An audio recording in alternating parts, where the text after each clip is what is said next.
Hello dear friends, and welcome to Sacred Slumber. Before we begin this beautiful journey together, I'd love to connect with you for just a moment. How has your day been? Whether it's morning, afternoon or evening where you are in the world, I hope this story finds you in a peaceful place, ready to receive some comfort and inspiration. No matter what corner of the globe you're listening from, you're part of our Sacred Slumber family. If you haven't already, please consider subscribing to Sacred Slumber for more stories like this one that will nourish your soul and bring peace to your heart. Tonight, we're going to journey together through one of the most remarkable stories ever told, the true account of Joseph, a young man whose life teaches us profound lessons about resilience, faith, and the mysterious ways that purpose unfolds even in our darkest moments. This is a story that has inspired millions across centuries, reminding us that no matter how deep our pit may seem, there's always hope for palace moments ahead. In the ancient land of Canaan, where the sun painted golden hues across rolling hills dotted with olive trees and grazing flocks, there lived a patriarch named Jacob. His tents were pitched near Hebron, and his wealth was measured not in gold or silver, but in the size of his herds and the strength of his family. Jacob had 12 sons, but among them all one held a special place in his father's heart. Joseph was 17 years old, with eyes that sparkled with intelligence and a spirit that seemed to dance with dreams. He was the son of Rachel, Jacob's but-loved wife, who had died giving birth to Benjamin, Joseph's younger brother. Perhaps it was the memory of Rachel that made Jacob's love for Joseph burn so brightly, or perhaps it was something else, a recognition of the extraordinary destiny that seemed to hover around this particular son like morning mist around a mountain peak.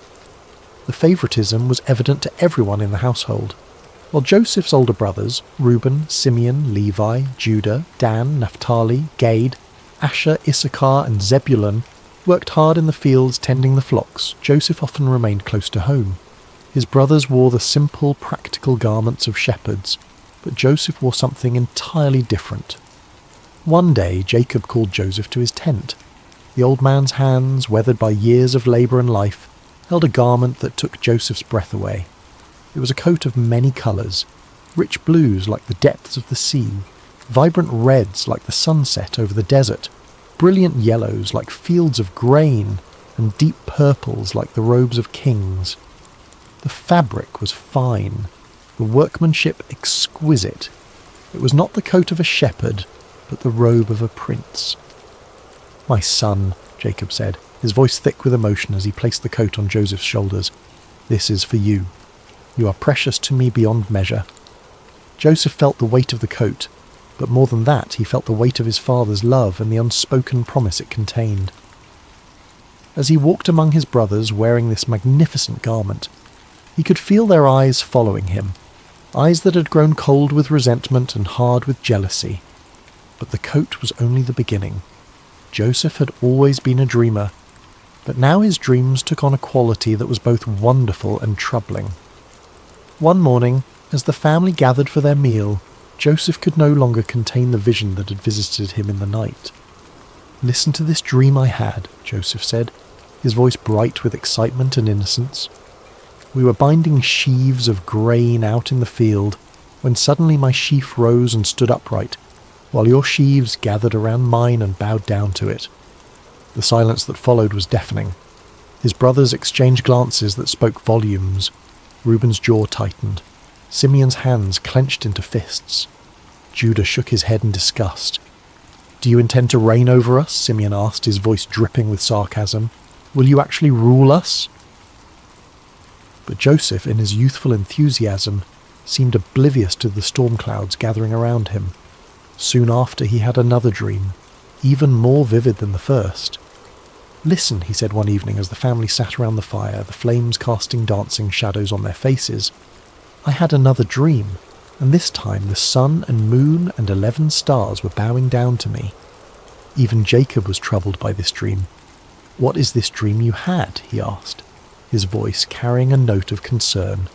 "Will your mother and I and your brothers actually come and bow down to the ground before you?" Though Jacob rebuked Joseph publicly, privately he pondered these words in his heart. There was something about his son's dreams that felt different from ordinary night visions. They carried the weight of prophecy, the sense of divine purpose. But for Joseph's brothers, these dreams were the final straw. Their hatred for Joseph grew like a cancer, fed by jealousy and watered by resentment. The brothers could hardly speak a civil word to Joseph anymore. When he approached, conversation stopped. When he tried to join their work, they found reasons to send him away. The coat of many colours became a symbol of everything they despised about their father's favouritism and their brother's apparent arrogance. One day, Jacob sent Joseph to check on his brothers who were grazing the flocks near Dothan, several days' journey from home. As Joseph set out, wearing his beautiful coat and carrying provisions for his brothers, he had no idea that he was walking toward a destiny that would change not only his life, but the course of history itself. The brothers saw him coming from a long distance, the colours of his coat visible even across the rolling hills. As that familiar figure approached, the resentment that had been building for years finally reached its boiling point. "Here comes that dreamer," one of them said with venom. "Let's kill him," another suggested. "We can throw him into one of these cisterns and say that a ferocious animal devoured him. Then we'll see what comes of his dreams." For a moment, murder hung in the air like a storm cloud ready to burst. But Reuben, the eldest, felt the weight of responsibility on his shoulders. "Let's not take his life," he said quickly. "Throw him into this cistern here in the wilderness, but don't lay a hand on him." Privately, Reuben planned to rescue Joseph later and return him to their father. When Joseph finally reached his brothers, he greeted them with a smile, completely unaware of the dark thoughts that had been brewing in their hearts. But instead of the warm welcome he expected, they seized him roughly. Hands that should have embraced him tore at his beautiful coat, stripping it from his body. Before he could fully comprehend what was happening, they had grabbed him and thrown him into an empty cistern. The pit was deep and dry, its walls smooth stone that offered no hope of escape. As Joseph hit the bottom, the breath knocked from his lungs. He looked up to see the circle of sky above growing smaller as his brothers walked away. The silence was overwhelming. One moment he had been walking free under the open sky, and the next he was trapped in a hole in the ground, abandoned by his own family. Above him, his brothers sat down to eat their meal as if nothing had happened. The casual way they consumed their bread and cheese while their brother suffered below spoke volumes about how completely their hearts had been hardened by jealousy. But God's purposes are rarely thwarted by human cruelty.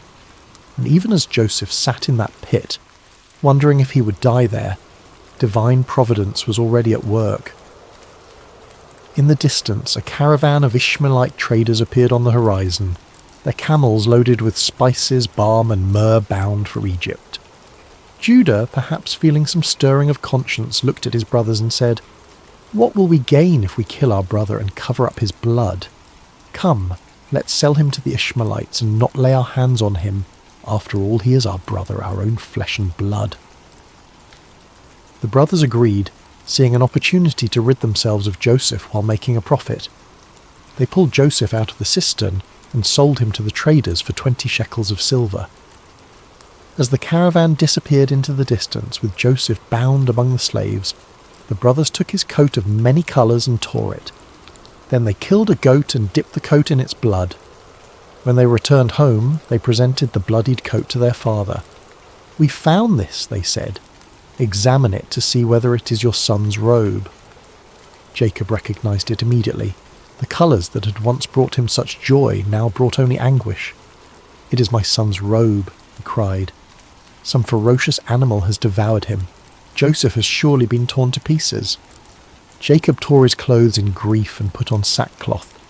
He mourned for his son many days, and though all his sons and daughters came to comfort him, he refused to be comforted.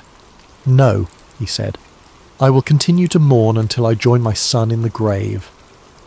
Meanwhile, the caravan carrying Joseph continued its journey toward Egypt, each step taking him further from everything he had ever known and loved.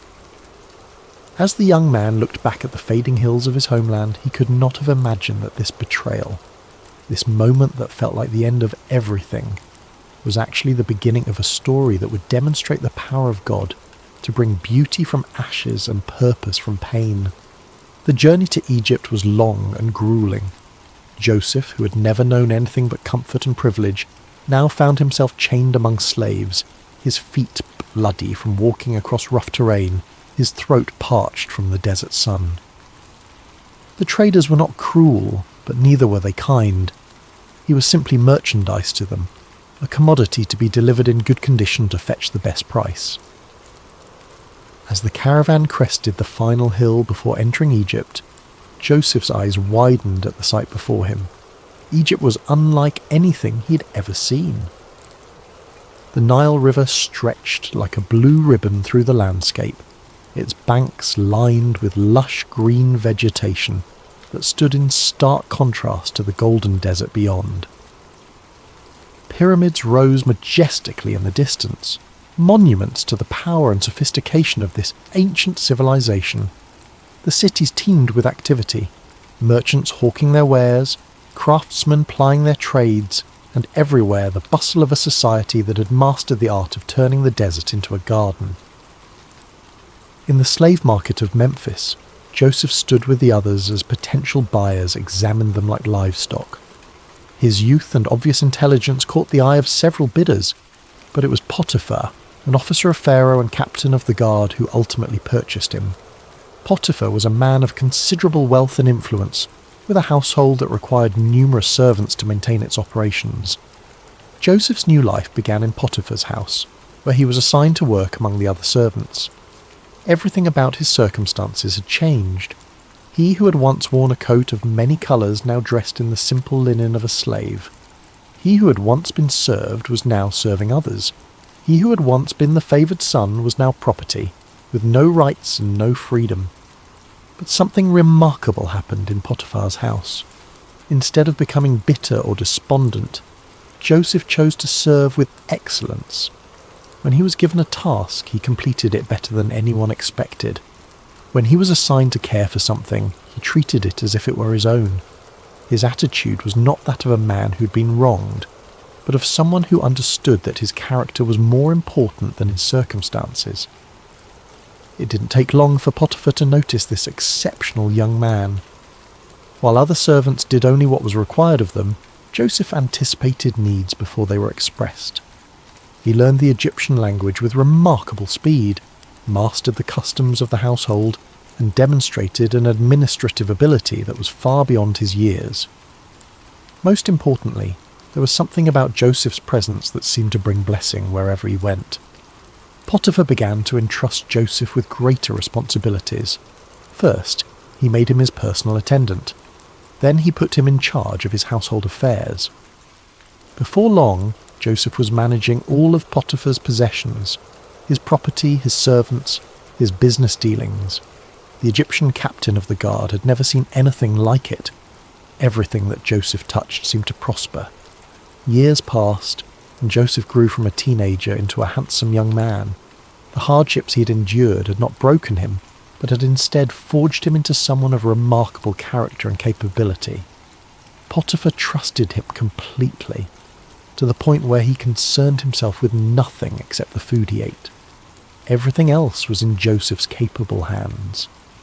But success and favour can sometimes bring their own dangers, and Joseph was about to face a test that would prove even more challenging than the pit his brothers had thrown him into. Potiphar's wife had noticed the young Hebrew slave who had risen to such prominence in her household.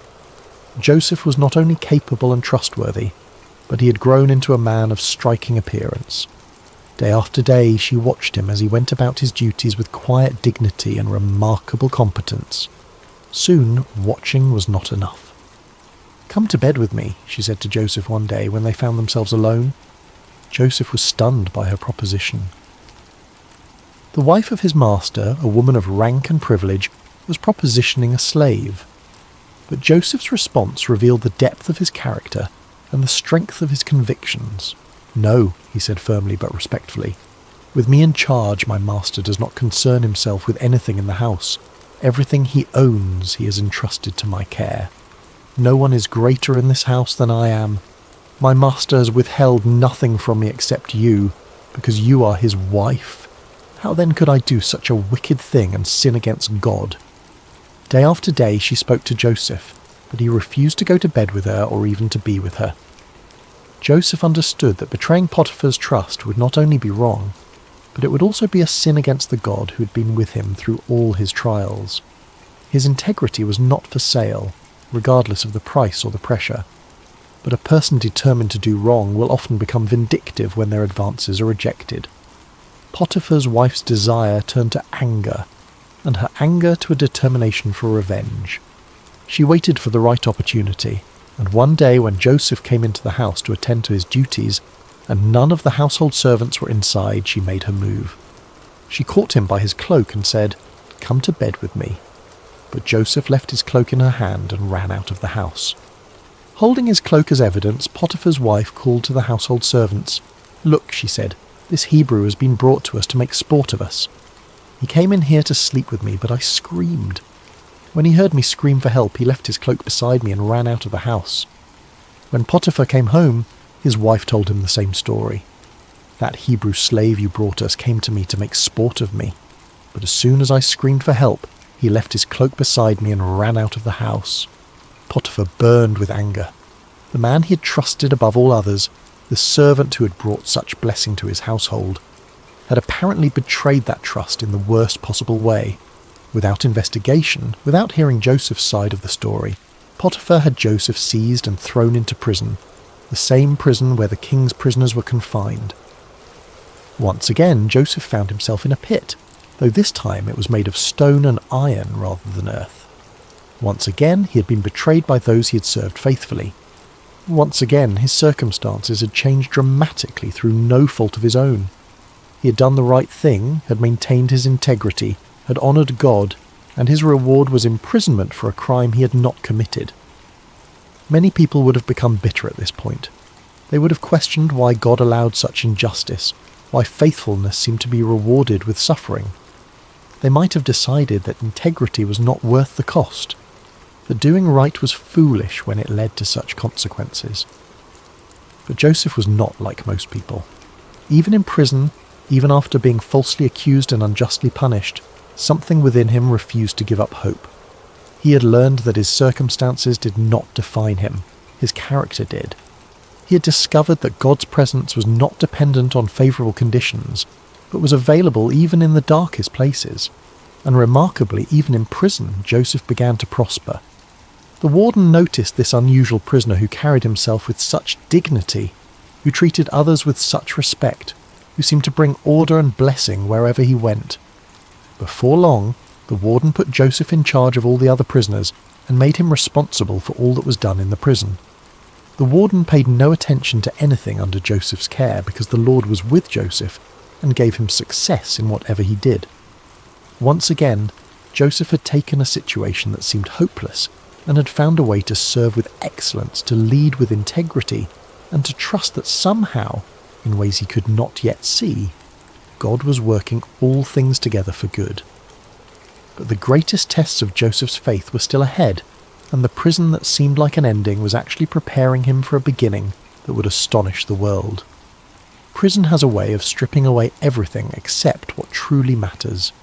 In the Egyptian jail where Joseph now found himself, surrounded by stone walls and iron bars, the external trappings of success and status meant nothing. Here, in this place reserved for those who had supposedly committed crimes against Pharaoh, Joseph faced the ultimate test of his character. Days turned into months, and months into years. Joseph had now spent more time as a slave and prisoner than he had as the favoured son in his father's house. The dreams of his youth, the sheaves bowing down, the sun and moon and stars paying homage, seemed like the fantasies of another lifetime. If someone had asked him during those long, dark nights whether he still believed in those dreams, he might have wondered himself. But Joseph had learned something profound during his years of hardship, that faith is not about understanding God's timeline, but about trusting God's character. He had seen evidence of divine favour even in the darkest circumstances. When he was in Potiphar's house, God had blessed his work. Now, even in prison, he could see the same pattern. Blessing flowing through him to benefit others. Success following him, even in the most unlikely places.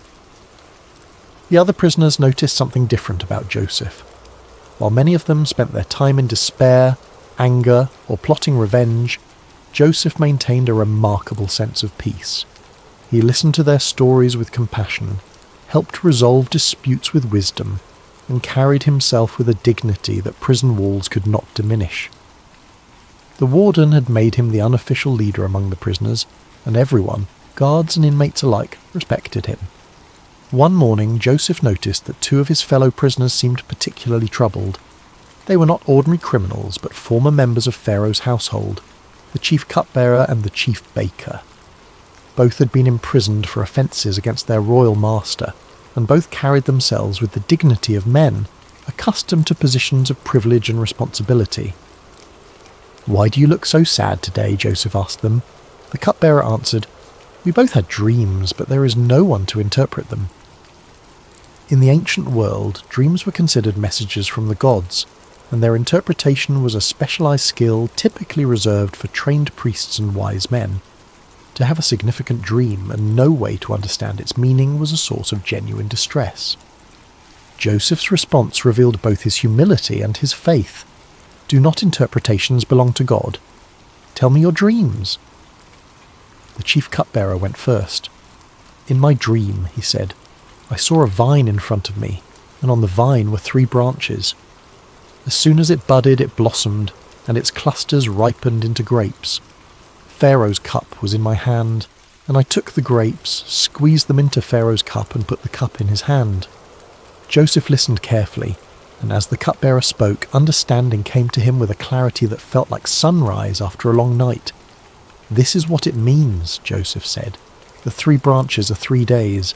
Within 3 days, Pharaoh will lift up your head and restore you to your position, and you will put Pharaoh's cup in his hand, just as you used to do when you were his cupbearer." The cupbearer's face lit up with hope. Joseph continued, "But when all goes well with you, remember me and show me kindness. Mention me to Pharaoh and get me out of this prison.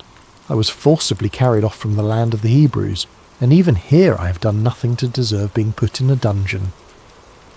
When the chief baker saw that Joseph had given a favourable interpretation to the cupbearer's dream, he eagerly shared his own vision. "I too had a dream," he said. "On my head were 3 baskets of bread. In the top basket were all kinds of baked goods for Pharaoh, but the birds were eating them out of the basket on my head." Joseph's expression grew grave as he received understanding of this dream as well. The interpretation was not pleasant, but Joseph knew he had to speak the truth. "This is what it means," he said gently. "The 3 baskets are 3 days. Within 3 days, Pharaoh will lift off your head and impale your body on a pole, and the birds will eat away your flesh." 3 days later, it was Pharaoh's birthday, and he gave a feast for all his officials. He lifted up the heads of the chief cupbearer and the chief baker in the presence of his officials. He restored the chief cupbearer to his position, so that he once again put the cup into Pharaoh's hand. But he impaled the chief baker, just as Joseph had said to them in his interpretation. The accuracy of Joseph's interpretation should have marked him as a man of extraordinary ability, someone worthy of attention and favour. The chief cupbearer had been restored to his position of influence, with direct access to the most powerful man in Egypt. Surely he would remember the prisoner who had correctly interpreted his dream and had specifically asked to be remembered. But the chief cupbearer forgot about Joseph. This forgetting was perhaps one of the most difficult trials Joseph had yet faced. It was not the active betrayal of his brothers or the false accusation of Potiphar's wife, but the passive neglect of someone who simply failed to keep his word. Day after day, Joseph waited, hoping that this would be the day when guards would come to release him, when word would arrive that Pharaoh wanted to see him. But the days passed in silence. Months turned into a year, and then another year. 2 full years passed, and still the cupbearer, busy with his restored duties and privileges, did not remember the Hebrew slave who had correctly interpreted his dream. It was as if Joseph had been forgotten not just by one man, but by the entire world. During these 2 years of waiting, Joseph could have become bitter. He could have concluded that helping others was pointless, that kindness was wasted on those who would not return it. He could have decided that his gift for interpreting dreams was worthless if it could not even secure his own freedom. Many people would have given up hope entirely. But Joseph continued to trust, continued to serve, continued to maintain his character even when it seemed to bring no reward. He understood something that many people never learn, that our calling is to be faithful, not to control outcomes. His job was to use his gifts with integrity and kindness. God's job was to handle the timing and the results. In the darkness of those 2 forgotten years, Joseph's faith was refined like gold in a furnace. The dreams of his youth were still alive within him, but they had been purified of any pride or presumption. He was learning that God's promises are always fulfilled, but rarely on our timeline or in the way we expect. And unbeknownst to Joseph, his time of preparation was nearly complete. All the lessons he had learned, about integrity under pressure, about leadership in difficult circumstances, about maintaining faith when it seemed unrewarded, were about to be put to their ultimate test. The pit had prepared him for the palace, but first he would need to prove that he was ready for both the privilege and the responsibility that awaited him. The stage was being set for one of the most dramatic turnarounds in human history, and the forgotten prisoner was about to become the second most powerful man in the greatest empire on earth. Pharaoh stood on the balcony of his palace, looking out over the magnificent kingdom that stretched as far as the eye could see. The Nile flowed majestically past the royal residence, its waters reflecting the first light of dawn. Egypt was at the height of its power and prosperity, with abundant harvests, thriving trade, and monuments that would stand for millennia as testaments to its greatness. But on this particular morning, Pharaoh was deeply troubled. For 2 nights in a row, he had been visited by dreams so vivid and disturbing that they left him unable to rest. These were not ordinary dreams. They carried the weight of divine communication, the sense that the gods were trying to tell him something of vital importance. But what? The first dream had been strange and unsettling. Pharaoh had dreamed he was standing by the Nile when 7 cows, fat and sleek, came up out of the river and began grazing among the reeds. Then 7 other cows came up out of the river after them, but these were ugly and gaunt, more wasted and emaciated than any cattle Pharaoh had ever seen in all of Egypt. The ugly, gaunt cows ate up the 7 fat, sleek cows, but even after eating them they looked just as ugly and gaunt as before. The second dream was equally mysterious. This time Pharaoh saw 7 heads of grain growing on a single stalk, healthy and good. Then 7 other heads sprouted after them, but these were thin and scorched by the east wind. The thin heads of grain swallowed up the 7 healthy full heads. Pharaoh woke from each dream with a sense of foreboding that he could not shake. These dreams meant something, but what?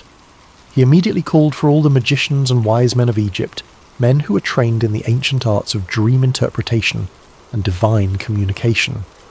They came quickly at their king's summons, eager to demonstrate their wisdom and earn royal favour.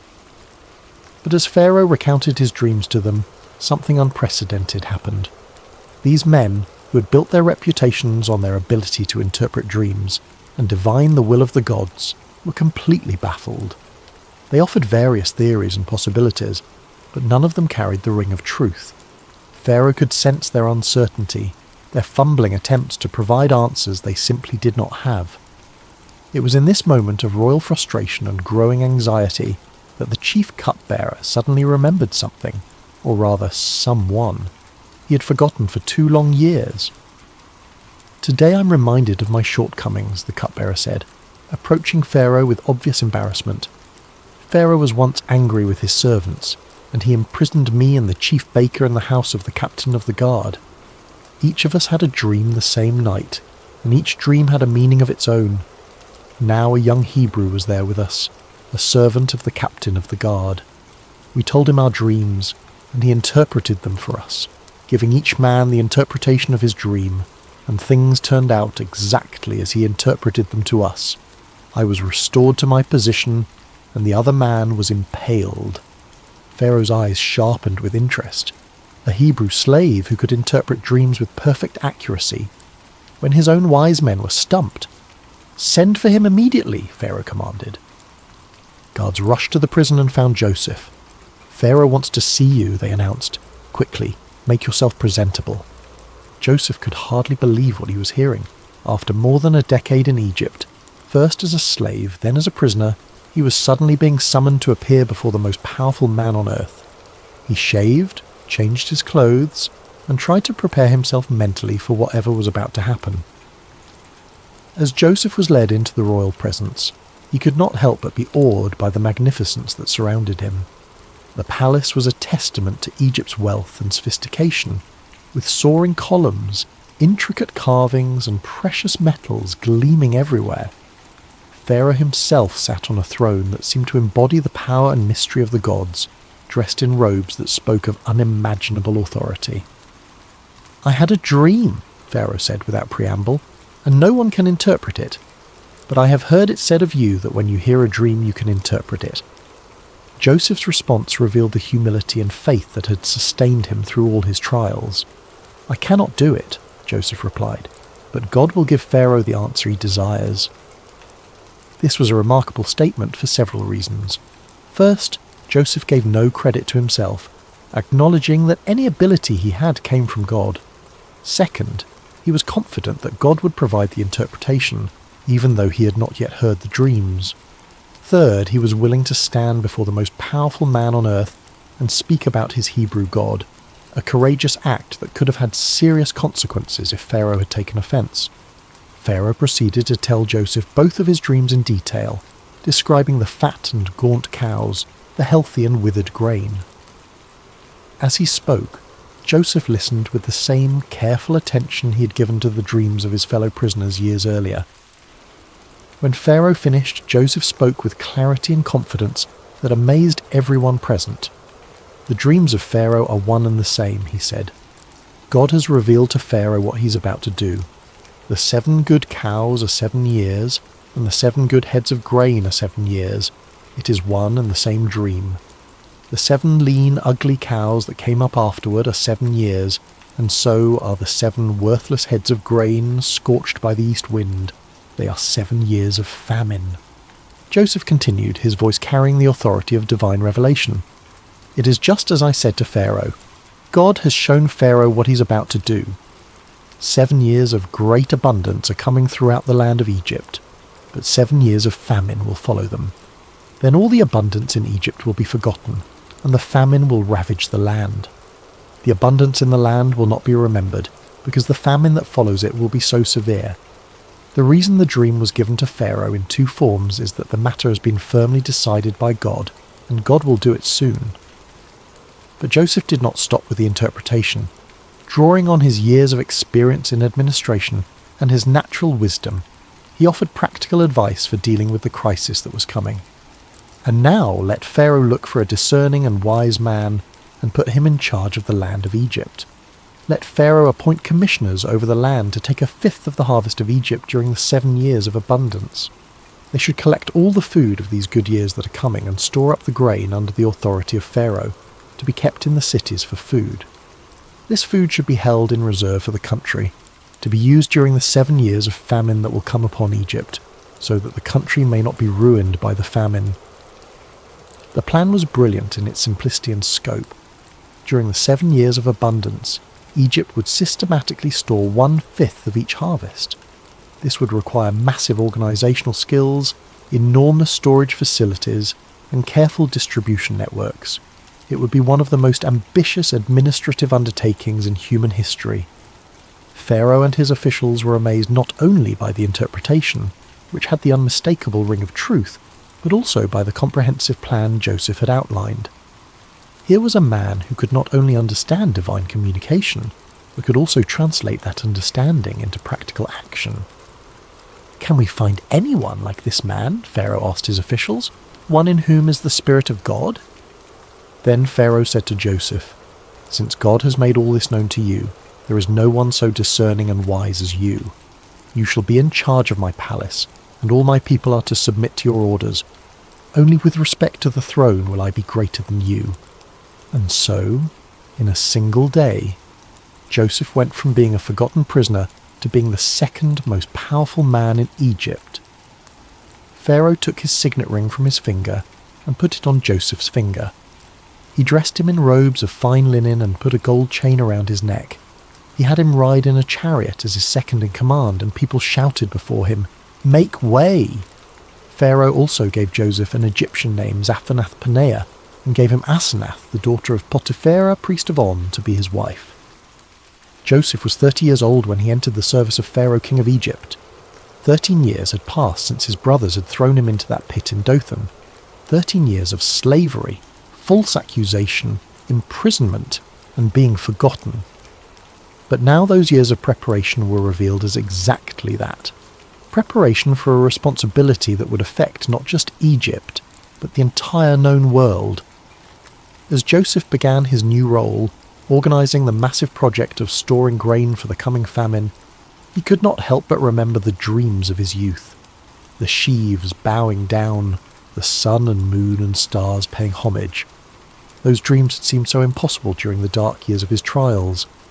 But now he was beginning to see how God had been weaving a story of redemption that was far grander than anything he could have imagined as a 17-year-old boy in his father's house. The 7 years of abundance began exactly as Joseph had predicted, and Egypt's harvests were more bountiful than anyone could remember. Under Joseph's careful supervision, vast storehouses were built in every city, and grain was collected and preserved on an unprecedented scale. The administrative system he designed was so efficient and comprehensive that it became a model for future generations.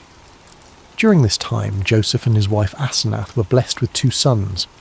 He named the first Manasseh, saying, "It is because God has made me forget all my trouble and all my father's household." The second son he named Ephraim, saying, "It is because God has made me fruitful in the land of my suffering." These names revealed Joseph's heart. He was grateful for the blessing of forgetting the pain of his past, but he also recognized that God had made him fruitful precisely in the place where he had suffered most. His trials had not been meaningless. They had been the very soil in which his greatest purpose had grown. As the 7 years of abundance came to an end and the 7 years of famine began, Joseph's careful preparations proved their worth. While neighbouring countries struggled with crop failures and starvation, Egypt had grain in abundance. People came from all over the known world to buy food from Joseph, and Egypt became the lifeline for countless nations. The famine was severe throughout the world, and it reached even into the land of Canaan where Jacob lived with his family. When Jacob learned that there was grain in Egypt, he said to his sons, "Why do you just keep looking at each other? I have heard that there is grain in Egypt. Go down there and buy some for us so that we may live and not die." So 10 of Joseph's brothers went down to buy grain from Egypt. But Jacob did not send Benjamin, Joseph's younger brother, with the others because he feared that harm might come to him. Benjamin was now the only remaining son of his beloved Rachel, and Jacob could not bear the thought of losing him too. When Joseph's brothers arrived in Egypt and came before him to buy grain, they bowed down to him with their faces to the ground. Joseph recognized them immediately, but they did not recognize him. Here was the fulfillment of his boyhood dreams, his brothers bowing before him, but it came not with triumph, but with the weight of enormous responsibility. Joseph remembered his dreams about them, but he pretended to be a stranger and spoke harshly to them. "Where do you come from?" he demanded. "From the land of Canaan," they replied, "to buy food." Joseph accused them of being spies, testing them to see what kind of men they had become. Through a series of encounters, he kept Simeon as a prisoner and demanded that they bring Benjamin to prove their honesty. When they returned with Benjamin, Joseph's emotions nearly overwhelmed him, but he continued to test them. The final test came when Joseph had his silver cup planted in Benjamin's sack, then accused him of theft. When the cup was found, Joseph declared that Benjamin would become his slave. It was then that Judah, the same brother who had suggested selling Joseph years before, stepped forward and offered to take Benjamin's place as a slave, saying he could not bear to see his father's grief if Benjamin did not return. This act of selfless love broke Joseph's heart. His brothers had changed. The jealous, cruel men who had thrown him into a pit were now willing to sacrifice themselves for each other and for their father's happiness. Joseph could no longer control himself. He sent all his attendants away and revealed himself to his brothers. "I am Joseph. Is my father still living?" he said, weeping so loudly that the Egyptians heard him. His brothers were terrified, but Joseph reassured them, "Come close to me. I am your brother Joseph, the one you sold into Egypt.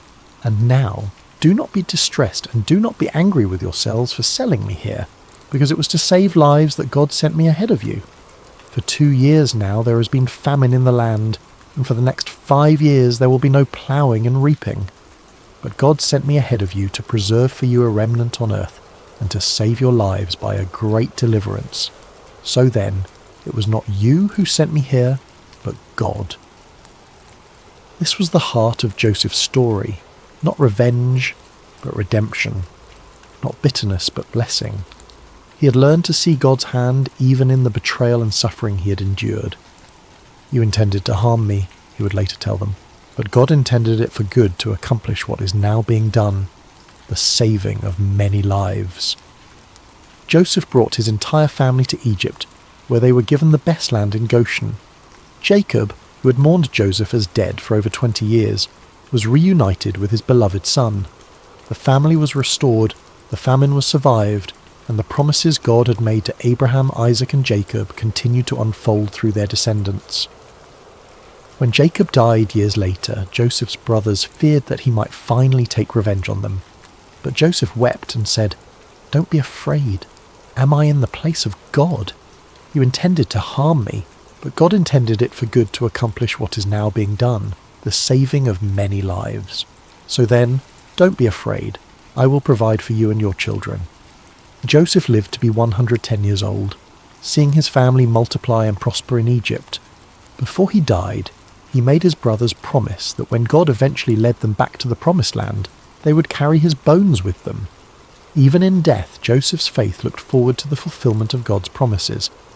Joseph's story teaches us that God can use even the worst circumstances to accomplish his greatest purposes. The pit prepared Joseph for the palace, but more importantly it prepared his heart for forgiveness. His sufferings were not meaningless. They were the very experiences that shaped him into a man capable of saving nations and reconciling families. In our own lives we may face betrayal, false accusations, forgotten promises, and years of waiting that seem endless. But Joseph's story reminds us that God is always working, even when we cannot see his hand. Our calling is not to understand his timeline, but to trust his character and remain faithful in whatever circumstances we find ourselves. The dreams God gives us may take decades to fulfill, and they may come to pass in ways we never expected.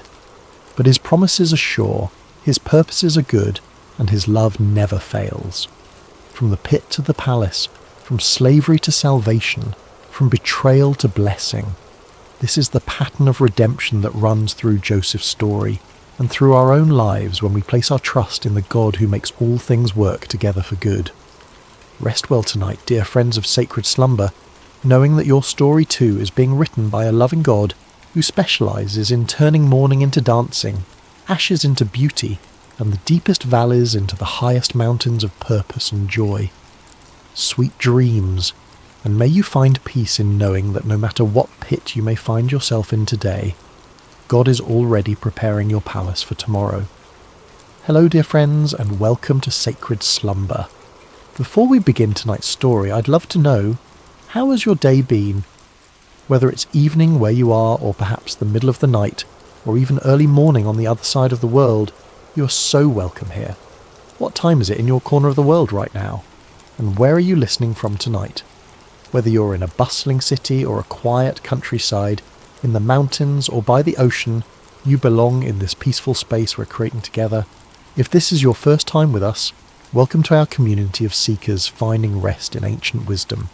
And if you're returning, thank you for being part of this journey. Don't forget to subscribe to Sacred Slumber so you never miss these moments of peace and reflection that we share together. Now let's settle in as we travel back to ancient Israel, to a time of prophets and miracles, to discover a story about trust, provision, and the surprising ways that hope can multiply in our darkest hours. The morning sun cast long shadows across the dusty village streets, but Miriam barely noticed its warmth. She stood in the doorway of her small stone house, watching her 2 young sons sleep on their woven mats, their faces peaceful in the golden light. For a moment she allowed herself to pretend that everything was as it had been before the illness took her husband, before the debts mounted like stones upon her chest, before the collectors began their visits with increasingly stern voices and hardening faces. But pretending was a luxury she could no longer afford. The sound of approaching footsteps made her stomach clench with familiar dread. She knew that measured pace, those heavy sandals against the packed earth. The debt collectors had returned, and this time she knew they would not leave empty-handed. Miriam's husband, Obadiah, had been a good man, a servant in the school of prophets, devoted to following Elisha and learning the ways of the Lord. But goodness, she had learned, did not always translate to prosperity. When the drought had stretched on for months, when the harvest had failed, Obadiah had borrowed money to keep food on their table and oil in their lamps. He had been certain that better times were coming, that the Lord would provide as he always had. Then the fever came, swift and merciless, taking Obadiah before the rains returned, before the debts could be repaid, before he could see his sons grow into men. Now 3 men stood at her threshold, their faces grim with business. The lead collector, a man named Josiah with calculating eyes and soft hands that had never known hard labour, stepped forward. "Miriam, widow of Obadiah," he announced formally, though they all knew each other's names in this small village. "The time for payment has come and gone. Your husband's debts must be settled." Miriam's throat felt as dry as sand. "Please, I have explained our situation. I am a widow with nothing. Give me more time, and I will find a way." "Time is a luxury that costs money," Josiah interrupted, his voice neither cruel nor kind, simply matter-of-fact. "We have been patient, but patience does not feed our families, or pay our own obligations. The law is clear about what must be done when debts cannot be paid." Behind him, the other 2 men shifted uncomfortably. They knew what came next, and while they might not relish it, they would not hesitate to carry out what the law demanded. "Your sons," Josiah continued, his eyes flicking toward the doorway where the boys still slept. "They will come with us. 7 years of service will settle your husband's debt. It is more merciful than we are required to be." The words hit Miriam like a physical blow. She gripped the door frame to keep from falling, her knuckles white against the worn wood. 7 years. Her sons were only 8 and 10 years old. By the time they returned, they would be grown men who barely remembered their mother's face. "No," she whispered, then louder. "No, please. They're all I have left. There must be another way." But even as she spoke, she knew the futility of her words. She had nothing of value to offer. No jewellery, no livestock, no land. The house itself belonged to her husband's brother, who had graciously allowed her to remain but could offer no financial help of his own. "I will give you until tomorrow morning to say your goodbyes," Josiah said, and there was perhaps the smallest note of sympathy in his voice. "We will return at sunrise." As the men walked away, their sandals raising small clouds of dust that caught the morning light, Miriam sank to her knees in the doorway. The weight of hopelessness pressed down upon her like a stone, threatening to crush what little breath remained in her lungs. Her sons stirred behind her, waking to another day they assumed would be like all the others. Simple, poor perhaps, but together. How could she tell them that their childhood was about to end? How could she explain that the law that was meant to protect would now tear their family apart? But as the sun climbed higher, and the reality of her situation settled like dust around her, Miriam remembered something her husband used to say when times were difficult. When we have nowhere else to turn, we can always turn upward. Obadiah had learned this truth in his years following the prophet Elisha, and even in death, his faith whispered to her across the veil of grief. Elisha. The prophet was still in the region, still teaching and performing the wonders that had made him famous throughout Israel and beyond. If anyone could help her, if anyone might know a way where there seemed to be no way, it would be the man of God who had been her husband's teacher and guide. Miriam rose to her feet, dust falling from her simple brown robe. She looked back at her sons, now awake and eating the last of their bread, with the unconscious contentment of children who trust that tomorrow will somehow provide for itself. "Aaron, Micah," she called softly, "I must go into the village. Stay close to home and watch out for each other." The boys nodded, accustomed to their mother's brief errands, unaware that she was about to embark on a journey that would either save their family or confirm their worst fears. As Miriam walked through the village streets, her heart hammered against her ribs like a caged bird. The prophet Elisha was known to be staying with a family on the far side of the village, and with each step she rehearsed what she would say, how she would explain their desperate situation without sounding like she was demanding a miracle.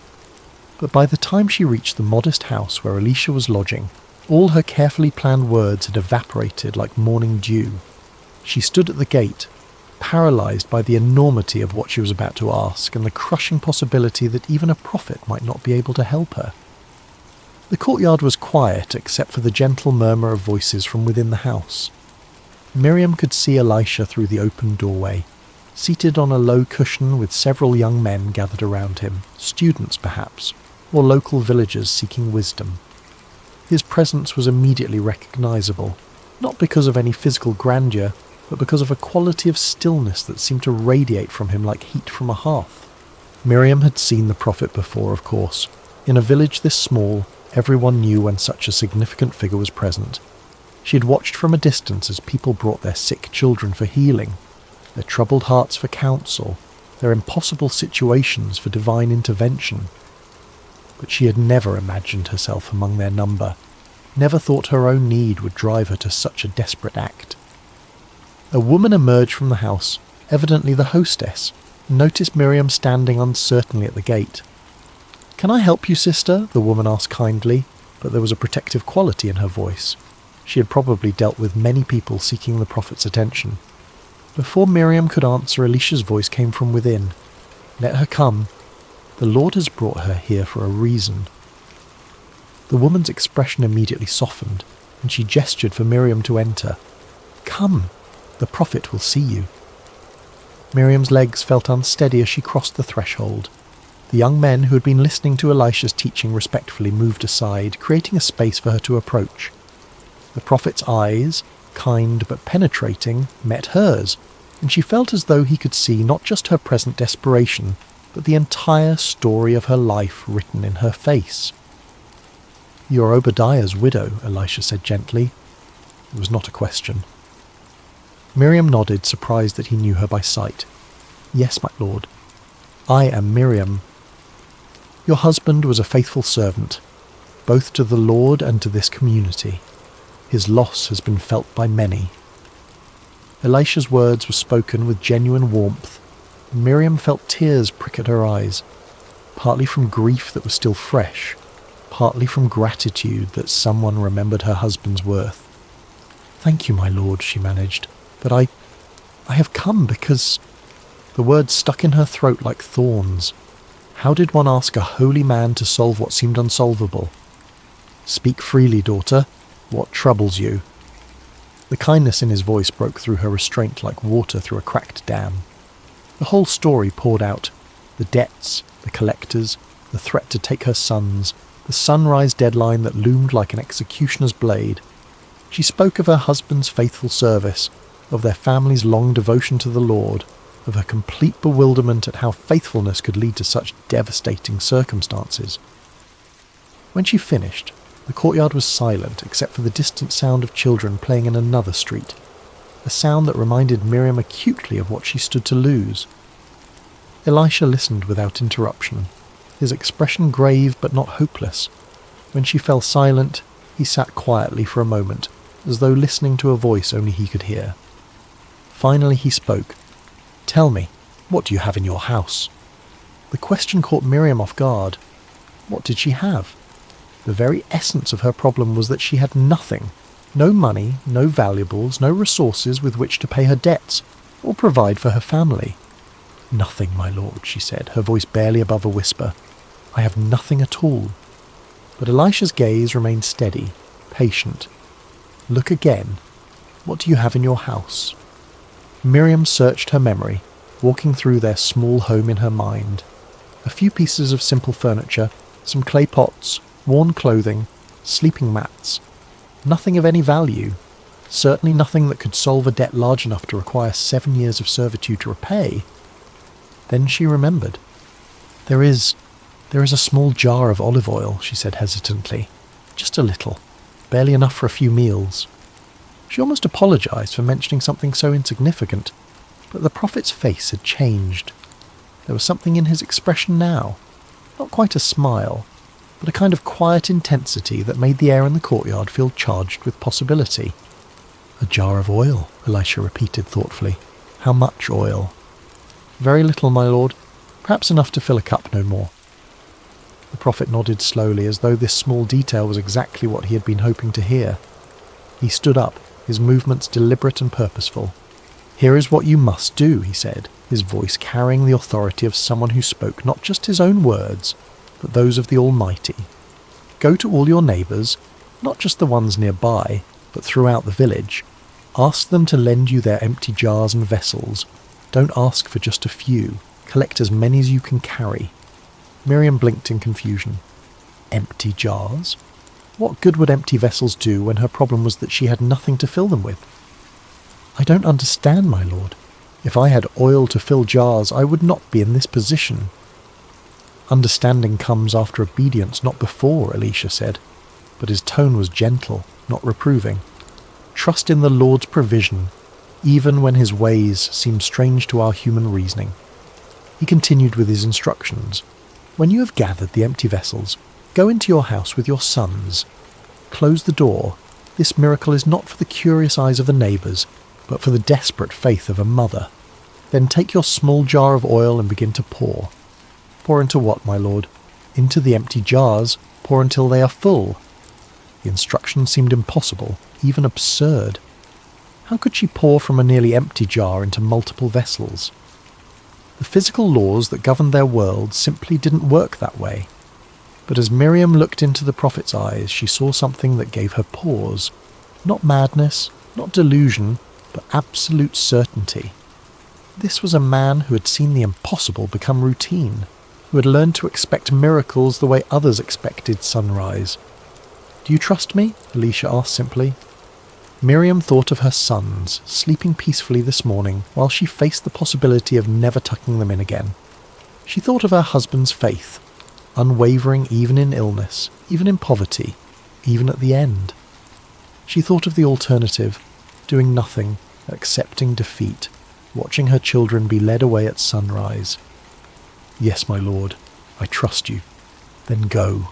The Lord will not fail you. As Miriam prepared to leave, one of the young men who had been listening spoke up. Master, shouldn't we accompany her? Help her carry the vessels. But Elisha shook his head. This work must be hers alone. Faith cannot be borrowed or carried by another. It must be exercised by the one who needs the miracle. Walking back through the village streets, Miriam felt as though she were in a dream, or perhaps more accurately, as though she had just awakened from the nightmare of the past few months into a reality where impossible things might be possible. The prophet's instructions echoed in her mind.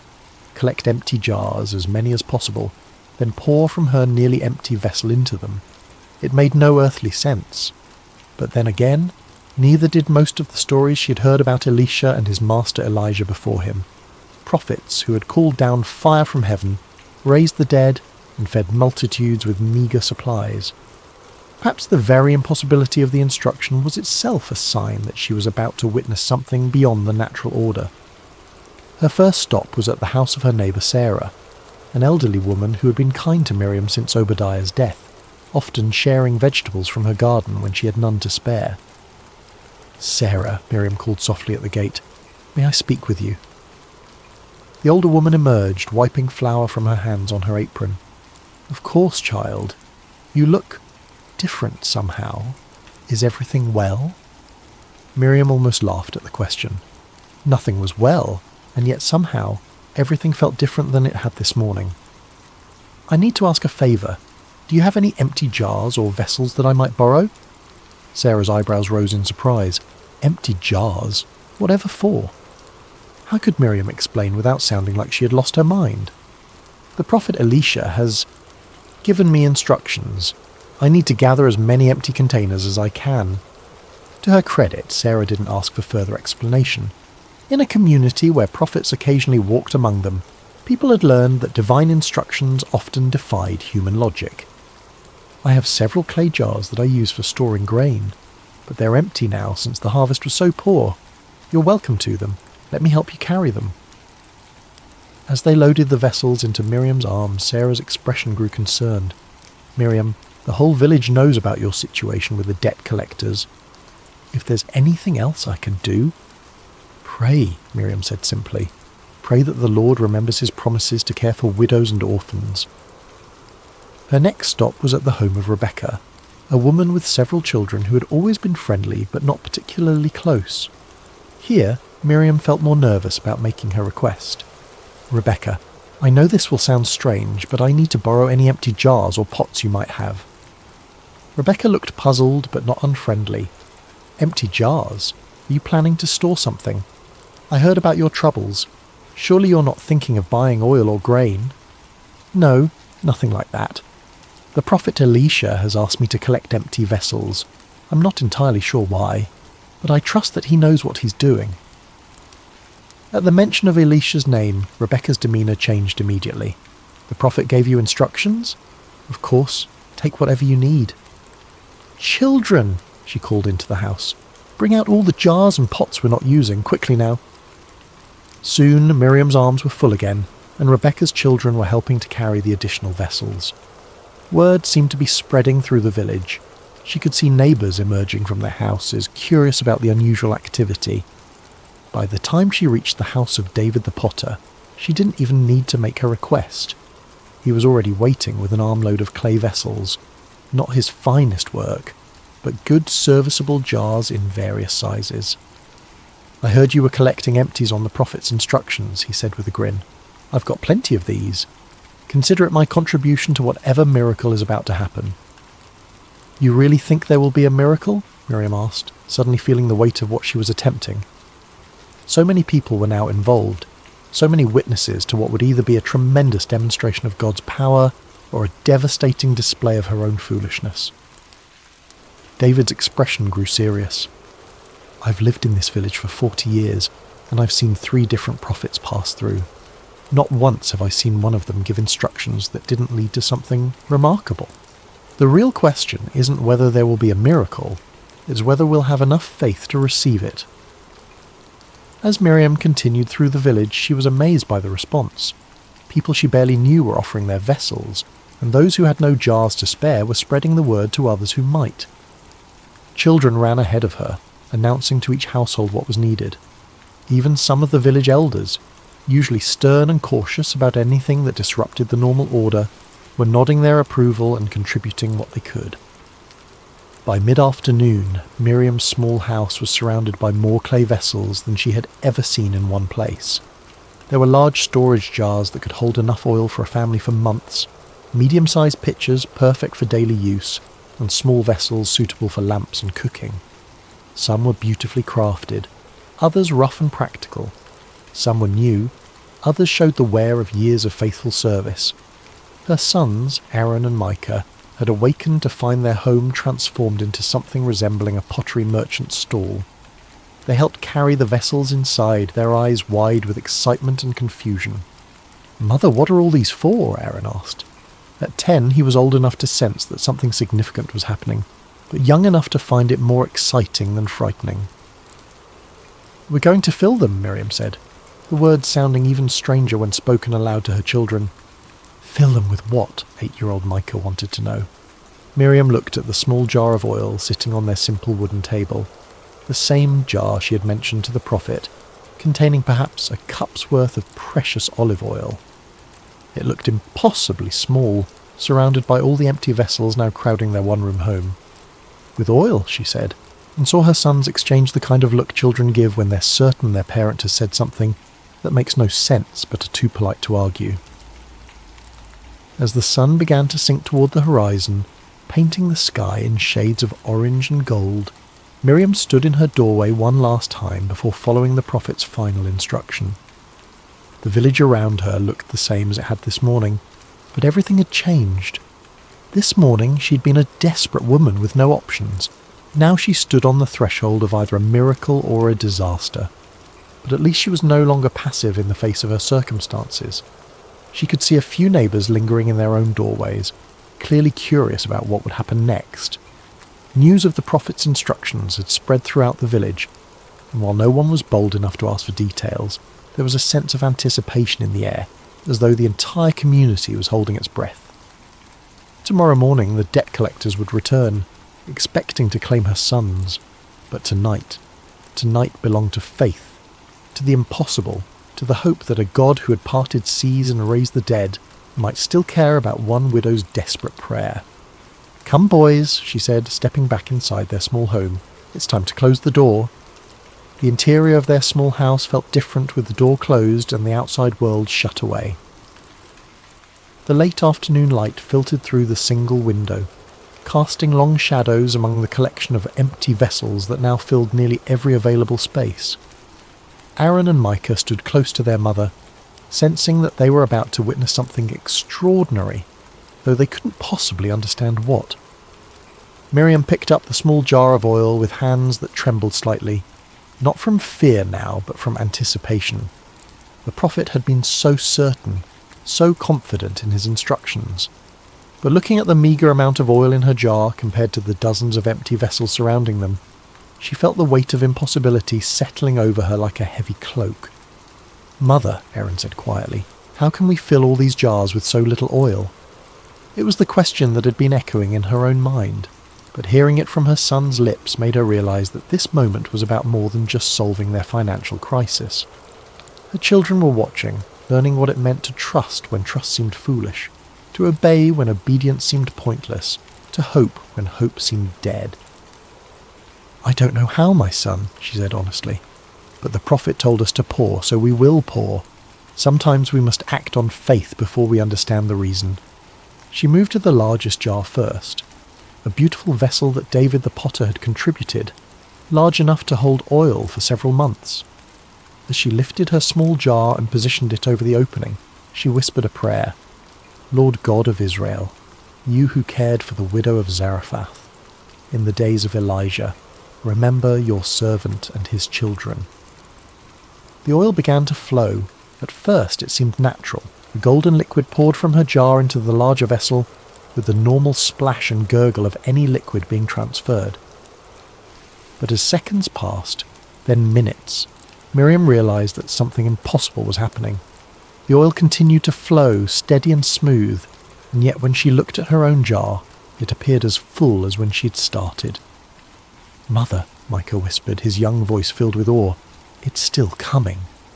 The first large jar filled completely, rich golden oil reaching its brim.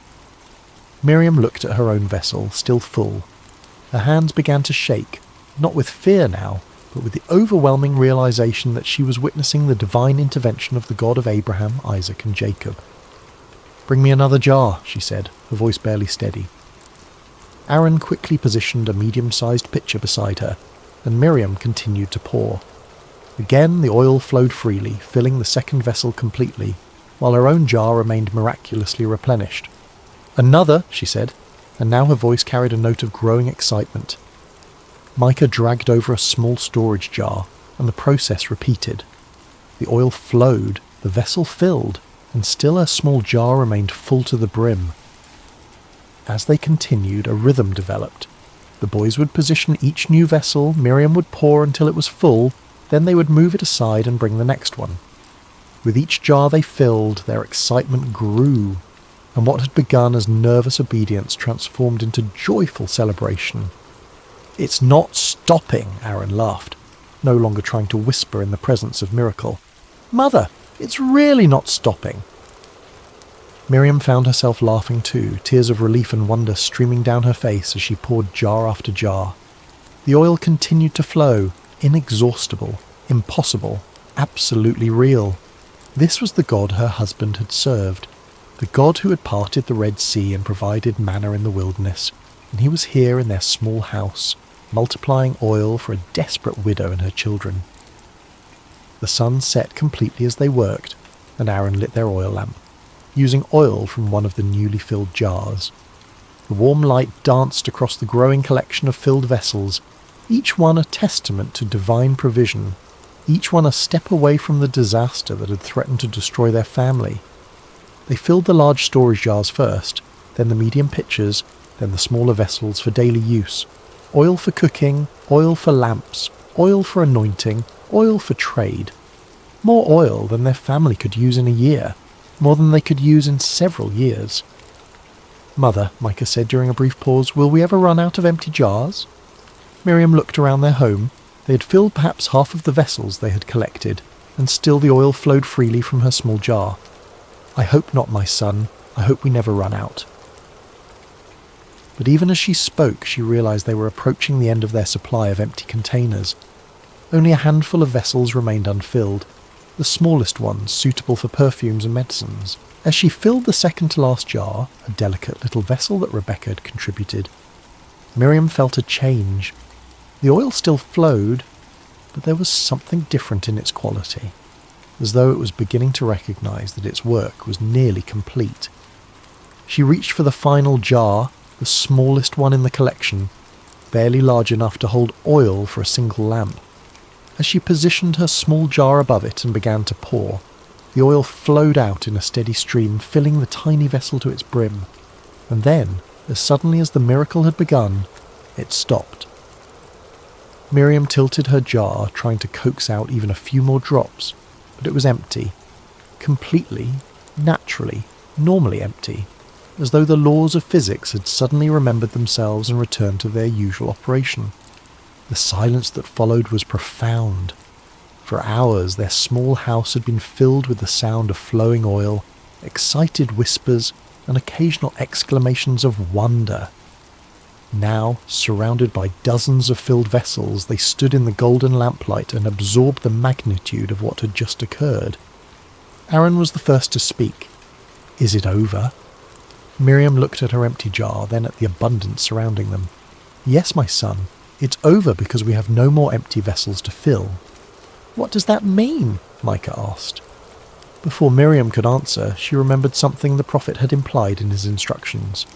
The miracle was not limited by the amount of oil God could provide, but by the amount of faith they could exercise, represented by the number of empty vessels they had been able to gather. "It means," she said slowly, understanding dawning on her like sunrise, "that God's provision is only limited by our capacity to receive it. If we had gathered 100 jars, he would have filled 100 jars. If we had gathered 1,000... The implications took her breath away. They had gathered many vessels, yes, but now she wondered, could they have gathered more?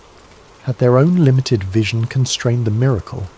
It was a question that would follow her for the rest of her life, a reminder to always ask for more, expect more, prepare for more when seeking God's intervention. But such thoughts were for later reflection. Tonight, surrounded by the tangible evidence of divine love and provision, there was only gratitude and wonder. "Tomorrow," she told her sons as they prepared for sleep among the filled vessels, "we will go to the prophet and then to the marketplace. We will sell this oil, pay our debts, and secure our future." As her boys settled onto their sleeping mats, their faces glowing with excitement and the security of knowing they would not be taken away, Miriam sat beside the window and looked out at the village where she had lived her entire life. Tomorrow she would no longer be known as the desperate widow who had nothing. She would be the woman whom God had remembered, the mother whose children had been saved, the recipient of a miracle that would be told and retold for generations. But tonight she was simply a woman who had learned that emptiness was not the absence of provision, but the presence of possibility, and that sometimes the most important thing you can bring to God is not what you have, but what you lack.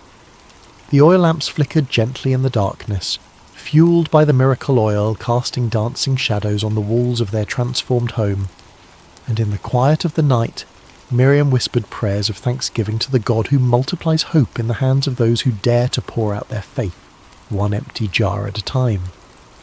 Morning came with a gentle golden light that seemed especially bright as it streamed through the window of their small house. Miriam awakened to a sight that confirmed the previous evening had not been a dream.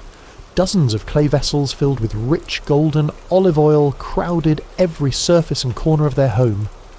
Aaron and Micah were already awake, sitting among the jars with expressions of continued amazement, as though they expected the oil to disappear with the sunrise.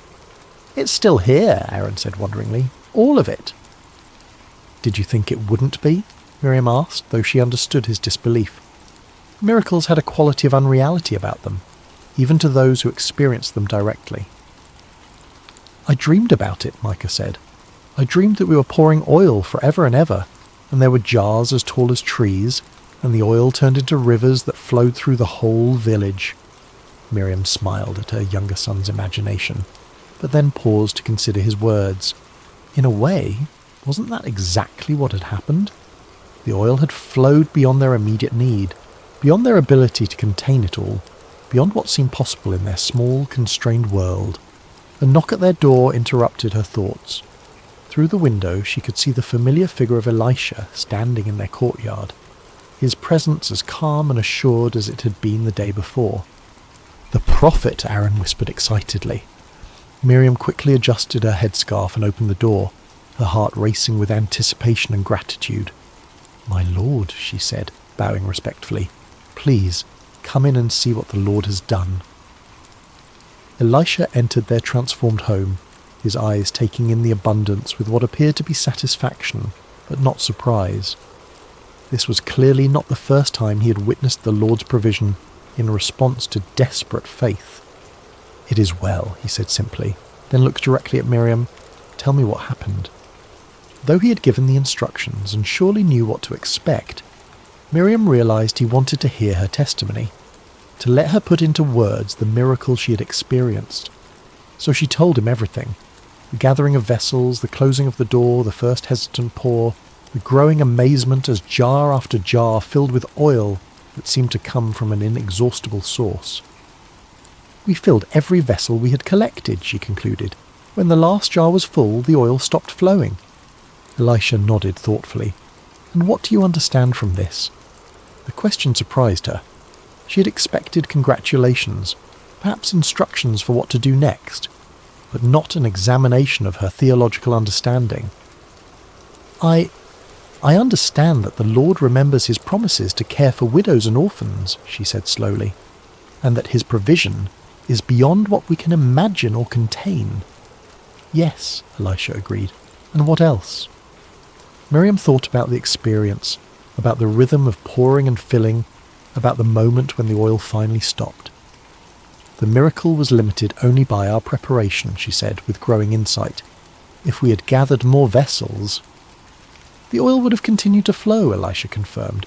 "God's provision is not constrained by scarcity, but by our capacity to receive abundance. Remember this lesson, and teach it to your sons." He moved toward the door, then turned back with final instructions. "Now go. Sell the oil and pay your debts. You and your sons will live on what remains." "How much should I sell?" Miriam asked, suddenly practical concerns rushing back as she realized she had no experience as a merchant. "Take the oil to the marketplace in portions. Don't flood the market all at once, or you'll drive down the price. Sell slowly, over time, and you'll receive full value. The Lord has given you not just provision for today, but wisdom for managing tomorrow." After the prophet left, Miriam stood in her doorway watching his retreating figure until he disappeared around a corner. Then she turned back to face her transformed reality. The first practical task was obvious. She needed to begin transporting oil to the market.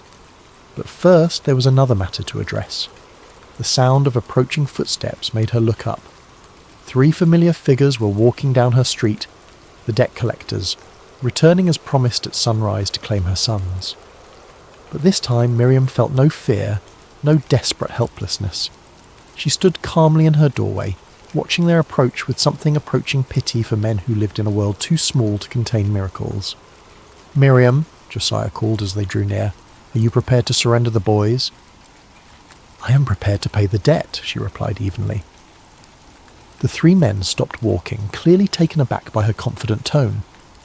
"Pay the debt?" Josiah repeated skeptically. "Yesterday you claimed to have nothing. What has changed overnight?"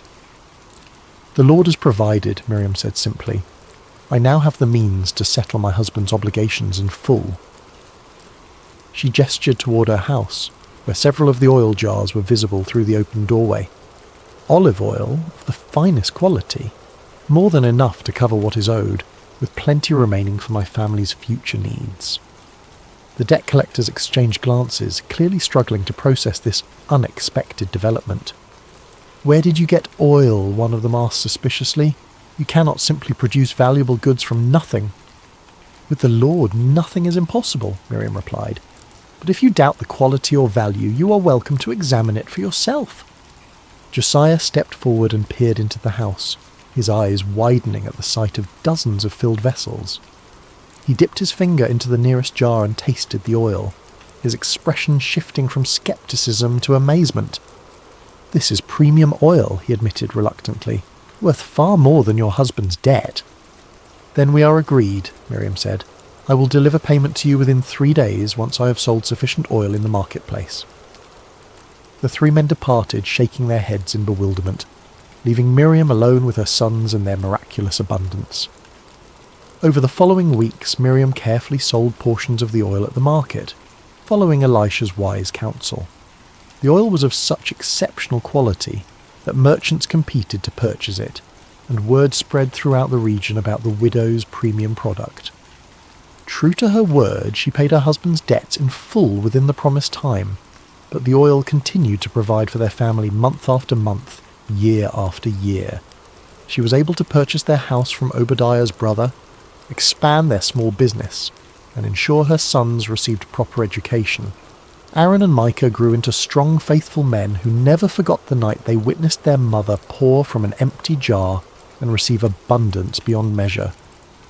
They told the story to their own children and grandchildren, how God had multiplied oil in the hands of a desperate widow who dared to trust when trust seemed impossible. Years later, when Miriam was an old woman surrounded by prosperity and family, people would ask her about the secret of her success. She would always smile and say, "The miracle was not in the oil that multiplied, but in the faith that dared to pour from an empty jar. God is not limited by what we lack. He's only limited by our willingness to bring him our emptiness and trust him to fill it."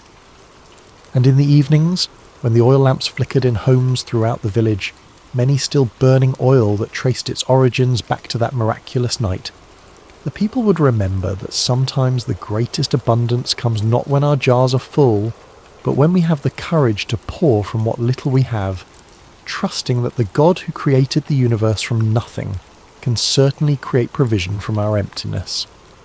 The widow's oil became more than a solution to debt.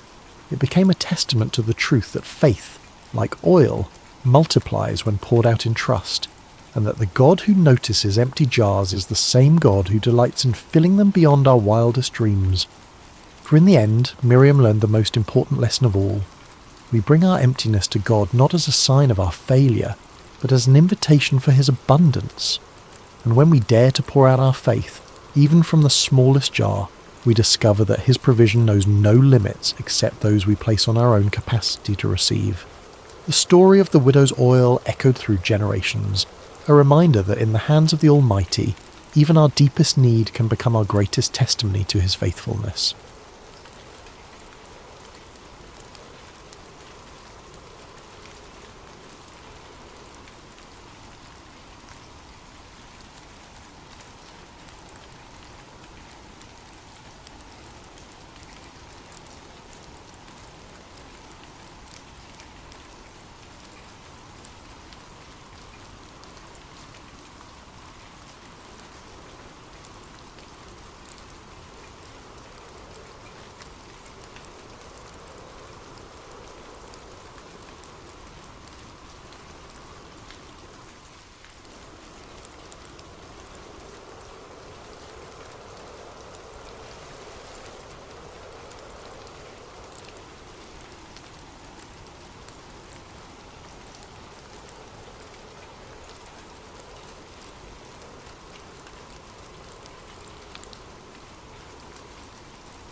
Hello, dear friends, and welcome back to Sacred Slumber. Before we begin tonight's story, I hope your day has been filled with blessings and peace. Whether it's morning where you are, the quiet of afternoon, or the gentle embrace of evening, know that you are exactly where God wants you to be in this moment.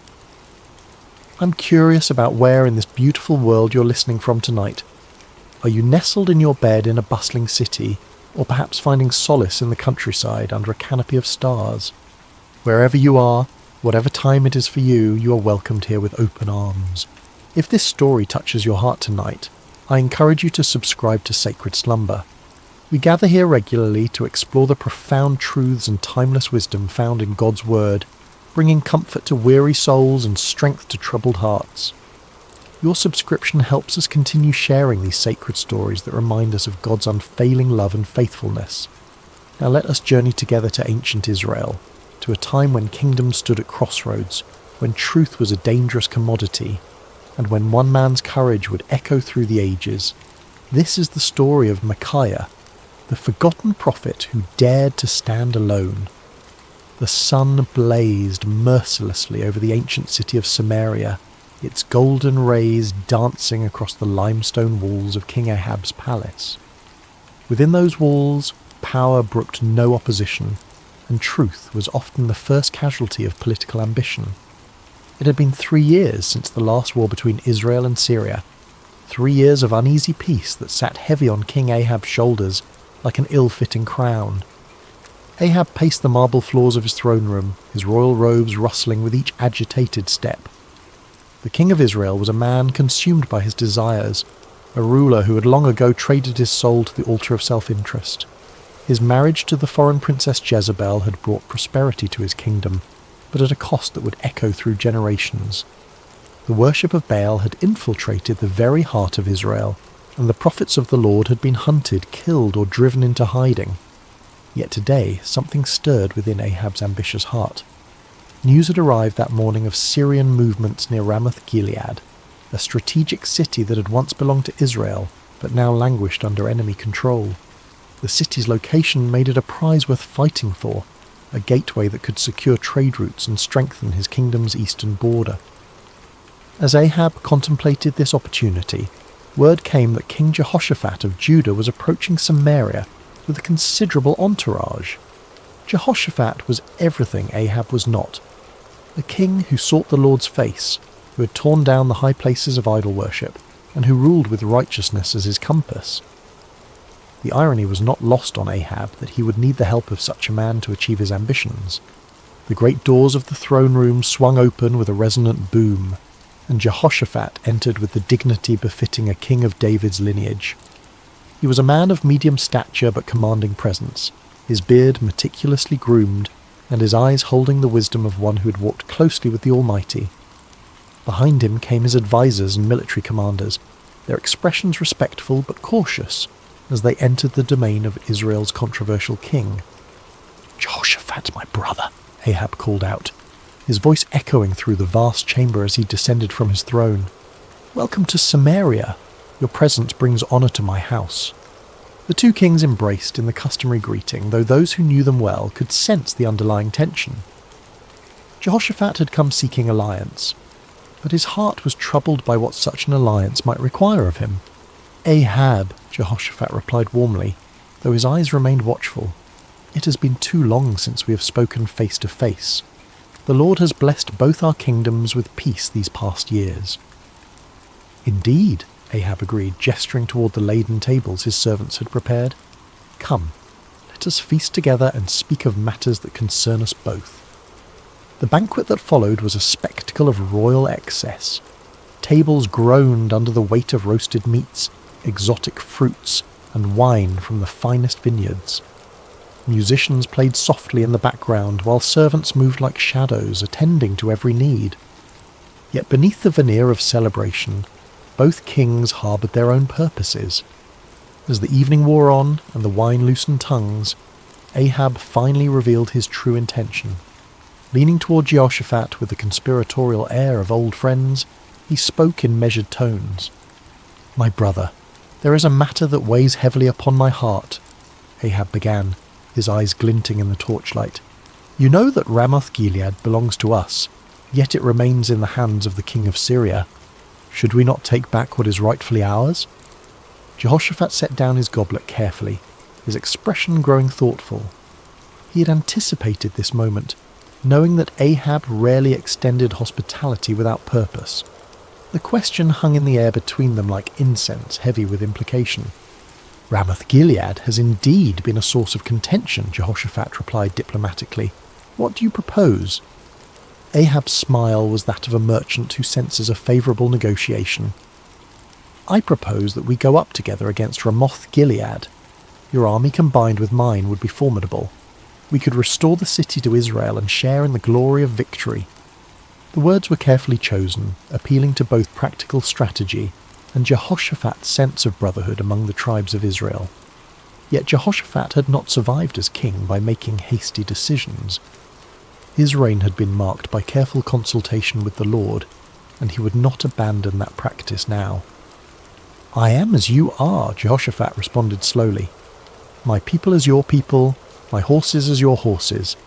If the Lord wills it, we shall stand together in battle." He paused, his next words carrying the weight of true conviction.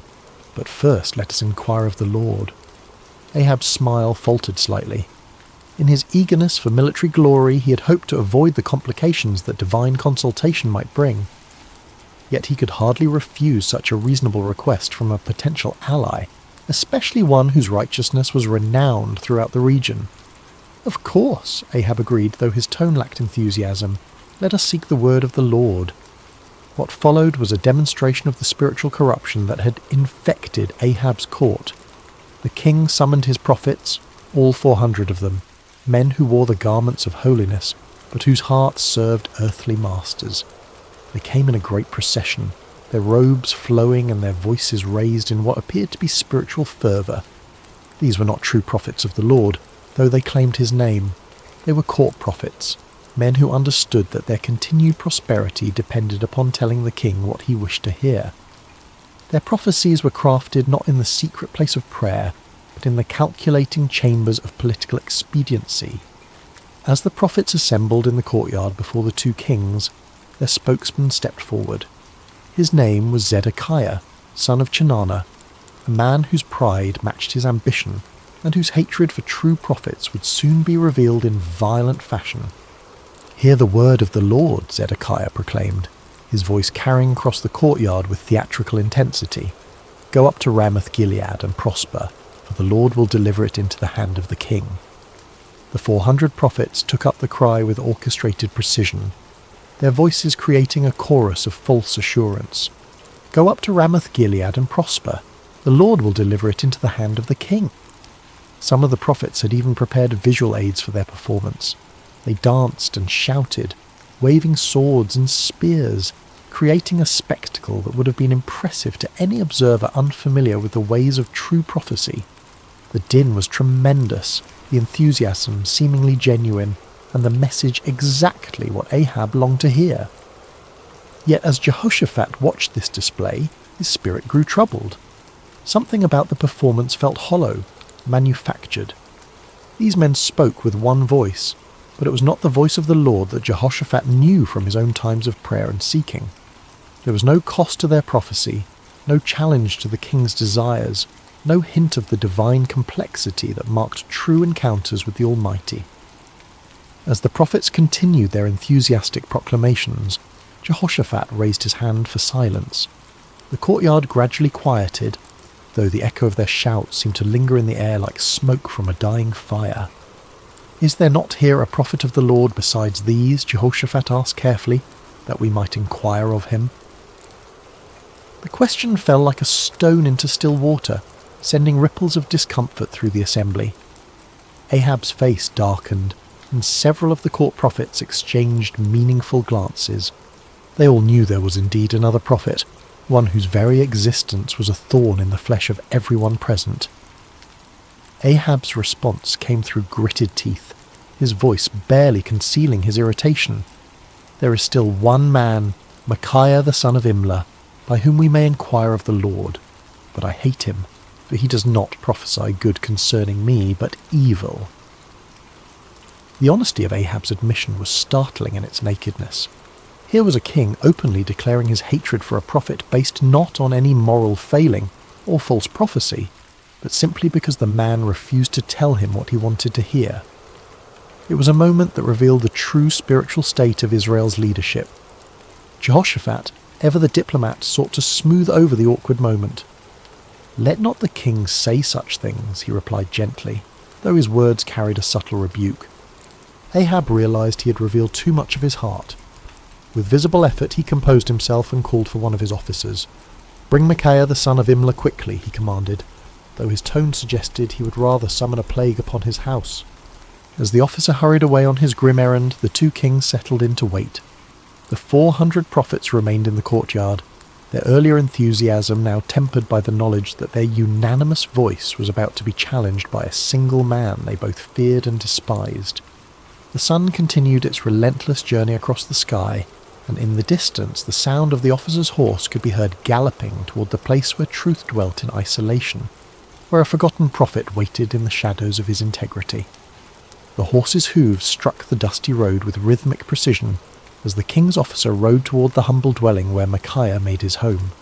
The prophet lived simply, far from the luxury of the royal court, in a stone house that spoke of function rather than ostentation.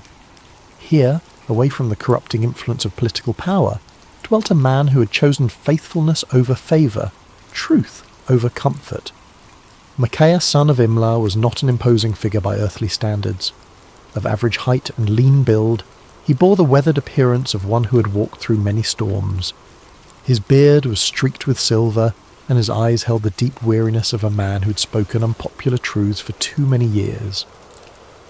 Yet there was something unbreakable in his demeanour, a quality that suggested he had found his anchor in something far stronger than human approval. When the king's messenger arrived, Micaiah was in his garden, tending to the vegetables that provided much of his sustenance. The prophet lived modestly, supported by the occasional gifts of those few souls who still valued truth above comfort. He had long ago learned to find contentment in simple things, the satisfaction of honest work, the peace of prayer, and the quiet joy of communion with the Almighty. "Micaiah," the officer called out as he dismounted, "the king commands your presence immediately." The prophet looked up from his work, unsurprised. He had sensed in recent days that the Lord was preparing him for something significant. His prayers had been marked by an unusual intensity, and his dreams had been filled with visions he did not yet fully understand. "Very well," Micaiah replied simply, setting aside his tools. "Let me wash and prepare myself." As Micaiah went about the task of making himself presentable for the royal court, the officer felt compelled to share information that might save the prophet from making a costly mistake. The man had witnessed what happened to those who crossed King Ahab, and despite his loyalty to the crown, he possessed enough humanity to feel concern for this solitary figure. "Listen to me, Micaiah," the officer said, his voice dropping to a confidential tone. "The words of the prophets declare good to the king with one mouth. Let your word be like the word of one of them, and speak favourably." It was well-intentioned advice, offered by a man who understood the political realities of Ahab's court.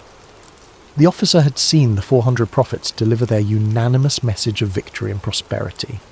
He knew that Micaiah's reputation for speaking uncomfortable truths could lead to imprisonment, exile, or worse. In his mind, he was offering the prophet a lifeline, a chance to align himself with the majority and avoid the consequences of standing alone. Micaiah paused in his preparations, considering the messenger's words.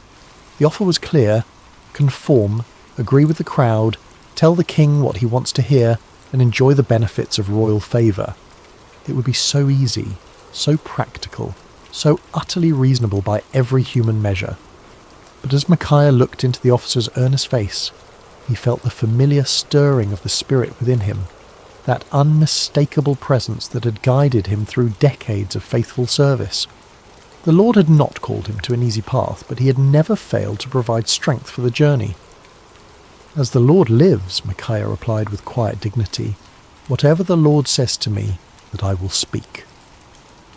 The words hung in the air between them, a declaration of absolute commitment that left no room for compromise. The officer's face showed his disappointment and concern, but he knew better than to argue further. He had delivered his warning. What the prophet did with it was beyond his control. The journey back to Samaria was made in relative silence, the officer pondering the stubborn integrity of his passenger, while Micaiah prayed and prepared his heart for whatever lay ahead. As they approached the city, the prophet could see the banners of both Israel and Judah flying from the palace walls, confirming his suspicion that this summons involved more than a routine consultation. The palace courtyard was a scene of controlled chaos when they arrived. Servants scurried about preparing for what appeared to be an important gathering, while guards stood at attention in their finest armour. The 400 prophets were still present, clustered in small groups and speaking in hushed tones. Their earlier enthusiasm had given way to a more subdued attitude, though their confidence in their message remained unshaken. As Micaiah dismounted and followed the officer toward the throne room, he could feel the weight of many eyes upon him. Some looks were curious, others hostile, and a few held the barely concealed contempt of those who viewed his independence as a personal affront. He had grown accustomed to such reactions over the years, understanding that his very presence served as an uncomfortable reminder of the spiritual compromise that permeated the court. The great doors opened before them, revealing the opulent throne room where Kings Ahab and Jehoshaphat waited. The contrast between the two rulers was immediately apparent even to a casual observer. Ahab sat upon his throne with the restless energy of a man driven by ambition, his fingers drumming impatiently on the armrest. Jehoshaphat, seated in a chair of equal honour nearby, maintained the composed dignity of one accustomed to seeking divine guidance before making important decisions. "Ah, Micaiah," Ahab said as the prophet entered, his tone carrying forced joviality that fooled no one. "At last, our final consultant arrives." Micaiah approached the throne with measured steps, neither hurrying to show deference nor dawdling to display defiance. He had learned long ago that in the presence of earthly power, his allegiance belonged to a higher authority. When he reached the appropriate distance, he bowed respectfully but not obsequiously, acknowledging the king's position without compromising his own integrity. "You summoned me, your majesty," Micaiah said simply, his voice carrying clearly through the chamber. King Jehoshaphat studied the prophet with interest. He had heard reports of Micaiah's reputation for uncompromising honesty, and after witnessing the theatrical performance of the 400 prophets, he was eager to hear from someone who might offer a different perspective. Ahab leaned forward on his throne, his eyes fixed on the solitary figure before him. "Micaiah, shall we go to war against Ramoth-Gilead, or shall we refrain?" It was the same question that had been posed to the 400 prophets, the same inquiry that had produced such enthusiastic unanimity. Now it fell upon the shoulders of one man who stood alone, without allies or supporters, facing the combined expectation of two kings and their assembled courts.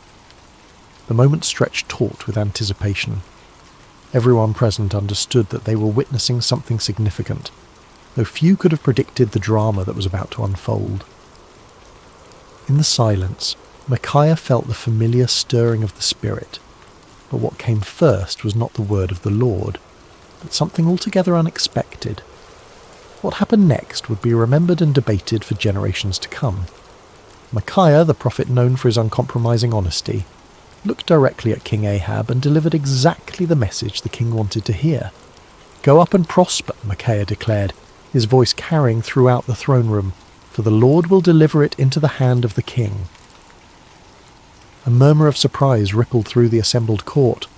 The 400 prophets exchanged glances of confusion and perhaps a touch of irritation. Here was the man they had feared would contradict their unanimous verdict, and instead he was confirming their prophecy word for word. Some of them smiled with what they imagined was vindication, while others seemed puzzled by this unexpected development. But King Ahab was no fool. Despite his many moral failings, he had known Micaiah for years, had heard his prophecies of judgment and warning countless times. Never once had the prophet told him what he wanted to hear. Never once had Micaiah's words aligned so perfectly with royal desires. The king's eyes narrowed as he studied the prophet's face, searching for the truth behind this suspicious compliance.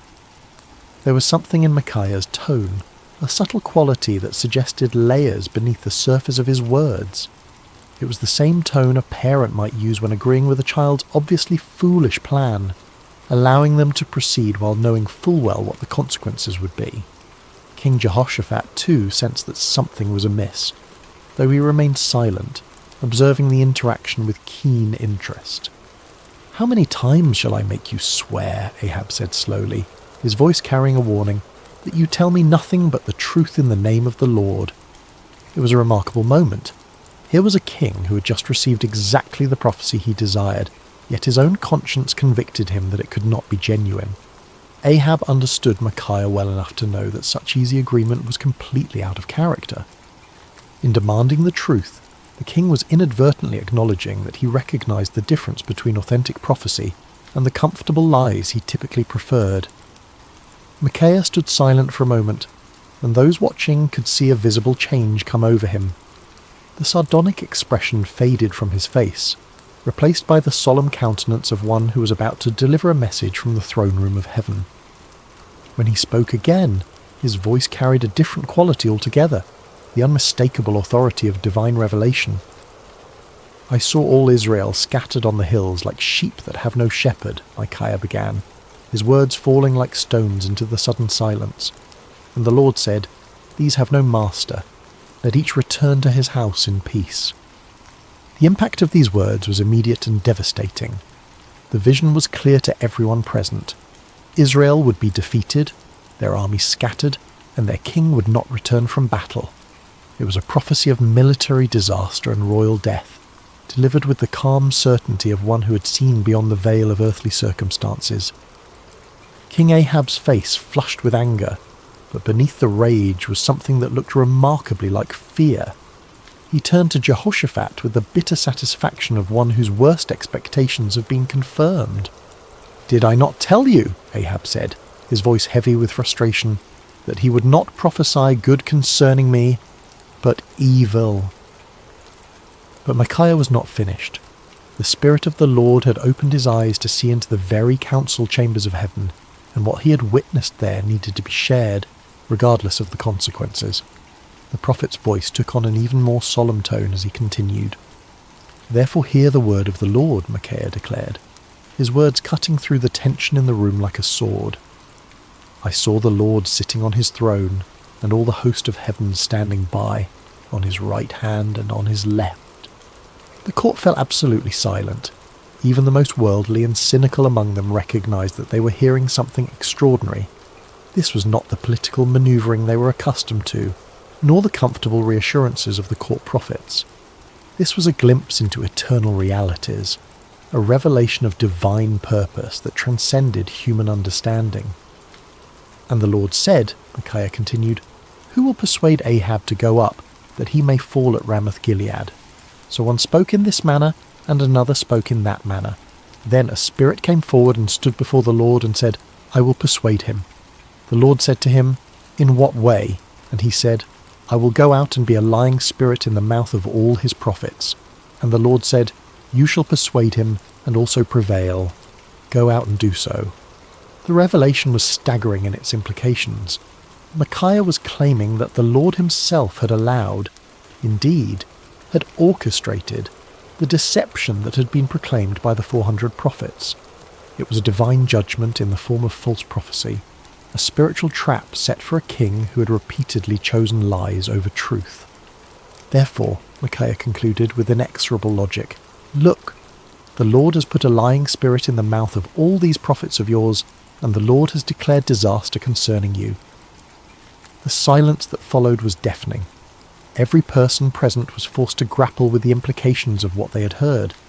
The 400 prophets found themselves accused not merely of error, but of being unwitting instruments of divine deception. The kings faced the terrifying possibility that their carefully planned military campaign was actually a trap set by the Almighty himself. But the silence was short-lived. Zedekiah, the spokesman for the 400 prophets, was a man of considerable pride and ambition. He had built his reputation on his supposed connection to the divine, and Micaiah's words threatened not only his credibility but his entire worldview. The accusation that he had been deceived by a lying spirit was more than he could bear. With a roar of rage, Zedekiah strode across the throne room until he stood face to face with Micaiah. The contrast between them was striking. Zedekiah in his fine robes and carefully groomed appearance, representing the comfortable religiosity of the court, facing Micaiah in his simple garments, embodying the uncompromising voice of authentic prophecy. "Which way did the Spirit from the Lord go from me to speak to you?" Zedekiah demanded, his voice shaking with fury. It was a desperate attempt to challenge Micaiah's authority, to suggest that if anyone possessed a connection to the divine, it was surely the spokesman for 400 prophets rather than this isolated troublemaker. But before Micaiah could respond, Zedekiah's anger overwhelmed his judgment entirely. The sound of the slap echoed through the throne room like a thunderclap. Zedekiah had struck Micaiah across the face with sufficient force to stagger the prophet, leaving a red mark on his cheek that would serve as a visible reminder of what it cost to speak truth in the face of comfortable lies. The act of violence hung in the air like a poisonous cloud. No one moved or spoke, shocked by the sudden transition from theological debate to physical assault. Micaiah slowly straightened, touching his cheek where Zedekiah's hand had left its mark. When he looked up, there was no anger in his eyes, no desire for retaliation. Instead, there was a sadness that seemed to encompass not only his immediate situation, but the entire spiritual state of the nation. "Indeed," Micaiah said quietly, his voice carrying despite its gentle tone, "you shall see on that day when you go into an inner chamber to hide." It was both prophecy and promise. The day would come when Zedekiah's false confidence would crumble, when the reality of divine judgment would force him to seek shelter from the consequences of his deception. The words carried the weight of inevitable fulfillment, spoken not in anger, but with the sorrowful certainty of one who had seen the future and found it tragic. King Ahab had heard enough. The prophet's words had struck too close to uncomfortable truths, had challenged too directly the comfortable illusions upon which he had built his reign. The vision of divine deception, the prophecy of military disaster, the humiliating suggestion that his 400 prophets were unwitting instruments of judgment, all of it combined to create a rage that demanded immediate action. "Take Micaiah," the king commanded, his voice sharp with fury, "and return him to Ammon, the governor of the city, and to Joash the king's son, and say, 'Thus says the king, put this fellow in prison, and feed him with bread of affliction and water of affliction until I come in peace.'" The order was both punishment and insurance policy. By imprisoning Micaiah until his safe return from battle, Ahab was attempting to nullify the prophecy through royal decree. It was a desperate act of defiance against divine judgment, a futile attempt to bind the word of the Lord with chains and prison walls. But Micaiah was not finished. Even as the guards moved toward him, even as the shadow of imprisonment fell across his path, the prophet had one final word to speak. His voice rang out across the throne room with the clarity of absolute conviction. "If you ever return in peace, the Lord has not spoken by me." The words were a direct challenge to royal authority, a public declaration that put Micaiah's credibility as a prophet on the line. He was essentially saying that if Ahab returned safely from battle, then everyone present should conclude that Micaiah was a false prophet deserving of death. It was the ultimate expression of confidence in the word he had received from the Lord. But Micaiah was not content to let his challenge rest with the immediate audience. Looking around the throne room at the assembled courtiers, nobles and servants, he raised his voice even louder. "Mark it, all you people." It was a call to witness, an appeal to everyone present to remember this moment and test the validity of his prophecy against future events. The prophet was willing to stake everything, his reputation, his freedom, possibly his life, on the truth of what he had spoken. It was a level of certainty that transcended human confidence and entered the realm of divine assurance. As the guards seized Micaiah's arms and began to lead him away, the throne room erupted in a buzz of conversation.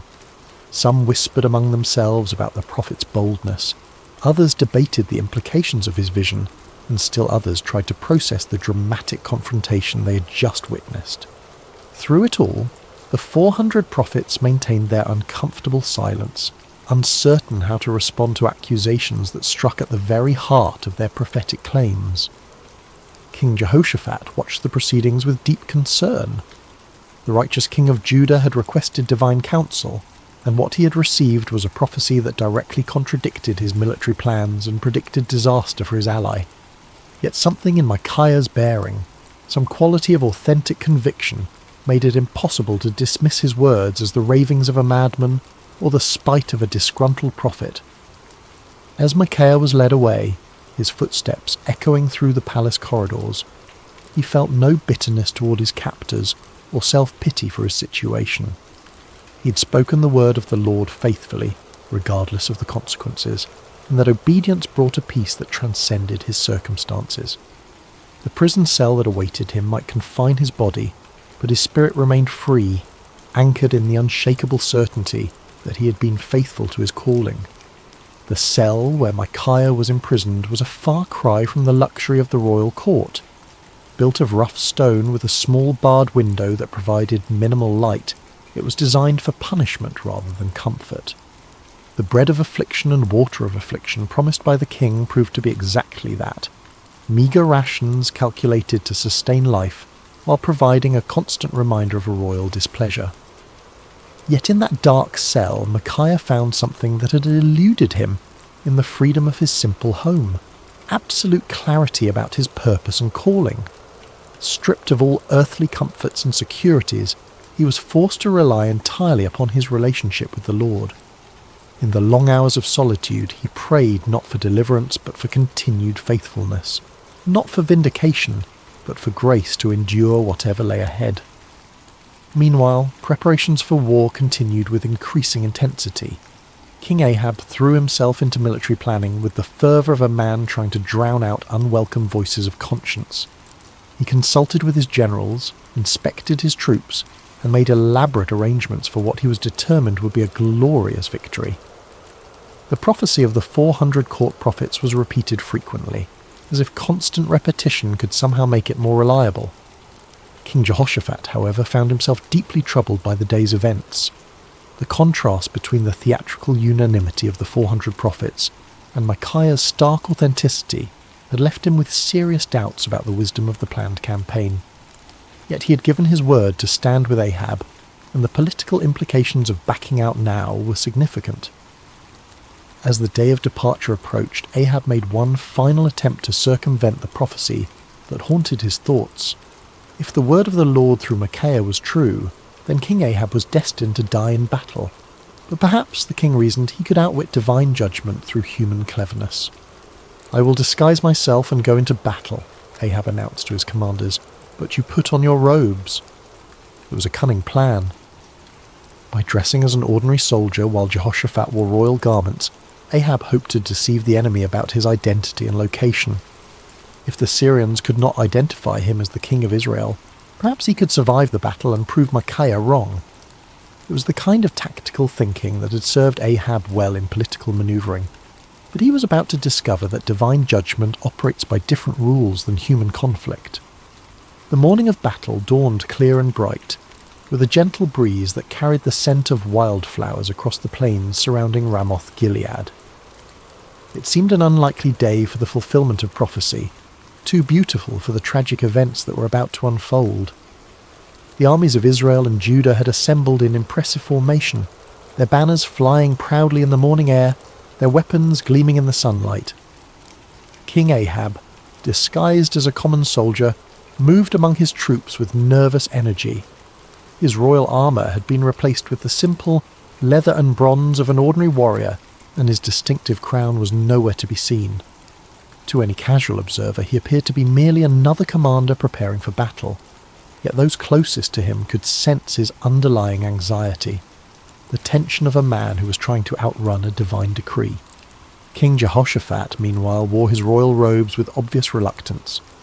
The righteous king of Judah had agreed to this deception as part of their military strategy, but his conscience troubled him. The memory of Micaiah's words weighed heavily on his mind. and he found himself offering frequent prayers for divine protection and guidance. The Syrian army was formidable, well-trained and confident in their ability to defend their territory. Their king had given specific instructions to his 32 chariot commanders: fight with no one small or great, but only with the king of Israel. It was a strategic decision based on the understanding that killing or capturing the enemy king would effectively end the battle and secure victory.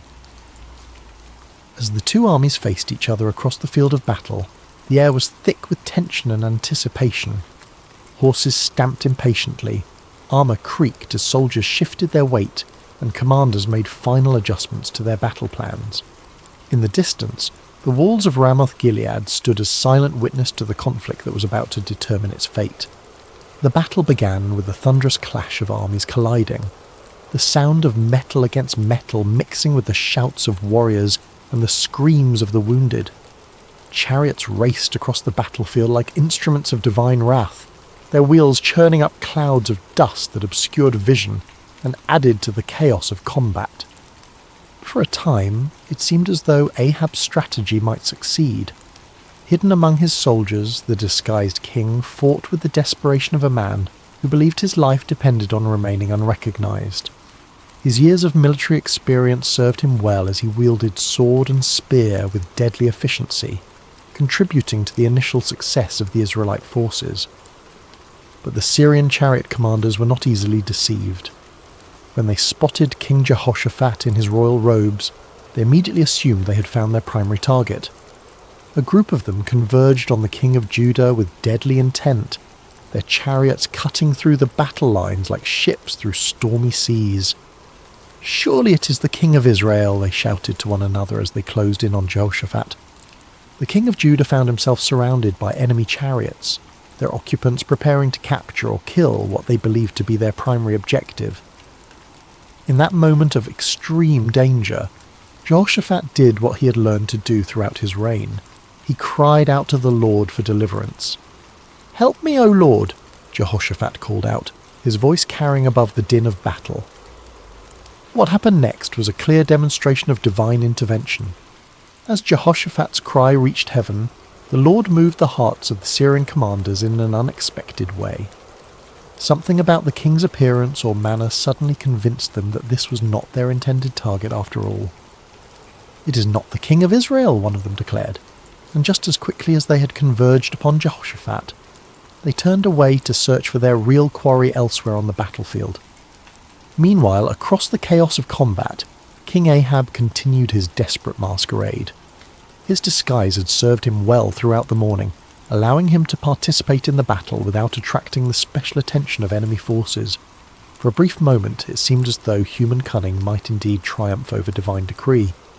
But the Lord's purposes are not thwarted by earthly schemes, no matter how cleverly conceived. As the battle raged on, a Syrian soldier drew his bow at random, not aiming at any particular target, but simply shooting into the mass of enemy forces. It was the kind of arrow that soldiers loose when they cannot see clearly, through the dust and confusion of battle, hoping to strike something useful, but with no specific intent. The arrow flew through the air with the invisible guidance of divine providence. It passed over the heads of common soldiers, sailed between the wheels of racing chariots, and found its mark with the precision of perfect justice. The bronze point struck King Ahab between the joints of his armour, penetrating the one gap in his defences that his disguise could not protect. The king felt the arrow's impact like a thunderbolt, the sudden, sharp pain followed by the warm spread of blood across his chest. He looked down in shock to see the Syrian arrow protruding from his body, its shaft trembling with the force of impact. In that instant, Ahab understood with perfect clarity that no amount of human cleverness could circumvent the word of the Lord. "I am wounded," the king cried out to his chariot driver, his voice tight with pain and the dawning realization of his doom. "Turn around and carry me out of the battle." The chariot driver, a loyal servant who had recognized his disguised king despite the common soldier's garb, immediately began maneuvering toward the edge of the battlefield. But extricating themselves from the chaos of combat proved more difficult than anticipated. The battle had intensified throughout the day, and enemy forces blocked many of the potential escape routes. As they struggled to retreat, King Ahab's condition continued to deteriorate. The arrow had found a vital spot, and blood flowed freely from the wound despite his attempts to stanch it. Yet with grim determination, the king remained propped up in his chariot, unwilling to let his army see him fall. His presence, even in his wounded state, served to encourage the Israelite forces and maintain their fighting spirit. The battle raged from morning until evening, the outcome hanging in the balance as both sides fought with desperate intensity. But as the sun began to set, painting the sky in shades of red that seemed to mirror the blood spilled on the battlefield below, King Ahab's strength finally gave out. The disguised king who had tried to outwit divine judgment slumped forward in his chariot, his life ebbing away with each laboured breath. As word of the king's condition spread through the ranks, the cry went up that would fulfill Micaiah's prophecy with devastating accuracy. Every man to his city, and every man to his own country. The army of Israel, leaderless and demoralized, began to scatter across the hills just as the prophet had foreseen. Like sheep without a shepherd, they abandoned their positions and fled toward home, their dreams of victory dissolving into the nightmare of defeat. King Ahab died as the sun set over Ramoth-Gilead, his blood pooling in the bottom of his chariot. The man who had spent his reign choosing comfortable lies over uncomfortable truths had finally encountered a reality that no amount of deception could alter. The word of the Lord, spoken through his faithful prophet, had been fulfilled to the letter. News of King Ahab's death spread quickly through the land, carried by the scattered remnants of his army and the merchants who followed military campaigns. In the palace at Samaria, the reaction was one of stunned disbelief. The 400 prophets who had proclaimed certain victory found themselves facing a crisis of credibility that would haunt them for the rest of their lives. In his prison cell, Micaiah heard the news with a mixture of sadness and vindication. He had taken no pleasure in prophesying disaster, had felt no joy in predicting the death of his king.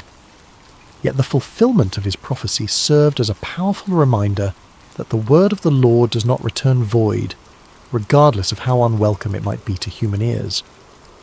When the guards came to release him from prison, Micaiah emerged into the daylight a changed man.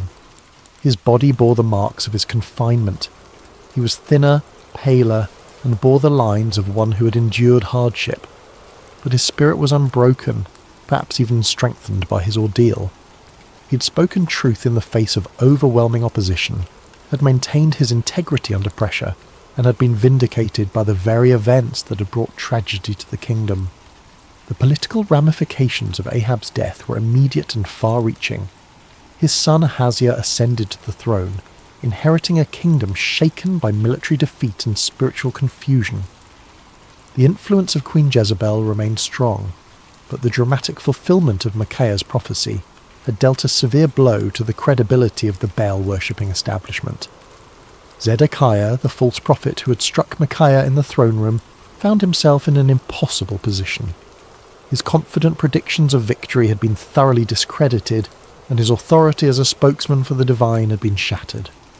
The inner chamber where he sought to hide, just as Micaiah had prophesied, became both a physical and spiritual reality as he struggled to come to terms with the magnitude of his error. The other court prophets faced similar crises of confidence.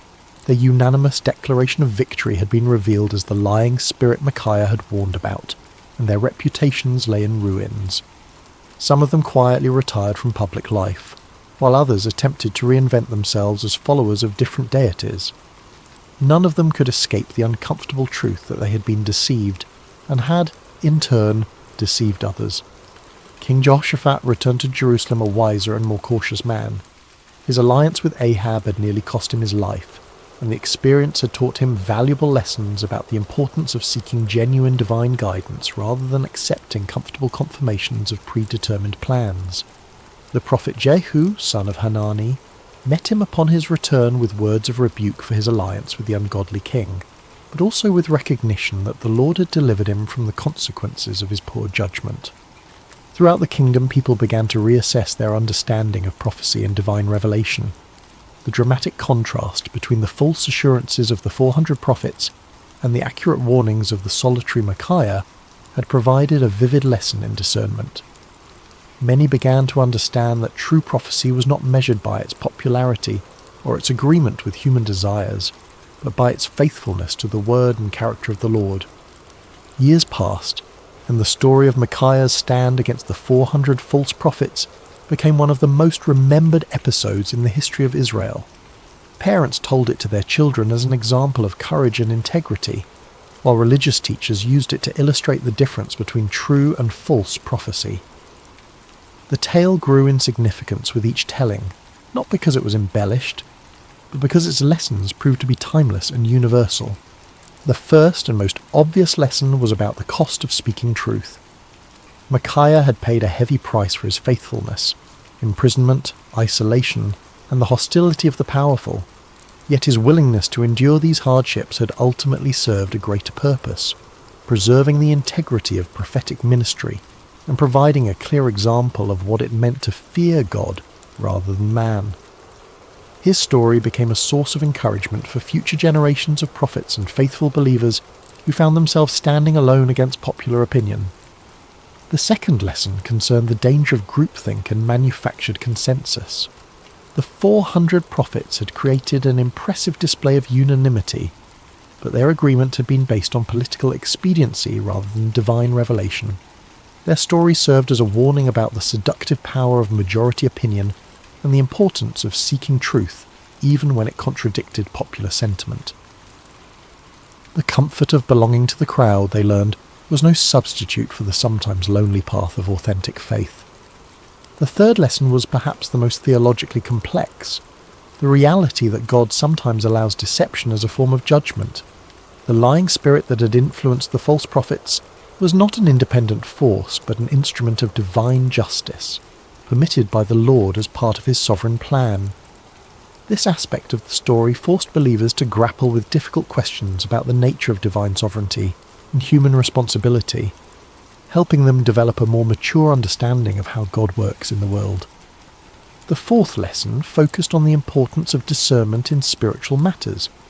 King Jehoshaphat's initial uneasiness with the 400 prophets had been a manifestation of spiritual discernment, a recognition that something was amiss despite the impressive display of consensus. His request for a prophet of the Lord had demonstrated the value of seeking authentic divine guidance rather than accepting convenient confirmations of predetermined plans. The fifth lesson was about the ultimate futility of human schemes when they oppose divine purposes. King Ahab's elaborate disguise had been a clever attempt to circumvent prophecy through human ingenuity, but it had proven utterly useless against the sovereign will of the Lord. The random arrow that found its mark had served as a powerful reminder that God's purposes will be accomplished regardless of human attempts to thwart them. As the years passed and the kingdom of Israel continued its spiritual decline, the story of Micaiah took on additional significance. It became a benchmark against which other prophets and prophecies were measured, a reminder of what authentic faithfulness looked like in the face of opposition. When Elijah stood alone against the prophets of Baal on Mount Carmel, people remembered Micaiah's solitary stand. When Jeremiah faced persecution for his unpopular messages, the example of Micaiah's courage provided encouragement and precedent. The story also served as a cautionary tale for those in positions of authority. King Ahab's admission that he hated Micaiah because the prophet never spoke favourably about him had revealed the dangerous tendency of leaders to surround themselves with yes men rather than truthful counsellors. Future kings and officials who heard the story were challenged to examine their own relationships with advisors and to consider whether they were seeking truth or merely confirmation of their existing beliefs.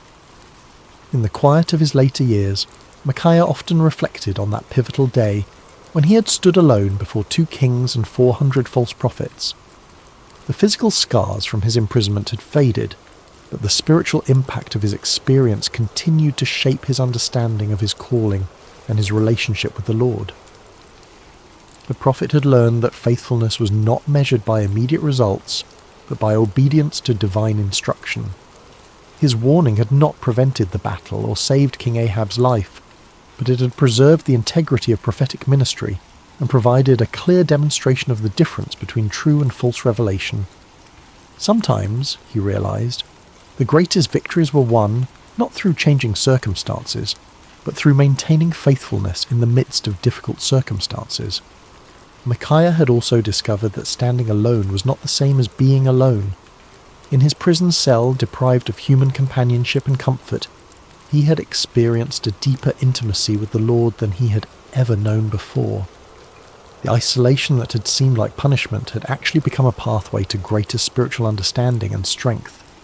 He had learned that the approval of the crowd was a poor substitute for the approval of the Almighty. The prophet had come to understand that his role was not to be popular, but to be faithful, not to tell people what they wanted to hear, but to speak what the Lord had given him to say. This understanding had freed him from the burden of trying to manage people's reactions to his messages, and had allowed him to focus entirely on the sacred responsibility of accurate communication of divine truth. The peace that came from this clarity of purpose was worth more than all the royal favour he might have gained through compromise. As news of Micaiah's faithfulness spread beyond the borders of Israel, his story began to influence other nations and cultures. Foreign dignitaries who visited the kingdom often asked to hear the account of the prophet who had stood against 400 false prophets and accurately predicted the death of a king. The story became a testament to the power of truth and the importance of moral courage, inspiring people of various backgrounds to examine their own commitments to integrity and faithfulness. The story also had a profound impact on the understanding of prophecy itself.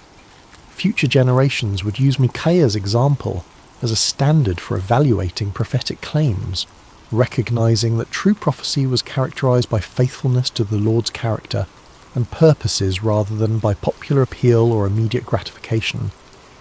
The account helped establish criteria for distinguishing between authentic divine revelation and human manipulation disguised as spiritual authority. In the broader context of Israel's history, Micaiah's stand represented a crucial moment in the preservation of true worship and authentic faith. At a time when the kingdom was sliding towards spiritual apostasy, his unwavering commitment to truth served as a beacon of hope for those who still sought to follow the Lord with integrity. His example encouraged other faithful believers to maintain their convictions even when they seemed to be in the minority. The story of Micaiah also served as a bridge between the ministries of the earlier prophets like Elijah and later ones like Jeremiah and Ezekiel. His experience of standing alone against popular opinion and suffering for his faithfulness would be echoed in the lives of many subsequent prophets who faced similar challenges. The patterns of persecution, vindication, and ultimate triumph that characterized his story became recurring themes in the ongoing narrative of God's relationship with his people. As we reach the end of Micaiah's story, we find ourselves confronted with questions that transcend the ancient world and speak directly to our modern hearts. In an age of social media echo chambers and manufactured consensus, the prophet's example challenges us to examine our own commitment to truth and our willingness to stand alone when necessary. The 400 false prophets of Micaiah's day have their counterparts in every generation. Those who tell us what we want to hear rather than what we need to hear, who offer comfortable lies instead of challenging truths. The temptation to join the crowd, to find safety in numbers, to seek approval rather than accuracy, remains as strong today as it was in ancient Israel.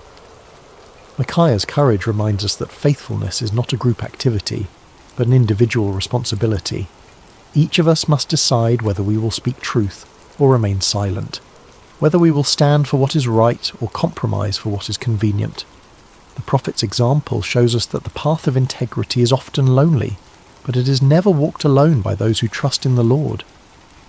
The story also challenges us to examine our own relationship with authority and our tendency to surround ourselves with people who confirm our existing beliefs rather than challenging us to grow. Like King Ahab, we may find ourselves preferring the comfort of familiar lies to the discomfort of unfamiliar truths. Micaiah's example calls us to seek out voices that speak with authenticity, rather than those that merely echo our own opinions. Perhaps most importantly, the story of Micaiah reminds us that truth has a way of prevailing in the end, even when it seems overwhelmed by opposition. The prophet's vindication did not come immediately, and it came at great personal cost, but it came nonetheless.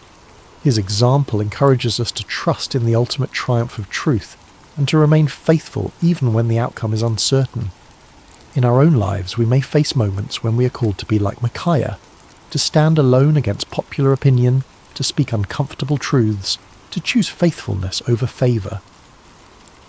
When those moments come, may we remember the forgotten prophet who found his courage not in the approval of men, but in the approval of his God. The story of Micaiah teaches us that true strength is not found in numbers, but in conviction, that real courage is not the absence of fear, but the willingness to do what is right despite our fears, and that lasting victory comes not from avoiding conflict, but from maintaining integrity in the midst of it. As you close your eyes tonight and drift towards sleep, may you carry with you the quiet courage of Micaiah, the man who dared to stand alone because he knew he was not truly alone. May his example inspire you to speak truth with love, to stand for what is right with humility, and to trust in the ultimate triumph of God's purposes even when the immediate circumstances seem overwhelming. In a world that often rewards conformity and punishes authenticity, may you find the strength to be like Micaiah, faithful, courageous, and true. For in the end, it is not the approval of the crowd that matters, but the approval of the one who sees all hearts and knows all truths. The forgotten prophet's story ends, but its echo continues in every heart that chooses truth over comfort, courage over convenience, and faithfulness over favour. May that echo sound clearly in your own life, guiding you toward the kind of integrity that leaves a lasting legacy long after the voices of the crowd have faded into silence. Rest well, dear friends, and may your dreams be filled with the peace that comes from knowing you serve a God who honours faithfulness, rewards courage, and never abandons those who trust in him. The story of Micaiah reminds us that in God's kingdom, standing alone with truth is always better than standing with the crowd in deception. Sleep peacefully, knowing that, like Micaiah, you're never truly alone when you walk in the light of divine truth. Hello, dear friends, and welcome to Sacred Slumber. Before we begin tonight's story, I'd love to connect with you for just a moment. How has your day treated you? Perhaps you're settling into evening wherever you are in the world, or maybe you're finding a quiet moment in the middle of your day to pause and breathe. Whether you're listening from a bustling city or a quiet countryside, from the mountains or by the sea, you are welcome here. What time is it where you are right now? Are you watching the sun set through your window, or perhaps the stars are already painting the sky above you? No matter where you find yourself in this beautiful world we share, you've found your way to this sacred space, and I'm so grateful you're here. If this story brings you peace tonight, I'd be honoured if you'd consider subscribing to Sacred Slumber. Your presence in our community means the world to us, and it helps us continue sharing these timeless stories that remind us of hope, faith, and the gentle strength that carries us through life's seasons. Now let's settle in together for tonight's story. Take a deep breath with me. Let your shoulders drop. Let your heart rest. Tonight, we journey to an ancient land, to a time of great drought and scarcity, where we'll meet a widow whose small act of faith would echo through the ages. This is the story of bread in the drought, the story of the widow of Zarephath. The sun beat down mercilessly on the cracked earth of Israel, its rays sharp as bronze swords piercing through air that shimmered with heat. Not a cloud had crossed the sky for months, and the land lay barren and broken, crying out for relief that would not come. This was the drought that Elijah had prophesied, the drought that would bring a proud king to his knees and teach a nation that there was still a God in Israel. Elijah moved like a shadow across the wilderness, his weathered feet finding paths where others saw only desolation. His dark hair hung long and wild, his beard streaked with dust from countless days of wandering. The rough camel's hair that wrapped around his lean frame had become his second skin, and the leather belt at his waist held the simple tools of a man who had learned to survive on little. But Elijah was no ordinary wanderer. He was a prophet of the Most High God, and his words had the power to shut up the heavens themselves. When he had stood before King Ahab in his glittering palace, Surrounded by the false prophets of Baal and Asherah, Elijah had spoken with the authority of heaven itself. As the Lord, the God of Israel, lives, whom I serve, there will be neither dew nor rain in the next few years except at my word. Those words had sealed his fate as a fugitive. Ahab's rage had been swift and terrible, and Queen Jezebel's thirst for the prophet's blood was legendary throughout the land. So Elijah had fled, following the voice of God that whispered to him in the wind, that spoke to him in the silence of the wilderness, that guided his steps away from the palaces of men and toward the humble places where faith still flickered like a candle in the darkness. For months God had provided for his prophet in the most unlikely ways. By the brook Cherith, ravens had brought him bread and meat morning and evening, their black wings carrying sustenance from heaven itself. Elijah had learned to read the language of divine provision, to trust in a God who could command the birds of the air and the streams of the earth to serve his purposes. But as the drought deepened and the brook dried up, God's voice came to Elijah again, gentle but unmistakable. Go at once to Zarephath in the region of Sidon and stay there. I have directed a widow there to supply you with food. Zarephath. The name itself meant refining or smelting place, a fitting destination for a prophet who was learning daily what it meant to be refined by fire, to have the dross of self-reliance burned away until only faith remained. It was a small coastal town in Phoenicia, in what we now call Lebanon, far from the borders of Israel and the reach of Ahab's soldiers. As Elijah walked the dusty roads towards Zarephath, his mind turned over the peculiar nature of God's provision. Not to a wealthy merchant's house would he go, not to a palace or a place of abundance. God was sending him to a widow, a woman who in that ancient world would have been among the most vulnerable, the most likely to be in need herself. And she was a Gentile, a foreigner, one who did not worship the God of Israel. Yet this was how the Almighty worked, Elijah had learned.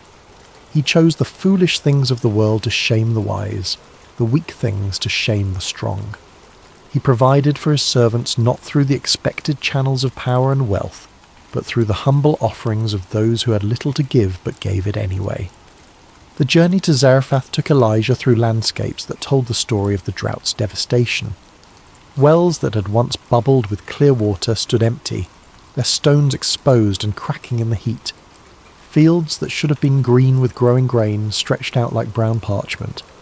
The soil so hard it rang under his footsteps like pottery.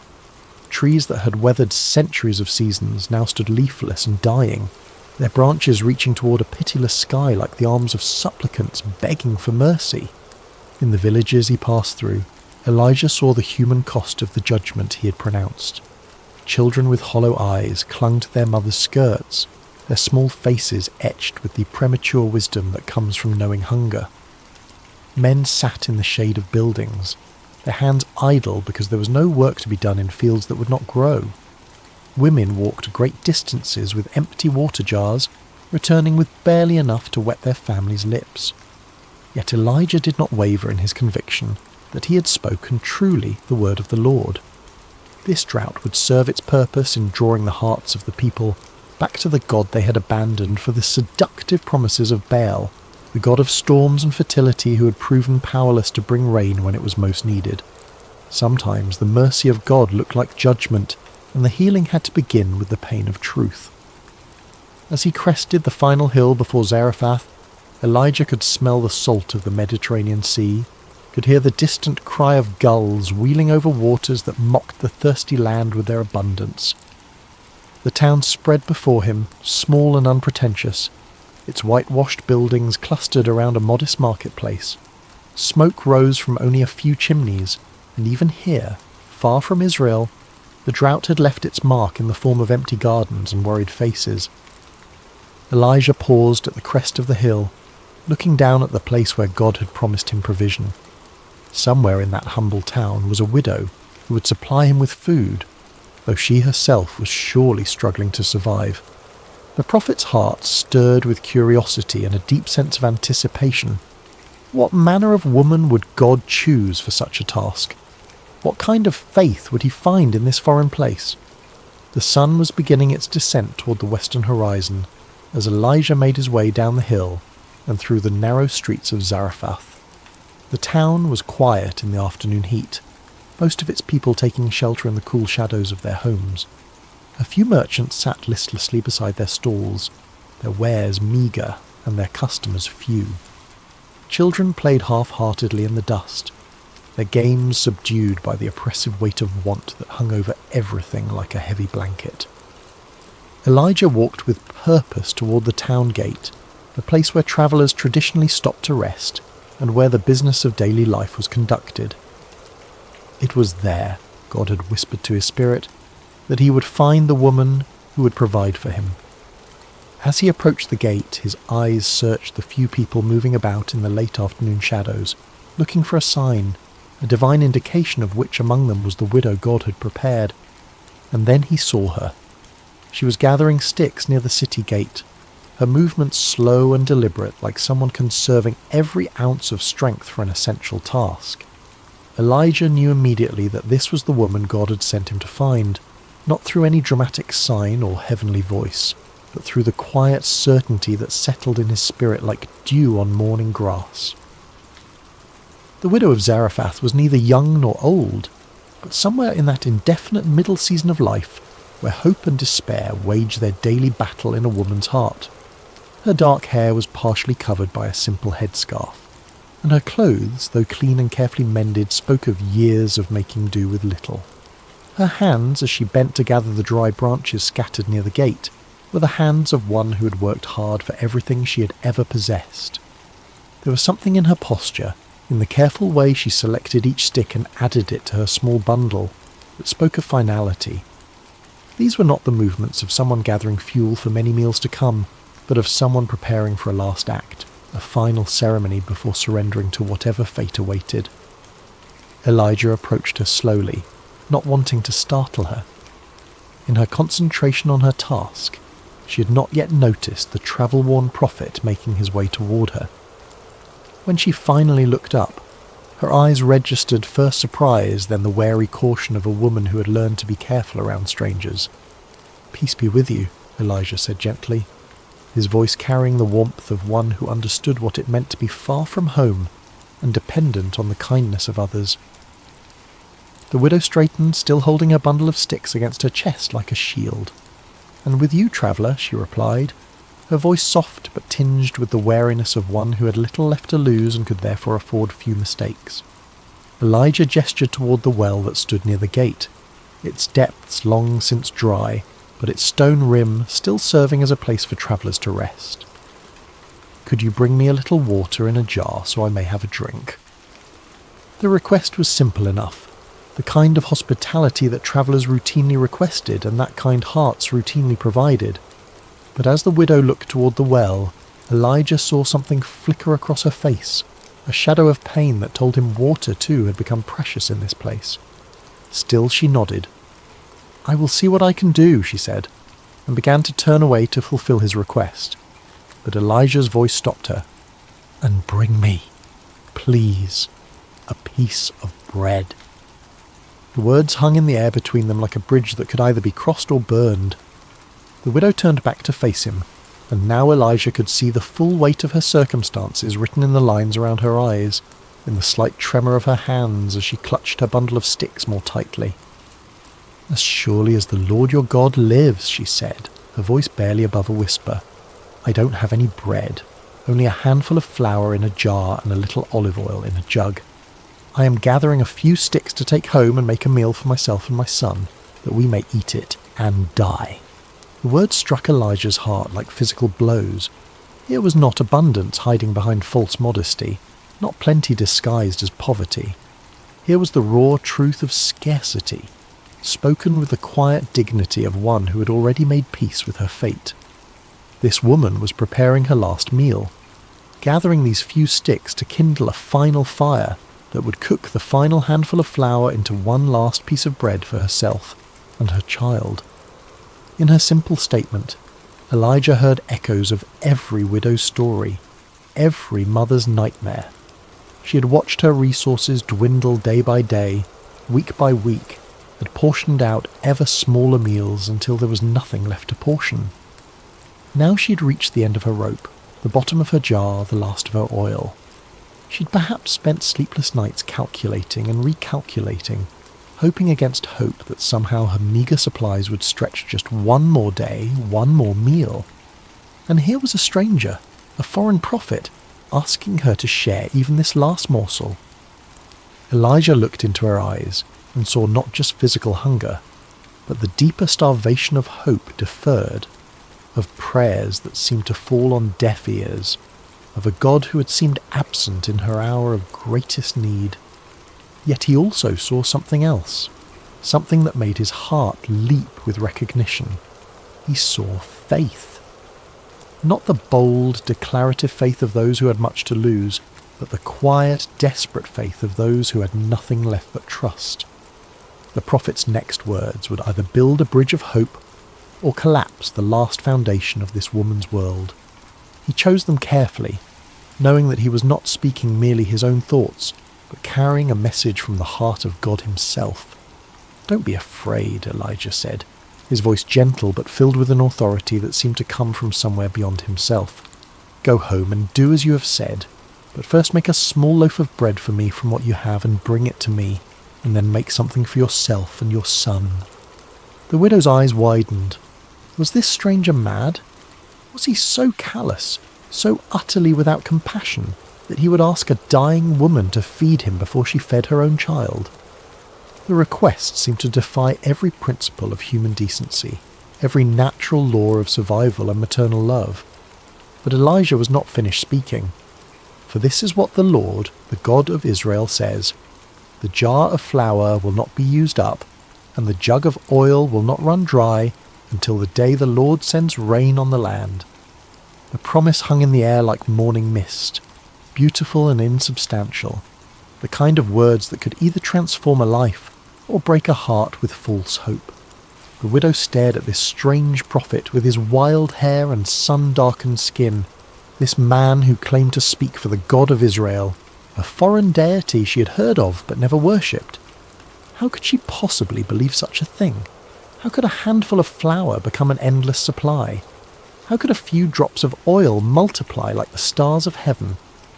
Every practical bone in her body, every lesson learned through years of careful management and hard-won survival, told her this was impossible. Yet something in Elijah's eyes, something in the quiet confidence with which he spoke these impossible words, awakened an echo in her heart. Perhaps it was the memory of childhood stories her grandmother had told, tales of gods and miracles from the ancient days. Perhaps it was the sheer desperation of a mother who would try anything, believe anything, if it meant one more day of life for her son. Or perhaps it was something deeper, something that recognized in this weathered prophet's promise the voice of the same divine love that had sustained her through every previous trial, that had somehow always provided just enough, just when she needed it most, until now. The widow looked down at her bundle of sticks, then back at Elijah. She thought of her son waiting at home, trusting her to return with enough fuel to cook their final meal. She thought of the empty jar that had once held pounds of flour, now scraped clean except for that last precious handful. She thought of the oil jug that had once gurgled with golden liquid, now holding barely enough to moisten the flour into dough. And then she thought of something else, the strange peace that had settled over her heart as Elijah spoke his impossible promise. It was not the peace of understanding, for she understood nothing of what he proposed. It was not the peace of certainty, for everything in her circumstances screamed that his words were foolishness. It was the peace of surrender, the peace that comes when one has exhausted all human possibilities and stands at the edge of mystery, ready to step into the unknown. "I will do as you have said," she whispered, her voice carrying the weight of a decision that would echo through all eternity. The walk back to her small home felt both eternal and instantaneous to the widow. Each step carried her further from the safety of reasonable despair and closer to the dangerous territory of hope. The bundle of sticks in her arms seemed to grow heavier with each pace, not because of their weight, but because of what they represented, the fuel for a miracle she dared not quite believe in, yet could not quite dismiss. Her house stood at the end of a narrow alley, its walls built of the same white stone as most of the buildings in Zarephath. its roof flat and practical. It was small but carefully maintained, the kind of home that spoke of pride surviving in the face of poverty. A few clay pots stood near the doorway, empty now except for the dust that had settled in them during the long months of drought. As she approached her door, the widow could hear movement inside, the soft sounds of her son moving about in the dim interior. He was perhaps 10 years old, still young enough to trust completely in his mother's ability to provide, yet old enough to understand the gravity of their situation. He had not complained when the meals grew smaller and less frequent, had not questioned why she sometimes gave him her portion while claiming she wasn't hungry. Now she would have to explain to him that she was going to give away their last food to a stranger. The door opened with a soft creak of wood that had swollen and shrunk through many seasons. Inside, the house was cool and shadowy, a welcome relief from the blazing heat of the afternoon sun. Her son looked up from where he sat near the window, his young face brightening at her return. "Did you find enough wood, Mother?" he asked, his voice carrying the careful optimism of a child who'd learned not to expect too much, but could not quite stop hoping. The widow set down her bundle of sticks and looked around the familiar space of her home. Everything was clean and in its place, though there was precious little to arrange. A few cooking vessels, some worn but serviceable garments, a small table, sleeping mats that she rolled up each morning and spread each evening. The jar of flour sat in the corner where she always kept it, and beside it the small jug of oil. The son followed her gaze to the corner where their last provisions waited. He had watched those containers grow emptier day by day, had seen his mother peer into them each morning with expressions that grew more worried as the contents diminished. He knew, with the intuitive wisdom that children possess, that today would be their last day of having anything to eat. "Mother," he said again, sensing something different in her manner, something that hadn't been there when she left to gather the wood. The widow moved to the corner and lifted the flour jar, feeling the pitiful weight of what remained inside. Then she picked up the oil jug, tilting it slightly to gauge how little was left. The sound of the oil moving in the nearly empty vessel was like a whisper, like the last breath of hope dying away. But then she remembered Elijah's words, remembered the strange certainty in his voice when he spoke of jars that would not empty, and jugs that would not run dry. She remembered the peace that had settled over her heart when she agreed to his impossible request. "My son," she said gently, kneeling beside him so they were at eye level, "something wonderful and strange has happened today. A prophet of the God of Israel has come to our town, and he has asked me to share our food with him." The boy's eyes widened. "Our food? But Mother, we only have enough for one meal, yes," she finished for him. "I know. But this prophet, his name is Elijah, has promised me something that seems impossible. He says that if I feed him first, then our jar of flour will not be used up, and our jug of oil will not run dry until the day the Lord sends rain on the land." The child stared at his mother, processing this information with the serious concentration of one who had learned that adult decisions often determined whether children lived or died. "Do you believe him, Mother?"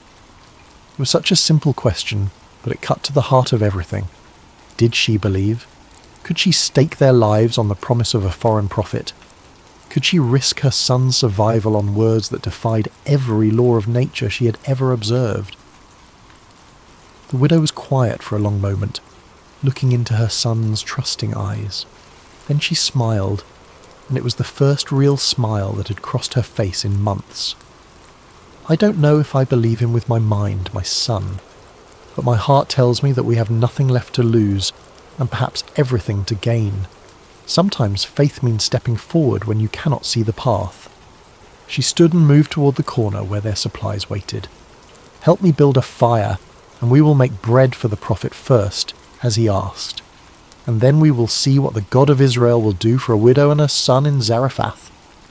The boy nodded solemnly, and began arranging the sticks his mother had gathered while she prepared to perform what might be either an act of supreme faith or supreme foolishness. The distinction, she realized, might not matter as much as she had thought. Working together, they built a small fire outside their door, the flames dancing bright against the darkening sky.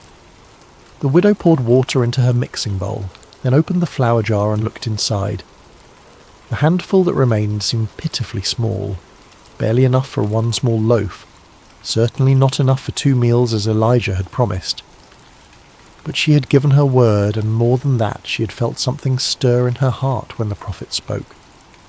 Perhaps it was only desperation disguised as faith, but it was all she had to offer.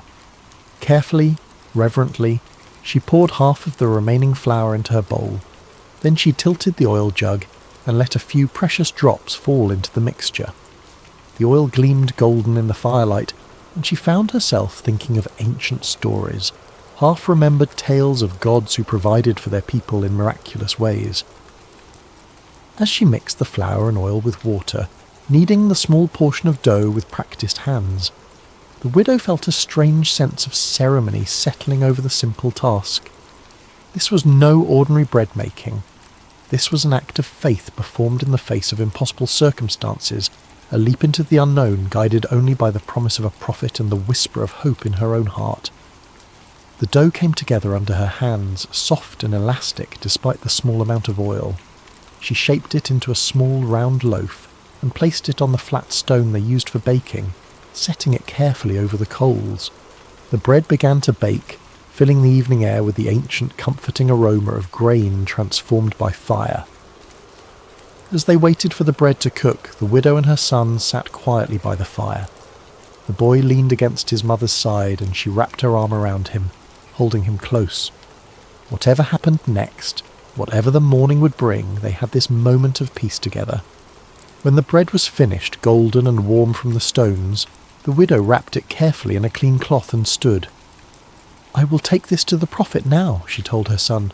"While I am gone, keep the fire burning. When I return, we'll make our own bread and see if the promise holds true." The walk back to the city gate seemed shorter this time, though the weight of what she carried felt immeasurable. This small loaf represented everything she had left in the world, the last of her resources, the final hedge against starvation. She was literally carrying her life in her hands, offering it to a stranger based on nothing more than his word. Elijah was waiting where she had left him, sitting quietly in the gathering dusk. When he saw her approaching with the wrapped bread, his face lit up with a smile that transformed his austere features. It was not the smile of one who had expected to be obeyed, but of one who was genuinely moved by the sacrifice he was witnessing. "Thank you," he said simply as she placed the bread in his hands. "What you have done requires more courage than facing down armies or calling fire from heaven. You have chosen to trust when you had every reason to doubt."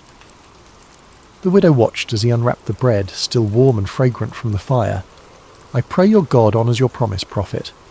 My son and I have nothing left but this hope you have given us." Elijah broke the bread and ate it slowly, savouring each bite not just for its nourishment but for what it represented. "He will honour it," the prophet said with quiet certainty. "Go home now and prepare your own meal. The jar of flour will not be empty."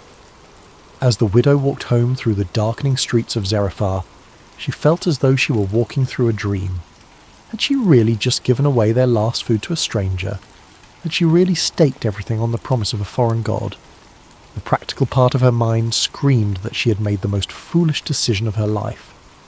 But another part of her, a deeper part that had been silent for so long she had almost forgotten it existed, whispered that she had just participated in something holy, something that would echo through eternity. She'd chosen faith over fear, trust over self-preservation, hope over despair. Now she would discover whether faith was strong enough to fill an empty jar. The widow's hands trembled slightly as she reached for the flour jar upon returning home. Her son sat by the fire, his young face illuminated by the dancing flames, watching his mother with the intense attention of one whose very life hung in the balance of what would happen next.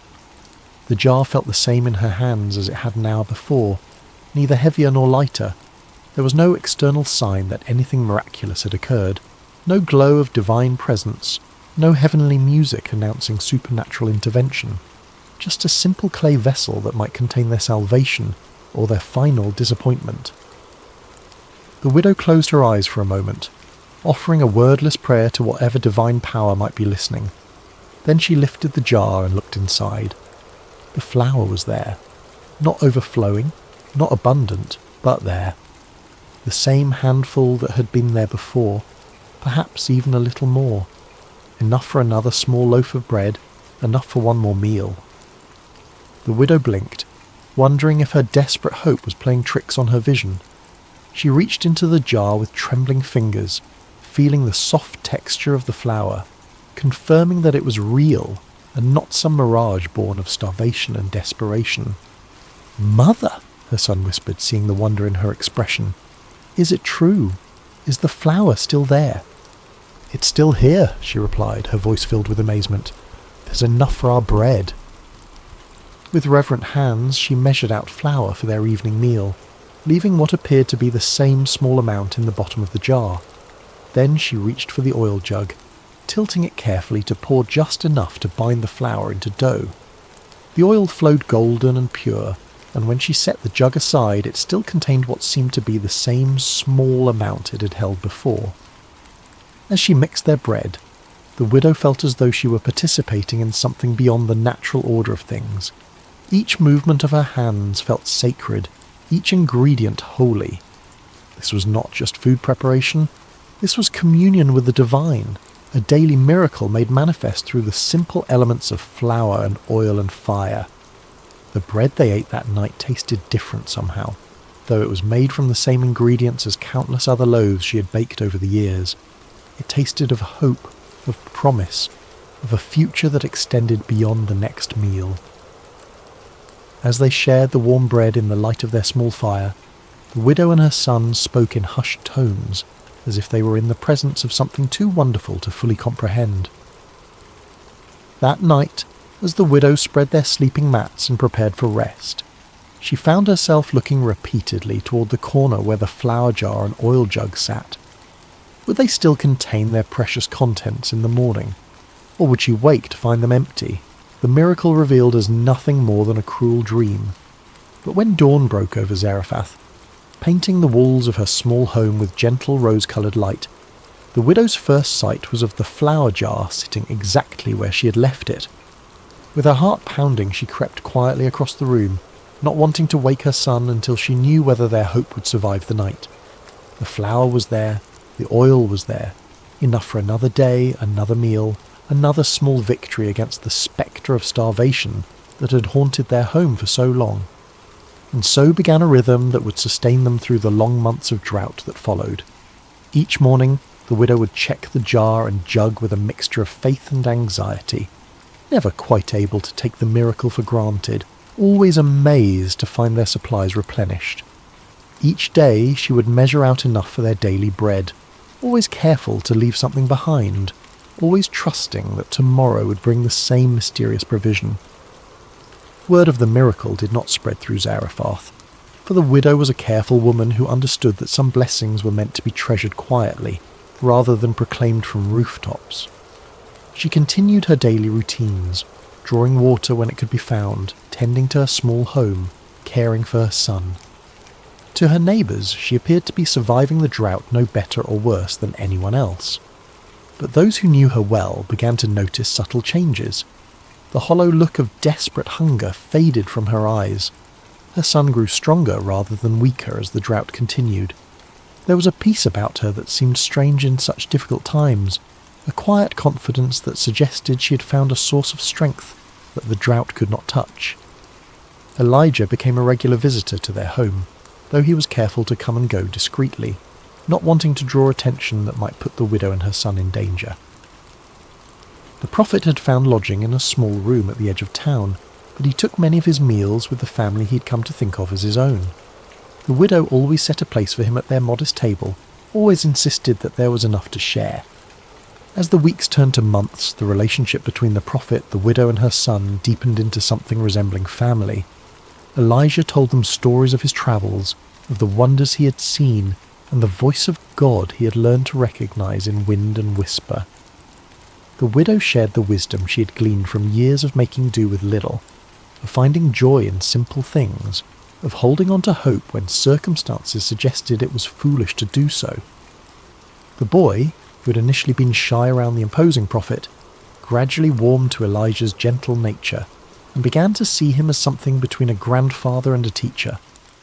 Elijah taught him to read the Hebrew alphabet, to recognize the patterns of weather and season, to understand that the God of Israel was not just a God of the Israelites, but a God who cared for all his children, regardless of their nationality or circumstances. Through it all, the miracle continued. Day after day, week after week, month after month, the jar of flour did not become empty, and the jug of oil did not run dry. Sometimes the widow would peer into the containers and see what appeared to be exactly the same amount as the day before. Other times there seemed to be a little more, as if the divine provider had sensed their need for extra sustenance, or simply wanted to remind them of his abundant love. The miracle was not one of overwhelming abundance. The widow never found her home suddenly filled with grain sacks or her courtyard overflowing with amphoria of oil. The provision was measured daily, sufficient.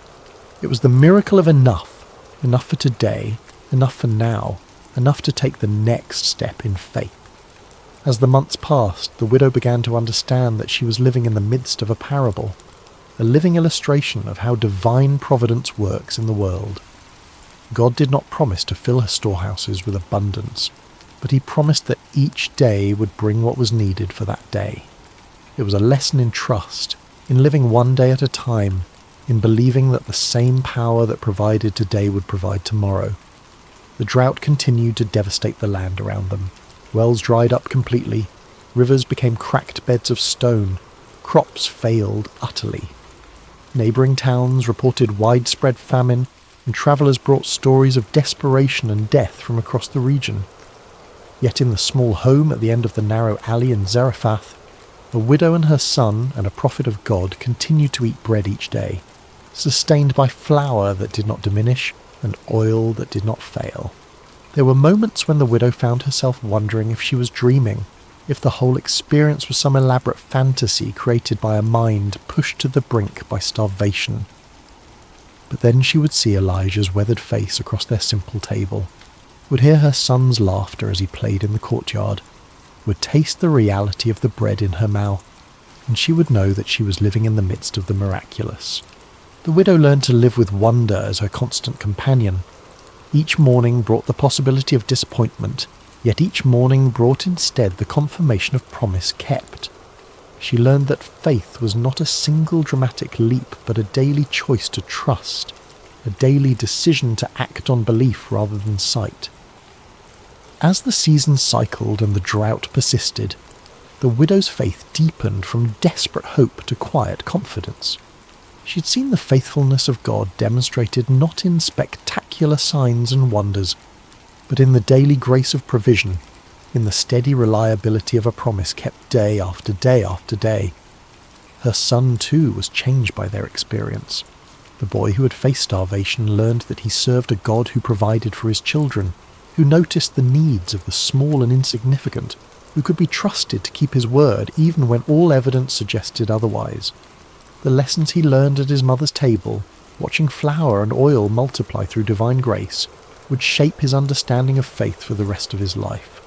And Elijah found his own faith strengthened as he witnessed the widow's daily trust. This foreign woman, this Gentile who had no obligation to believe in the God of Israel, demonstrated a quality of faith that put many of his own countrymen to shame. She trusted not because she understood, but because she chose to believe. She obeyed not because the path was clear, but because she was willing to walk into mystery. The miracle of the flour and oil became more than mere physical provision. It became a daily sacrament, a reminder that the God who made the universe was intimately involved in the details of their lives. Every meal was a communion, every shared bread a celebration of divine faithfulness. Through it all, the rhythm of ordinary life continued. The widow swept her floors, mended their clothes, drew what water could be found. Her son played with other children when energy permitted, helped with household tasks, grew taller and stronger despite the famine that surrounded them. Elijah prayed, studied, taught, and waited for the word of the Lord that would eventually send him back to Israel to confront the king and end the drought. But in the quiet moments, when the work was done and the evening meal was finished and they sat together in the glow of their small fire, all three understood that they were witnessing something eternal. They were living proof that God's love extends beyond the boundaries of nation and tribe, that his provision flows to all who trust him, and that faith the size of a mustard seed can move mountains of impossibility. The widow would often reflect on that first day when Elijah had asked for her last handful of flour. She had stood at the crossroads between fear and faith, between holding tight to what little she had and releasing it into the hands of an unknown God. Her choice to trust, to give when she had nothing left to give, had opened the door to a miracle that sustained not just her body, but her soul. As the months passed, other miracles followed. The widow's health improved, her son grew strong, and their small home became a beacon of hope in a drought-stricken land. Neighbours began to notice that this family seemed to weather the crisis better than most, though they never suspected the divine intervention that made it possible. Elijah taught them that true wealth was not measured in the size of one's storehouses, but in the faithfulness of one's provider. The widow learned that obedience to God's word, even when it seemed to contradict human wisdom, always led to blessing. Her son discovered that the God of Israel was also his God, that divine love knew no boundaries of race or nationality. Years later, when the drought finally ended, and rain fell once again on the parched earth, the widow would remember these days as the most precious of her life, not because they were easy, but because they were holy. In her poverty she had discovered riches. In her weakness she had found strength. In her emptiness she had encountered the fullness of God's love. The jar of flour never ran empty until the day the rains came. The jug of oil never ran dry until the crisis passed. And the faith that began with a handful of flour and a desperate prayer grew into a testimony that would echo through generations, reminding all who heard it that God's provision is always sufficient, his timing always perfect, and his love always faithful. In the quiet of your own heart tonight, as you rest in the peace of this ancient story, remember the widow's courage. Remember that sometimes faith looks like giving when you have nothing left to give, trusting when you cannot see the way forward, believing when all evidence suggests you should despair. Remember that the same God who provided for a widow in Zarephath provides for you today. He sees your needs, knows your fears, and holds your tomorrow in his hands. Sleep now in the assurance that his love surrounds you, his grace sustains you, and his faithfulness will carry you through every season of your life. The jar of flour will not be empty, the jug of oil will not run dry, and the God who multiplied a widow's faith will multiply yours as well, one day at a time, one meal at a time, one breath at a time. Rest well, dear friend. Tomorrow brings new mercies, fresh provision, and the continued unfolding of God's perfect plan for your life. Like the widow of Zarephath, you can trust that there will always be enough. As we close this sacred story tonight, let your heart rest in the truth that the same God who provided for the widow provides for you. In your own seasons of scarcity, whether of resources or hope or strength, remember that divine provision often comes not as abundance but as enough. Enough for today, enough for now, enough to take the next step in faith. The widow's miracle was not that her cupboards overflowed, but that they never emptied. Sometimes God's greatest gift is not more, but sufficient. Not wealth, but provision. Not ease, but sustenance for the journey. Sleep now, knowing that the Keeper of Israel neither slumbers nor sleeps, and that his eye is upon you with the same loving attention he showed to a foreign widow in an ancient town. Your jar will not be empty. Your jug will not run dry. His faithfulness endures forever. Rest well, dear soul, rest well. Hello friends, and welcome to Sacred Slumber. I hope your day has been filled with blessings, no matter what time you're joining us or where you are in this beautiful world. Before we begin tonight's journey into the remarkable story of Gideon, I want to invite you to subscribe to Sacred Slumber so you never miss these powerful biblical narratives that can transform your heart and strengthen your faith. Now let's settle in as we explore one of the most extraordinary accounts of courage, faith and divine intervention in all of Scripture. The sun hung low over the hills of Israel, casting long shadows across a land that had once flowed with milk and honey. But those days seemed like distant memories now. the once prosperous nation had fallen into chaos, its people scattered and hiding like frightened animals. For 7 long years, the Midianites had swept down upon Israel like locusts, devouring everything in their path. Picture, if you will, the terror that gripped every village and farmstead. Families would wake each morning not knowing if this would be the day the raiders would come. Fathers would venture out to check their crops, only to find them trampled and stolen. Children would be hushed to silence at the first sound of hoofbeats on the horizon. The very air seemed thick with fear and desperation. The Midianites, along with their allies, the Amalekites, and other eastern peoples, had turned the conquest of Israel into an annual ritual.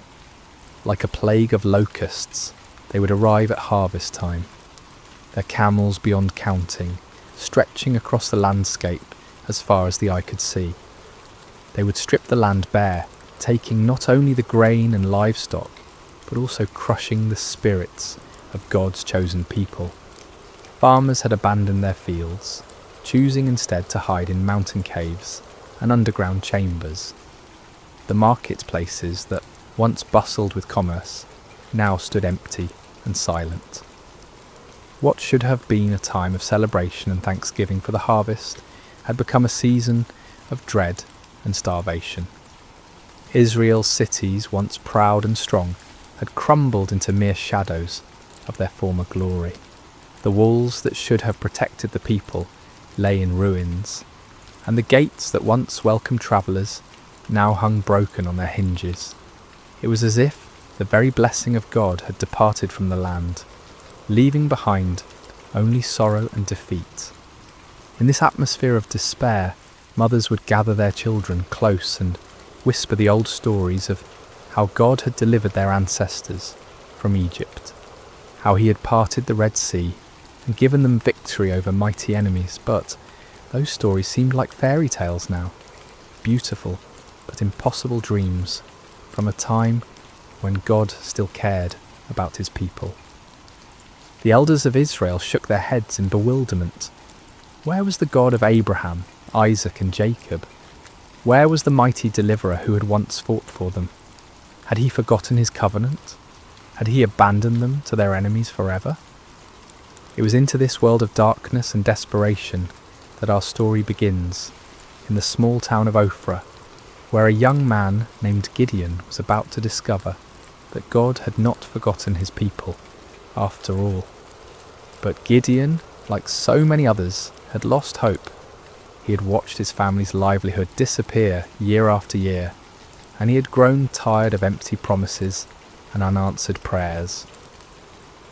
On this particular day, the storm clouds gathered on the horizon, both literally and figuratively. Gideon was engaged in the dangerous work of threshing wheat, but he wasn't doing it in the traditional threshing floor, where the grain could be properly separated from the chaff by the wind. Instead, he was hidden away in a wine press, a place where grapes were normally crushed to make wine. It was cramped, inefficient, and poorly ventilated, but it offered something more valuable than convenience. It offered concealment from enemy eyes. As Gideon worked in his makeshift hiding place, sweat dripping from his brow in the confined space, he embodied the broken spirit of his entire nation. Here was a man reduced to secret, fearful labour just to provide basic sustenance for his family. The very act of threshing wheat, once a joyful community celebration, had become a furtive, isolated struggle for survival. Little did Gideon know that this moment of apparent defeat would become the launching pad for one of the most remarkable displays of God's power in human history. The God who seemed absent was actually watching, waiting, and preparing to use this unlikely hero in ways that would astound both friend and foe alike. The rhythm of Gideon's work was steady but tense. Each strike of his flail against the wheat stalks echoed softly in the confined space of the wine press. His eyes darted frequently toward the opening above, watching for any sign of danger. The precious grain he was salvaging represented not just food for today, but hope for tomorrow, assuming the Midianites didn't discover his hiding place.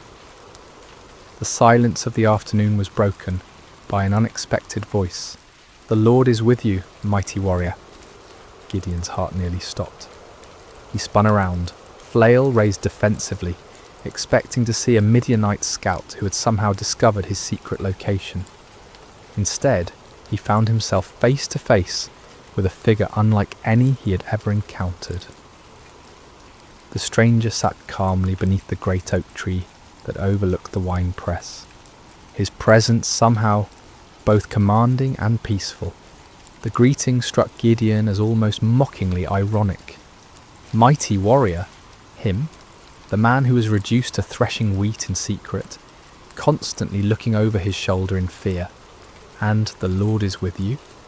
If that were true, then why was Israel suffering under such devastating oppression?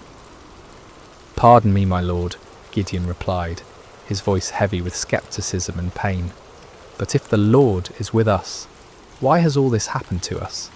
Where are all his wonders that our ancestors told us about when they said, 'Did not the Lord bring us up out of Egypt?'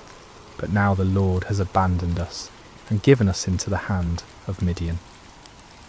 The words poured out of Gideon like water from a broken dam.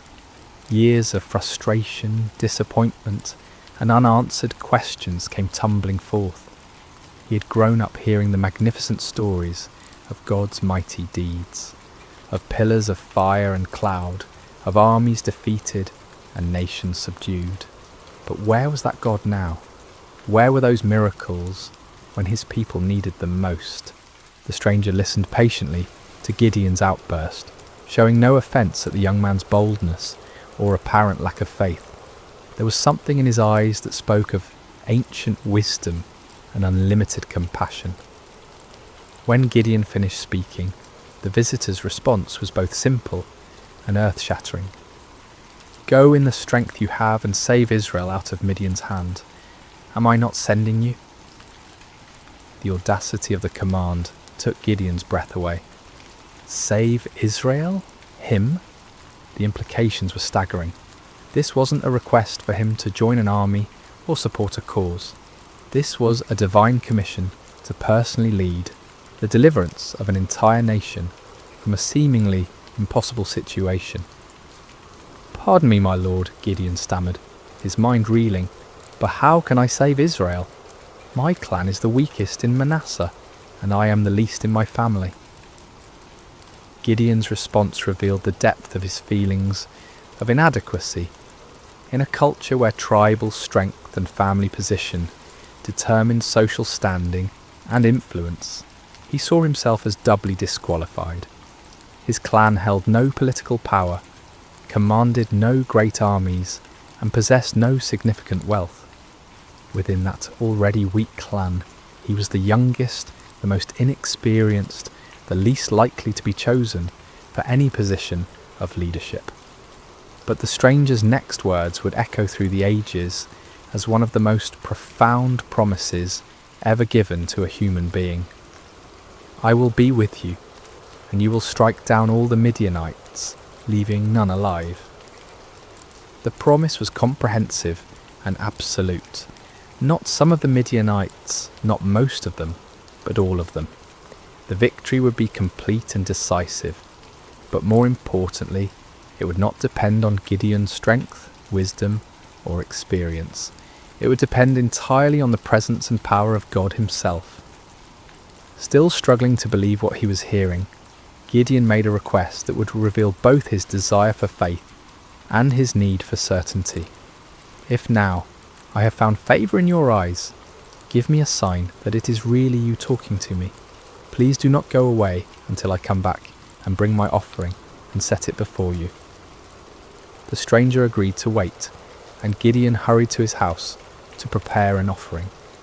His heart raced as he worked, his hands trembling slightly as he prepared a young goat and made bread from an ephah of flour. This was not a small offering by the standards of his time, especially for a family struggling under the oppression of constant raids. Yet something within him compelled him to give generously, to honour this mysterious visitor properly. When Gideon returned with the prepared food, the stranger instructed him to place the meat and unleavened bread on a rock and pour out the broth. Gideon obeyed, though he couldn't understand the purpose of these strange instructions. What happened next would leave no doubt about the supernatural nature of his visitor. The stranger touched the meat and bread with the tip of the staff he carried, and immediately fire flared from the rock, consuming the entire offering in an instant.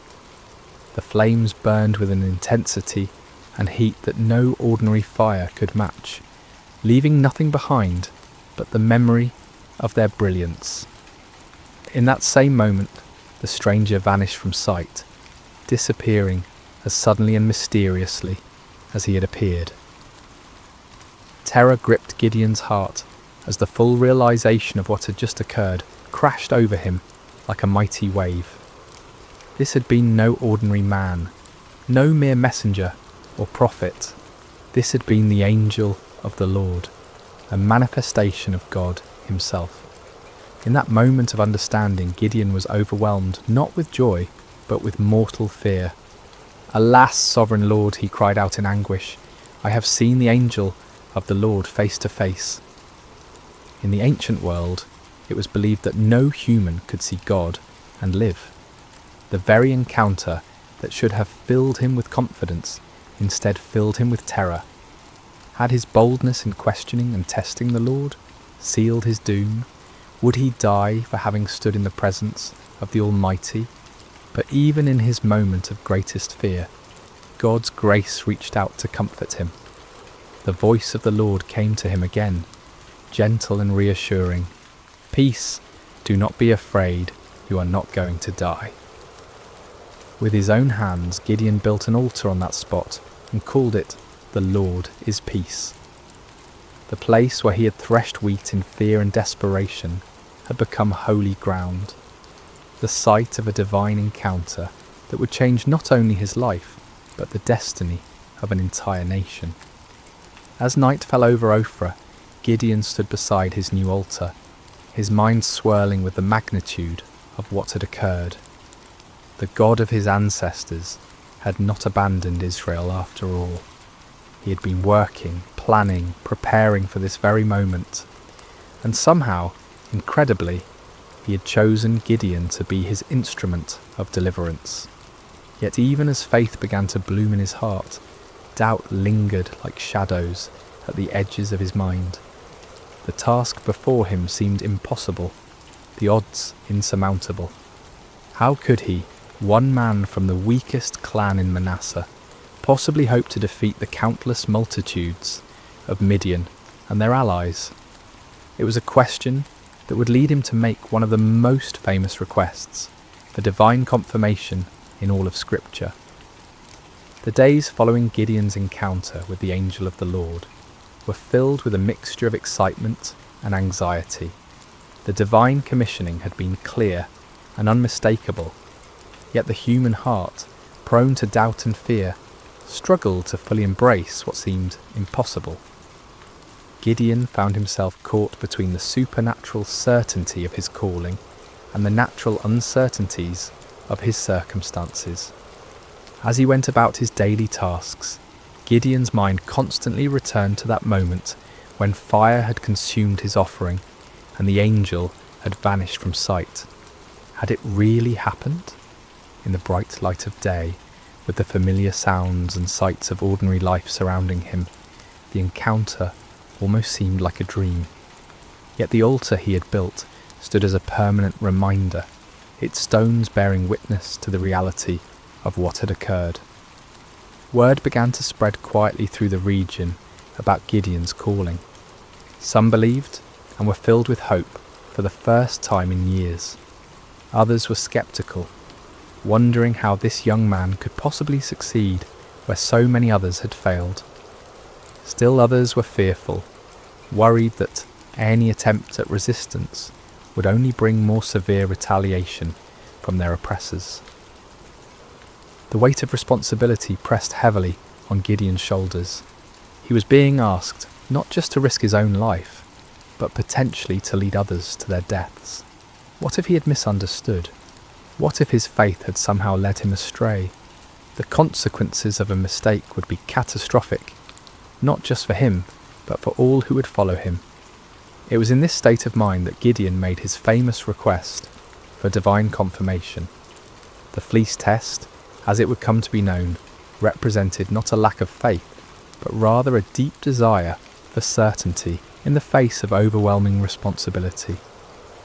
"If you will save Israel by my hand as you have promised," Gideon prayed earnestly, "look, I will place a wool fleece on the threshing floor.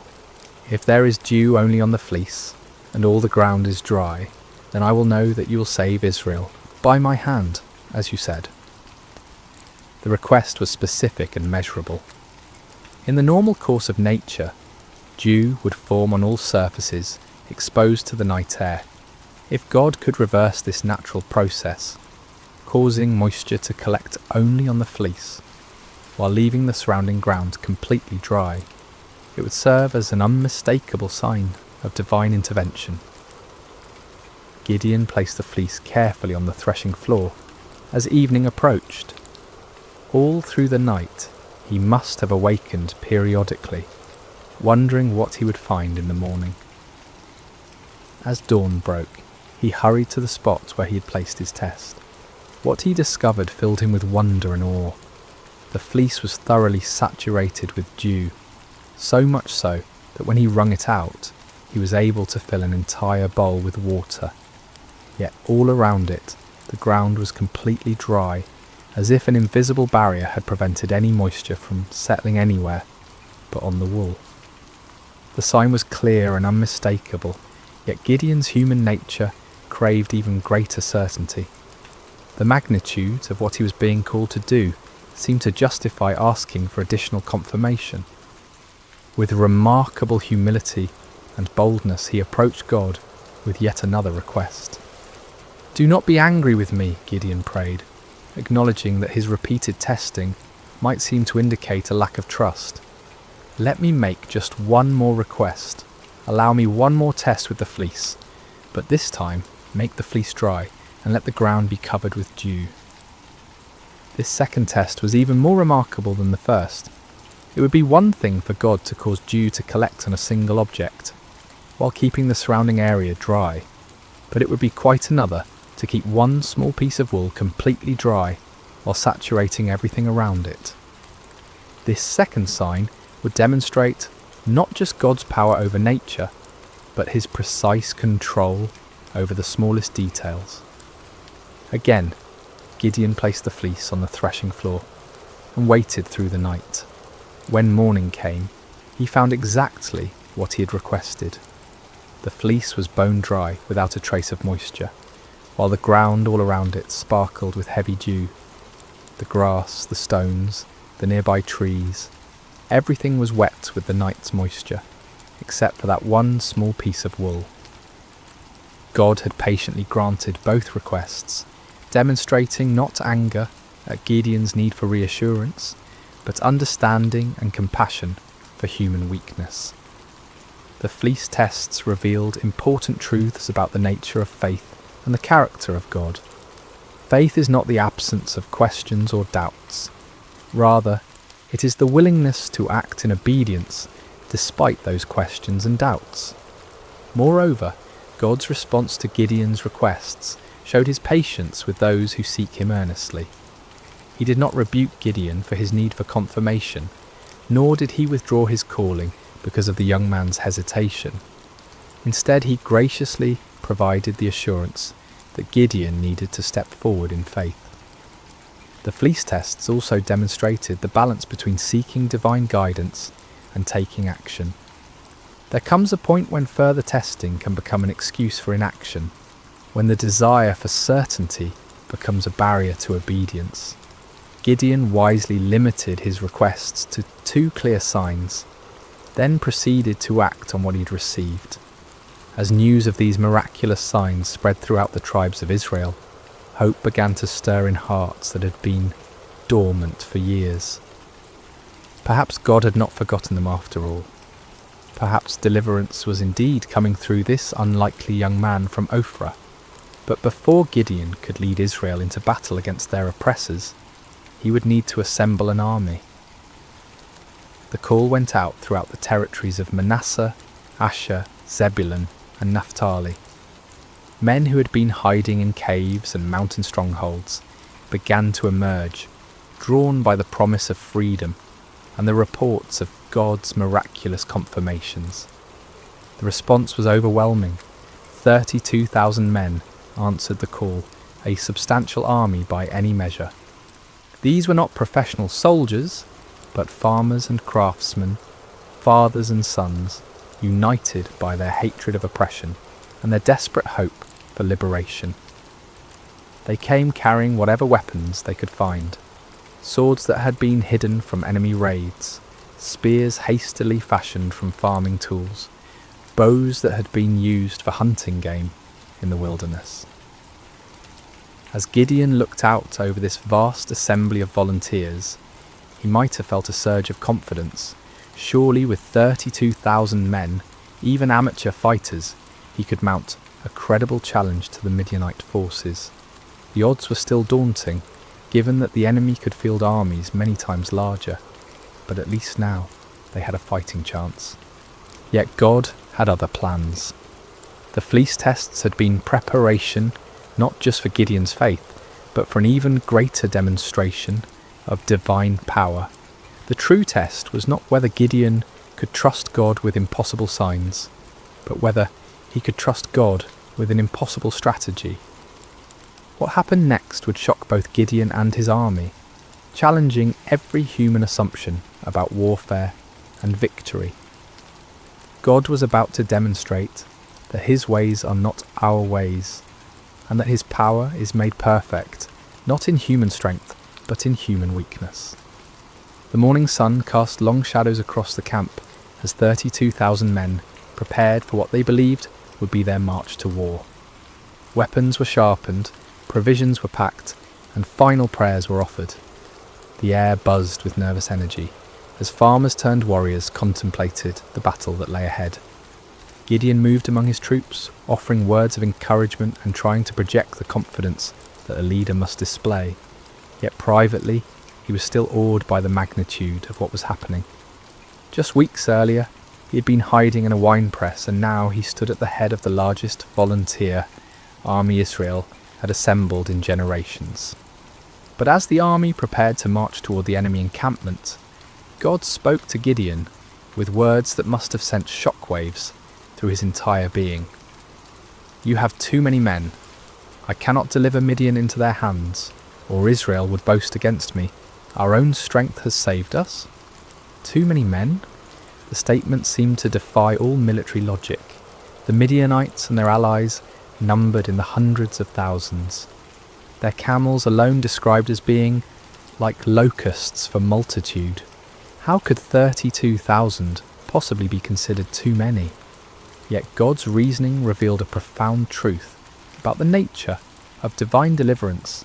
If Israel won the coming battle through conventional military means, they would inevitably credit their victory to their own strength, strategy, and courage. The victory needed to be so obviously supernatural that no one could mistake its source. God's glory was at stake, and that glory could not be shared with human pride. Following God's instructions, Gideon stood before his assembled army and made an announcement that must have stunned many of the volunteers.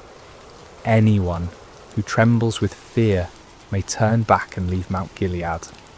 The offer was based on an ancient law found in Deuteronomy, which recognized that fearful soldiers could spread panic through the ranks and actually weaken an army's effectiveness. But in this case, the dismissal served a different purpose entirely. God was beginning the process of reducing the army to a size that would make his intervention unmistakable. The response to Gideon's announcement was immediate and devastating. 22,000 men took advantage of the opportunity to withdraw from what many probably saw as a suicide mission anyway. These were not cowards in the traditional sense. They were ordinary people facing an extraordinary situation, and they chose the safety of their families over the uncertainties of battle. As Gideon watched more than 2/3 of his army walk away, his heart must have sunk. 10,000 men remained, still a respectable force, but far fewer than what seemed necessary for the task ahead. Surely now they could proceed with God's blessing. But God was not finished with his reductions. "There are still too many men," came the divine word. "Take them down to the water, and I will thin them out for you there. If I say, 'This one shall go with you,' he shall go. But if I say, 'This one shall not go with you,' he shall not go." The instruction was puzzling and specific. Gideon was to observe how the men drank water and select his final army based on their drinking method.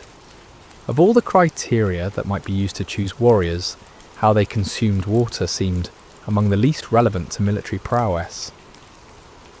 At the water's edge, the 10,000 men revealed their character through their approach to drinking. The vast majority knelt down and put their faces directly to the water, drinking deeply and focusing entirely on satisfying their thirst. But a small group, only 300 men, demonstrated a different approach. They brought water to their mouths with their hands, lapping it like dogs while maintaining their vigilance and readiness. God's instruction was clear. "With the 300 men that lapped, I will save you and give the Midianites into your hands. Let all the others go home." The reduction was complete and shocking. From 32,000 to 300 represented a decrease of more than 99%. What had begun as a substantial army was now reduced to little more than a large company. The odds, already daunting, had become mathematically absurd. Yet the selection criteria revealed profound spiritual truths. The 300 men who were chosen had demonstrated alertness, self-discipline, and readiness, even in a moment of personal need. While drinking, they had maintained their awareness of their surroundings, prepared for action at a moment's notice. These qualities, while admirable in soldiers, were really symbols of spiritual preparedness and faithfulness. As the dismissed soldiers departed, taking most of the weapons and supplies with them, Gideon was left with 300 men who looked more like a ceremonial guard than a fighting force. The enemy they faced was described in terms that emphasized their overwhelming numbers. All the Midianites, the Amalekites, and the other eastern peoples had settled in the valley, thick as locusts. Their camels could no more be counted than the sand on the seashore. The disparity was so extreme that it moved beyond the realm of military strategy into the realm of the miraculous.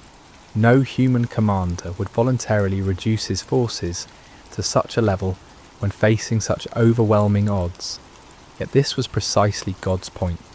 The victory that was coming would be so clearly divine in origin that no one could attribute it to human planning or prowess. For Gideon, this final reduction must have been the ultimate test of faith. Everything in his military thinking, everything in his natural instincts, everything in conventional wisdom screamed against such a strategy. Yet his experiences with the fleece had prepared him for this moment. He had learned to trust God's ways even when they contradicted human logic. The 300 men who remained showed remarkable faith as well. They could see the enemy forces spread across the valley below them. They knew the odds better than anyone, yet they chose to stay, to trust in the God who had called them through his servant Gideon. As night fell over the Israelite camp, the 300 men prepared for what would be the most unconventional battle in military history. They had no idea that they were about to participate in a victory that would be remembered and celebrated for thousands of years. A victory that would demonstrate God's power to use the weak to confound the mighty. The stage was set for a night that would change everything. The Midianites slept in their countless tents, confident in their overwhelming superiority. The 300 Israelites made their final preparations, trusting in a God who specialized in impossible victories. The hours before dawn are often the darkest, both literally and figuratively. As Gideon and his 300 men crouched in the hills overlooking the vast enemy encampment, the weight of their impossible mission pressed down upon them like a physical burden. The valley below was filled with the tents of their enemies, stretching as far as the eye could see in the starlight, a sea of canvas that housed an army larger than any they had ever faced. Despite the miraculous signs he'd witnessed and the divine assurances he had received, Gideon still struggled with doubt. God, in his infinite understanding of human nature, provided one more confirmation before the battle commenced. "Get up, go down against the camp," the Lord instructed, "because I am going to give it into your hands. If you are afraid to attack, go down to the camp with your servant Purah and listen to what they are saying. Afterward, you will be encouraged to attack the camp." The offer revealed God's compassionate understanding of Gideon's anxiety. Rather than rebuking him for his continued fears, the Lord provided an opportunity for reassurance. Taking his servant Purah with him, Gideon crept down toward the perimeter of the enemy camp under cover of darkness. The Midianite camp was massive beyond imagination. Thousands upon thousands of tents housed warriors from multiple nations united in their conquest of Israel.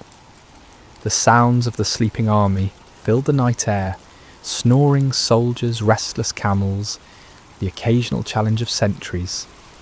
The very scale of the enemy forces should have been overwhelming to any reasonable observer. As Gideon and Purah approached the outer edge of the camp, they overheard a conversation between two Midianite soldiers. One was telling his companion about a disturbing dream he had experienced. "I had a dream.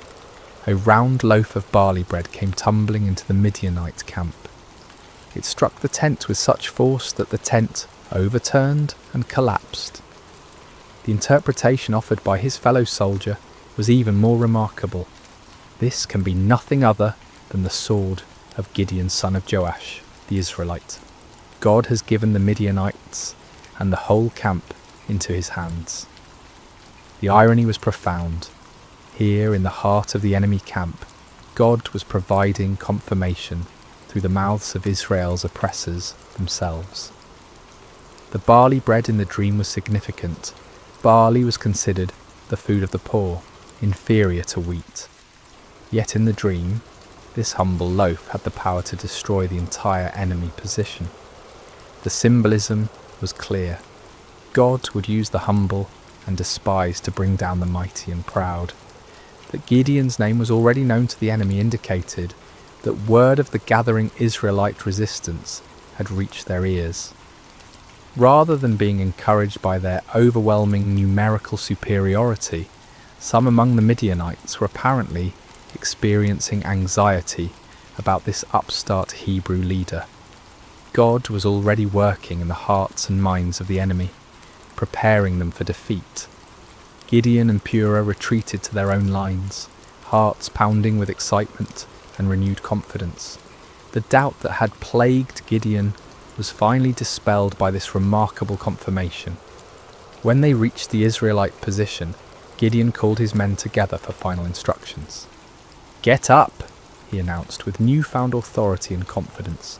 "The Lord has given the Midianite camp into your hands." What followed was perhaps the most unusual battle plan in military history. Instead of swords and spears, Gideon distributed trumpets, empty clay jars, and torches to each of his 300 men. The weapons of conventional warfare were set aside in favour of items that seemed more suited to a religious ceremony than a military campaign. Gideon divided his small force into 3 companies of 100 men each. The strategy was simple, yet audacious. They would surround the enemy camp and at Gideon's signal, create as much noise and confusion as possible while giving the appearance of a much larger force. "Watch me," Gideon instructed his men. "Follow my lead. When I get to the edge of the camp, do exactly as I do. When I and all who are with me blow our trumpets, then from all around the camp blow yours and shout, 'For the Lord and for Gideon.'" The plan required perfect timing and coordination. Each man would conceal his torch inside a clay jar, maintaining complete darkness and silence until the moment of attack. Then at Gideon's signal, they would simultaneously break their jars, revealing blazing torches, blow their trumpets with all their might, and shout their battle cry. The psychological impact was designed to be devastating. The enemy would suddenly find themselves surrounded by lights and noise, creating the impression of a massive attacking force. In the confusion of a night assault, with limited visibility and the disorientation of being awakened from sleep, even experienced soldiers could panic and lose their sense of direction. As the three companies moved into position around the vast perimeter of the enemy camp, each man must have felt the weight of the moment. They were not professional soldiers, but ordinary citizens who had answered the call to fight for their freedom. Now they found themselves in the most critical moment of their lives, armed with the most unconventional weapons imaginable, trusting in a God who had promised victory through seemingly impossible means. The middle watch around midnight was traditionally the time when sentries were changed, and vigilance was often at its lowest point. It was at this precise moment that Gideon and his 100 men reached their assigned position on the edge of the camp. Across the valley, 200 other men waited in similar positions, every eye fixed on their leader for the signal that would begin the battle. Gideon raised his torch-filled jar high above his head, then brought it down sharply, smashing it against a rock. The clay shattered with a sound that seemed to echo across the silent valley, and immediately his torch blazed forth in the darkness. At the same instant, he lifted his trumpet to his lips and blew a long, piercing blast.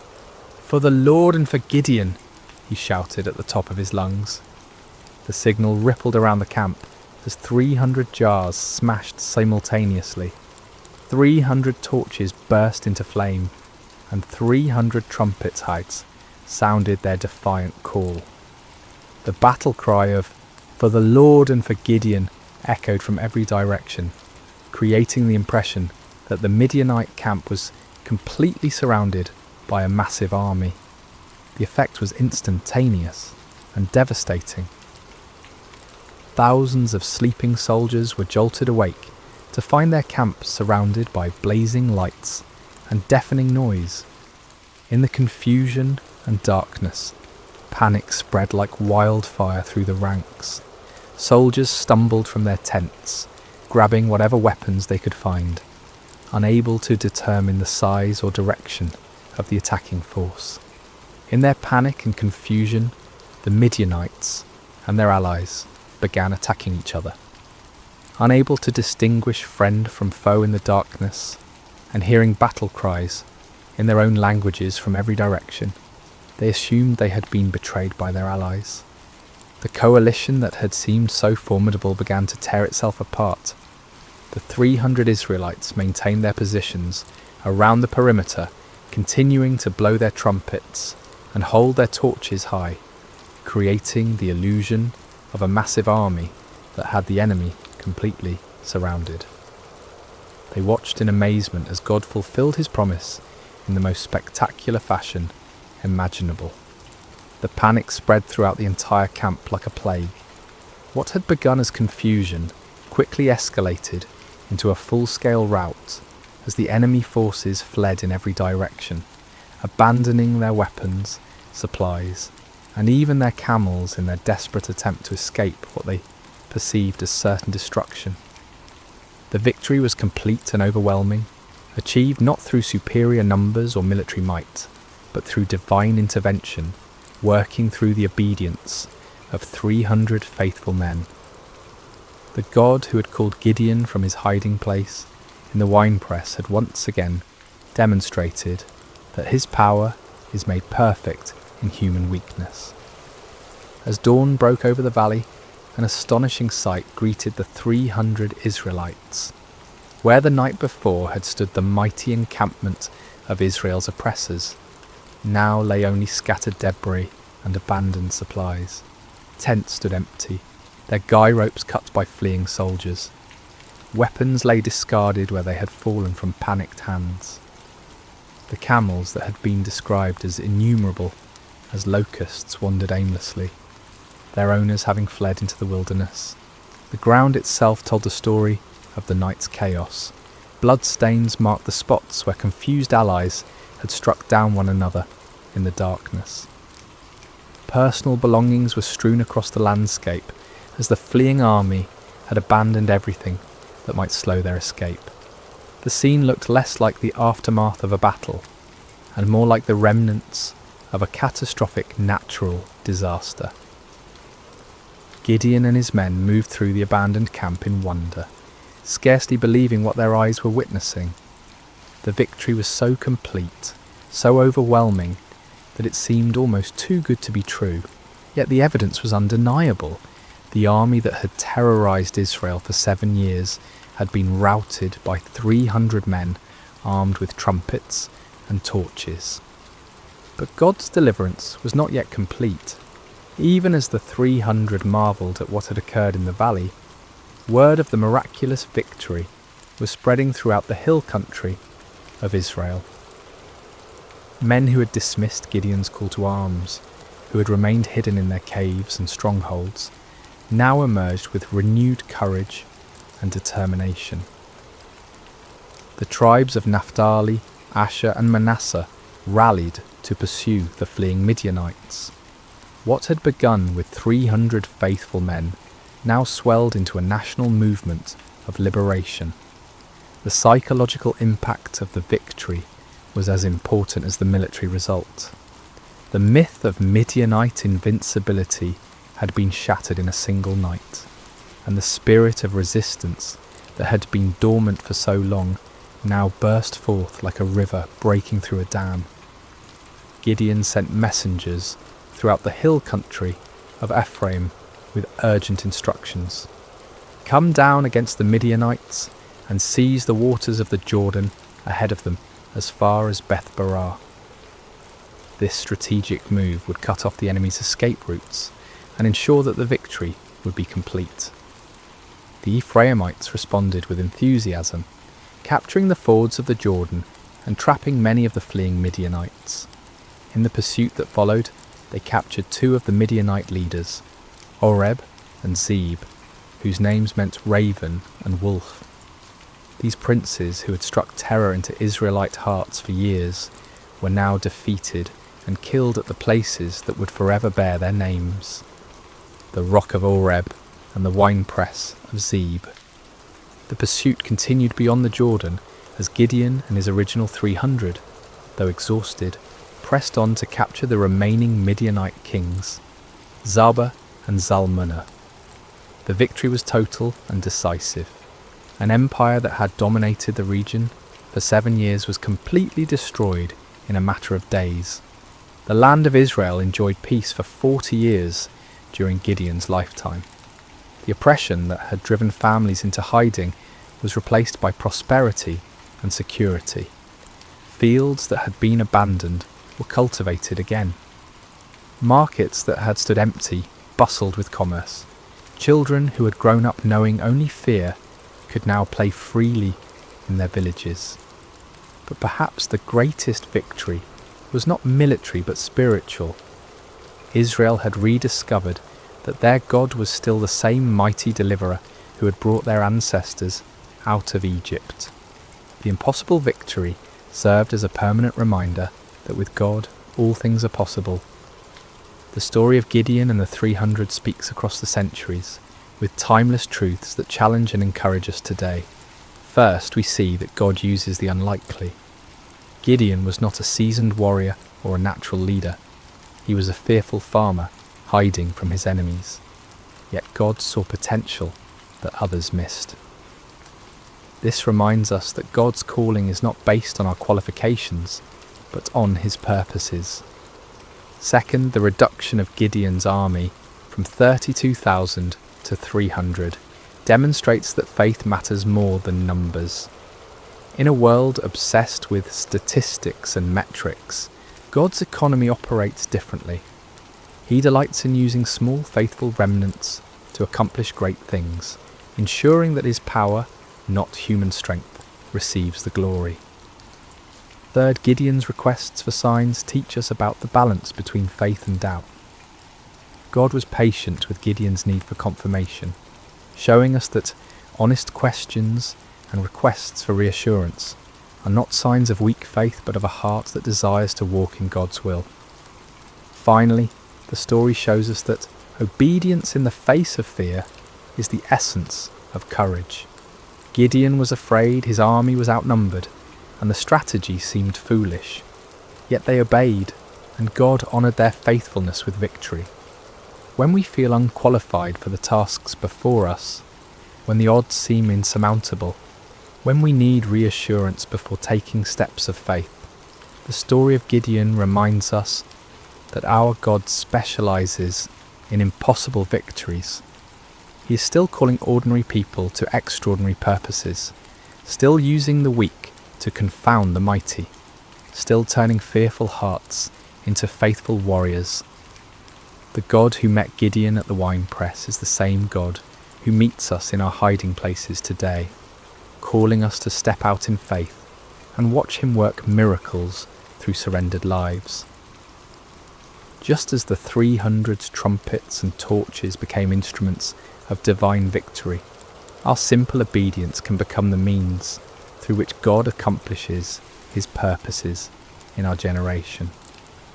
May we have the courage to answer when he calls, the faith to trust when he leads, and the persistence to follow when he sends us into battles that seem impossible to win.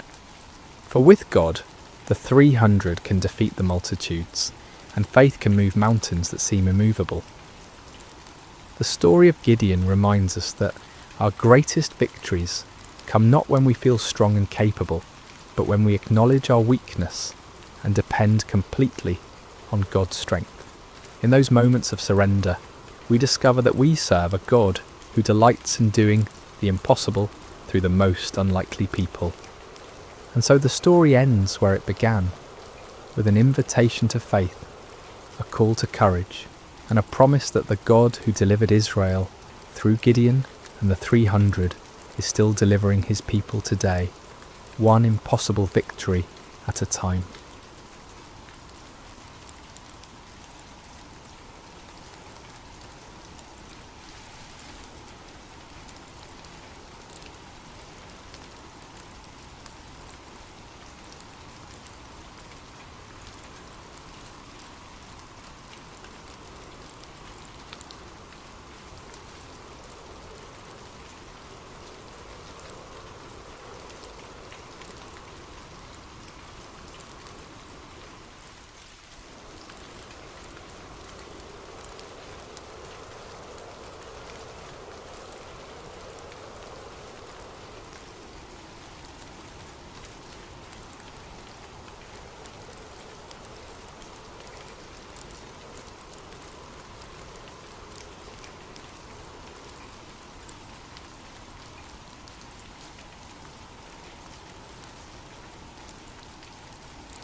Hello, dear soul, and welcome to tonight's sacred story.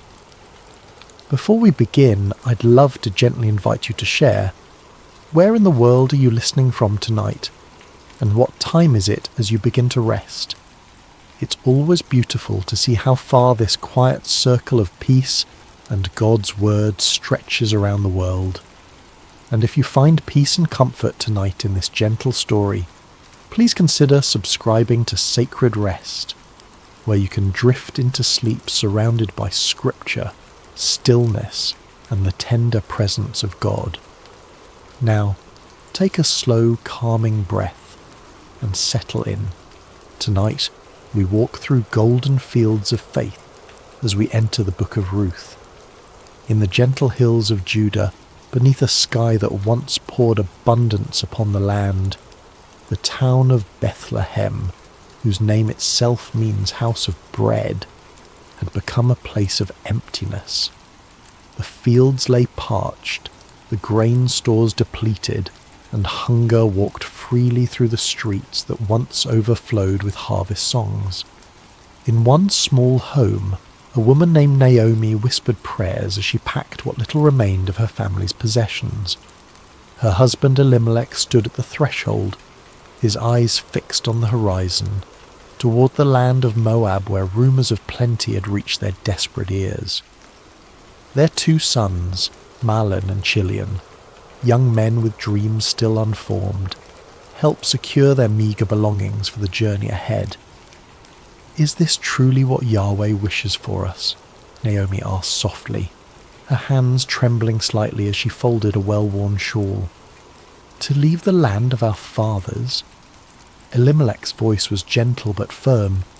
Sometimes faith means following the path of provision wherever it leads.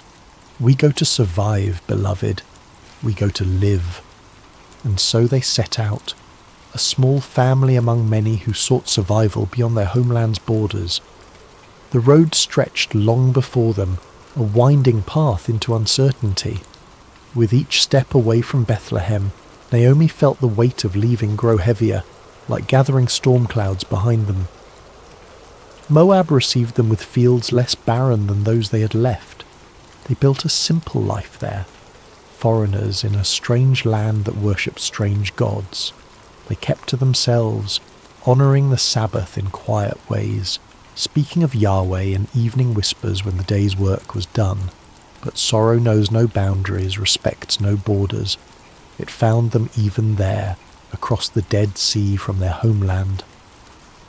First came the quiet, unexpected night when Elimelech did not wake with the dawn. Naomi wept as they buried him according to their customs, as best they could in foreign soil. Her sons stood like slender reeds on either side of her, bending in the wind of grief but not breaking. Time continued its patient march. The sons found wives among the Moabite women. Mahlon married Ruth, a woman with gentle eyes and a voice like summer rain. Chilion took Orpah, whose laughter could brighten even their darkest days of longing for home. For 10 years they lived thus, not in abundance, but in enough, until enough became too little and the shadows returned. First Mahlon grew ill, his strength fading like evening light. Then Chilion, as if unable to walk this world without his brother, followed him into that quiet night from which no traveller returns. 3 widows remained, their grief a shared language that needed no translation. When news reached them that the famine had lifted in Judah, Naomi's heart turned homeward. What remained for her in this land of sorrows? Better to die in the place of her birth, among her own people, than to continue as a stranger in a land that had taken everything she loved. "Go back," she told her daughters-in-law, her voice thick with both love and sorrow. "Return to your mothers' homes. May Yahweh deal kindly with you, as you have dealt with the dead and with me." She kissed them farewell, and the 3 women wept together, their tears mingling like rivers converging. Orpah's departure was a slow, reluctant walking away, her form growing smaller on the horizon, turning back once, twice, before finally disappearing around a bend in the road. But Ruth stayed. When Naomi urged her again to follow Orpah's path, Ruth's embrace tightened, her voice steady despite her tears. "Do not urge me to leave you," she whispered, the words flowing from somewhere deeper than thought. "Where you go, I will go. Where you stay, I will stay. Your people will be my people, and your God, my God. Where you die, I will die, and there I will be buried. May Yahweh deal with me, be it ever so severely, if even death separates you and me." Naomi, who had thought herself empty of all feeling save grief, felt something stir within her breast, small as a mustard seed, fragile as a sparrow's first flight. Not quite hope, but perhaps its distant cousin. And so they walked together, two widows on the road to Bethlehem, Naomi returning, Ruth arriving. The older woman's steps were heavy with memories, the younger's light with the strange freedom that comes from choosing one's path with complete clarity. They arrived as the barley harvest was beginning, the fields around Bethlehem rippling like a green sea in the gentle breeze. Women drawing water recognized Naomi despite the years and sorrows that had reshaped her face. "Can this be Naomi?" they asked, voices bright with surprise. "Do not call me Naomi," she replied, the name that meant pleasant now a bitter irony on her tongue. "Call me Mara, for the Almighty has made my life very bitter. I went away full, but Yahweh has brought me back empty." As the women of Bethlehem welcomed them with curious eyes and hesitant embraces, Ruth stood quietly by Naomi's side, her hand a steady presence on the older woman's arm. In this moment, on this threshold between past and future, neither could know what fields of possibility lay before them, what harvest Yahweh was already preparing, or how their names would one day be spoken with reverence across centuries yet unborn. They knew only this: the road behind them was empty, and the road ahead unknown, but they would walk it together, step by faithful step, beneath the watchful eyes of a God who sees even sparrows when they fall. The sun had barely lifted itself above the eastern hills when Ruth rose from her mat, careful not to disturb Naomi's rare peaceful sleep. The small house they had secured, more a room than a home, was cool in the early morning light, shadows still clinging to the corners like reluctant dreams. Ruth wrapped herself in a shawl, the fabric thin but serviceable, and tied back her hair with practiced movements. She had been a daughter of comfort in Moab. Now she was a gleaner in a foreign land. The transition might have broken someone with less resilience, but Ruth had discovered a quiet strength within herself, not the kind that roars or demands attention, but the kind that simply continues, putting one foot before the other when all other options have vanished.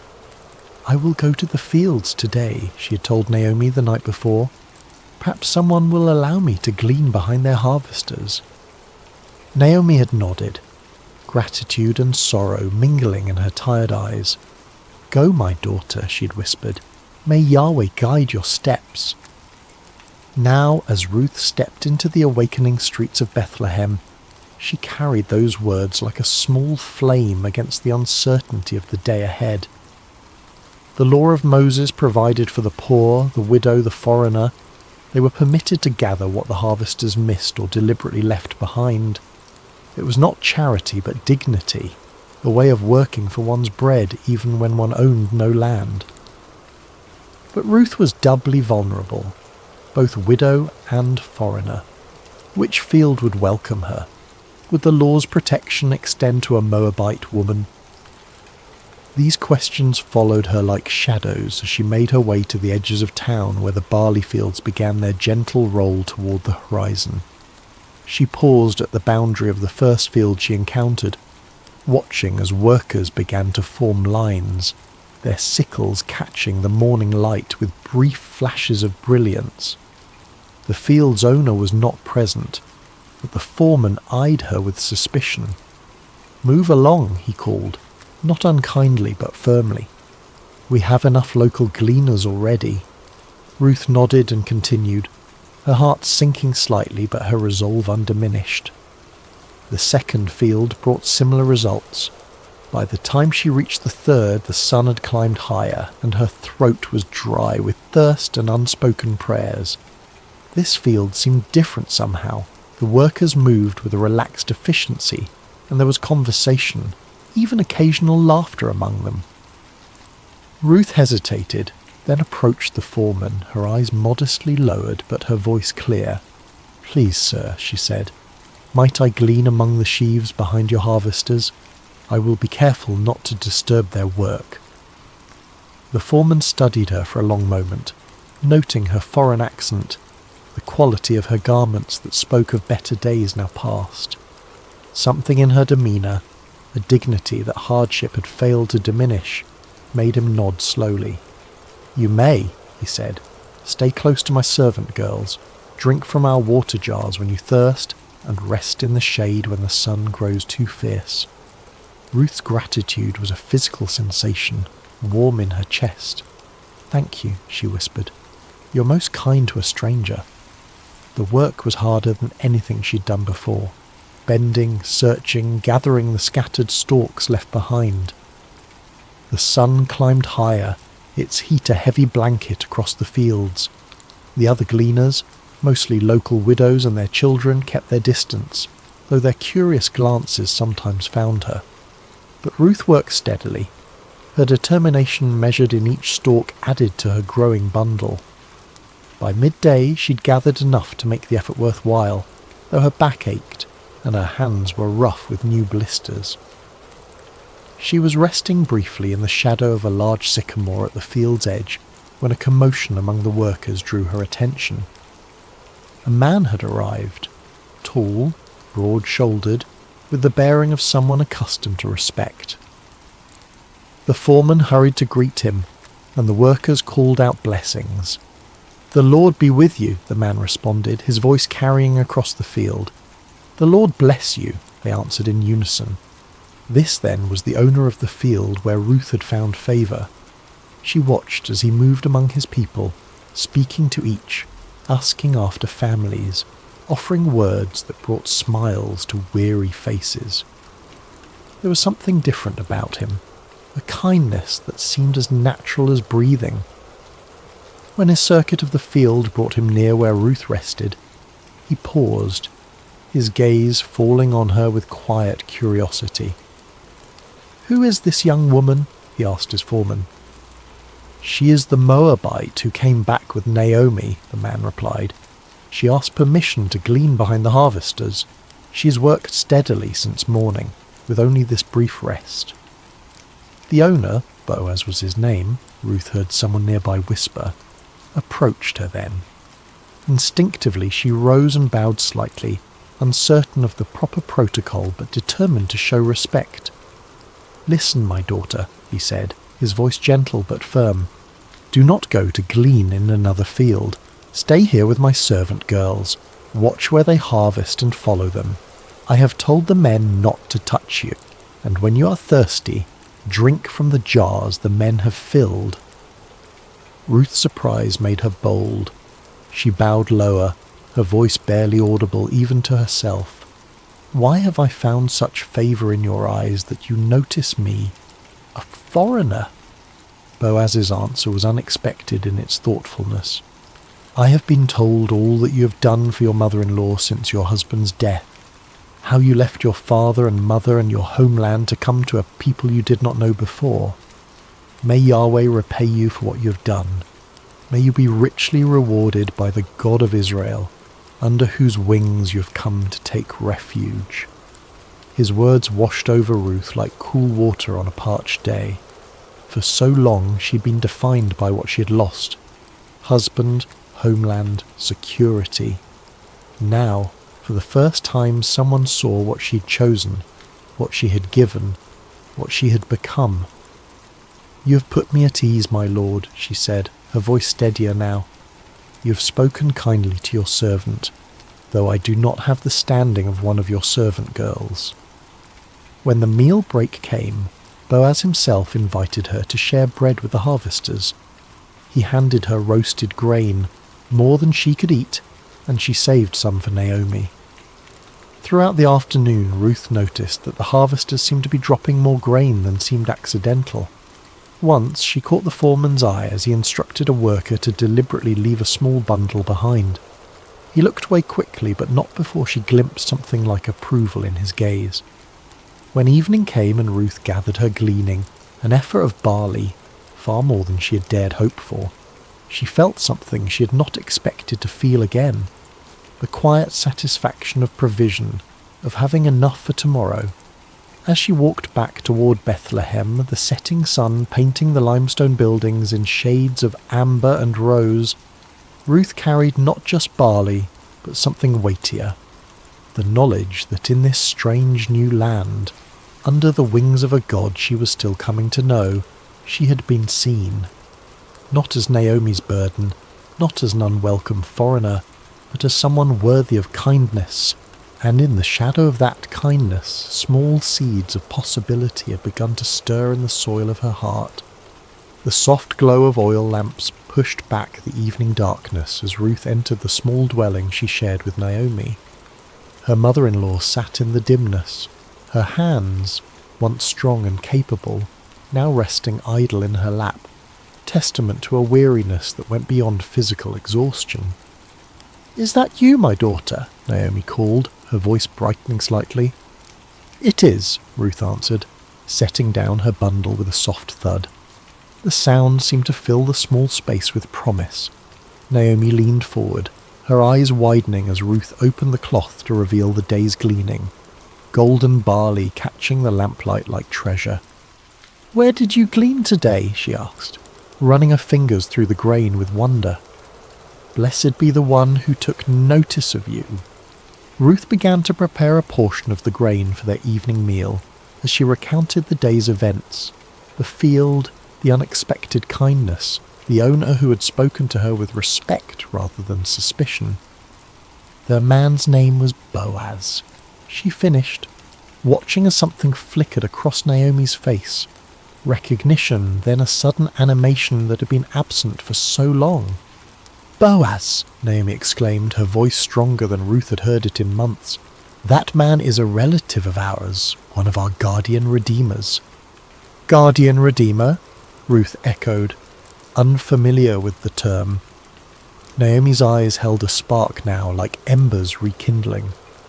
"In our laws, in our customs, a guardian redeemer is a relative who has the responsibility to protect the interests of the needy members of the extended family, to redeem property that has been sold in times of hardship, to continue the family line." Her voice trailed off, her thoughts clearly racing ahead of her words.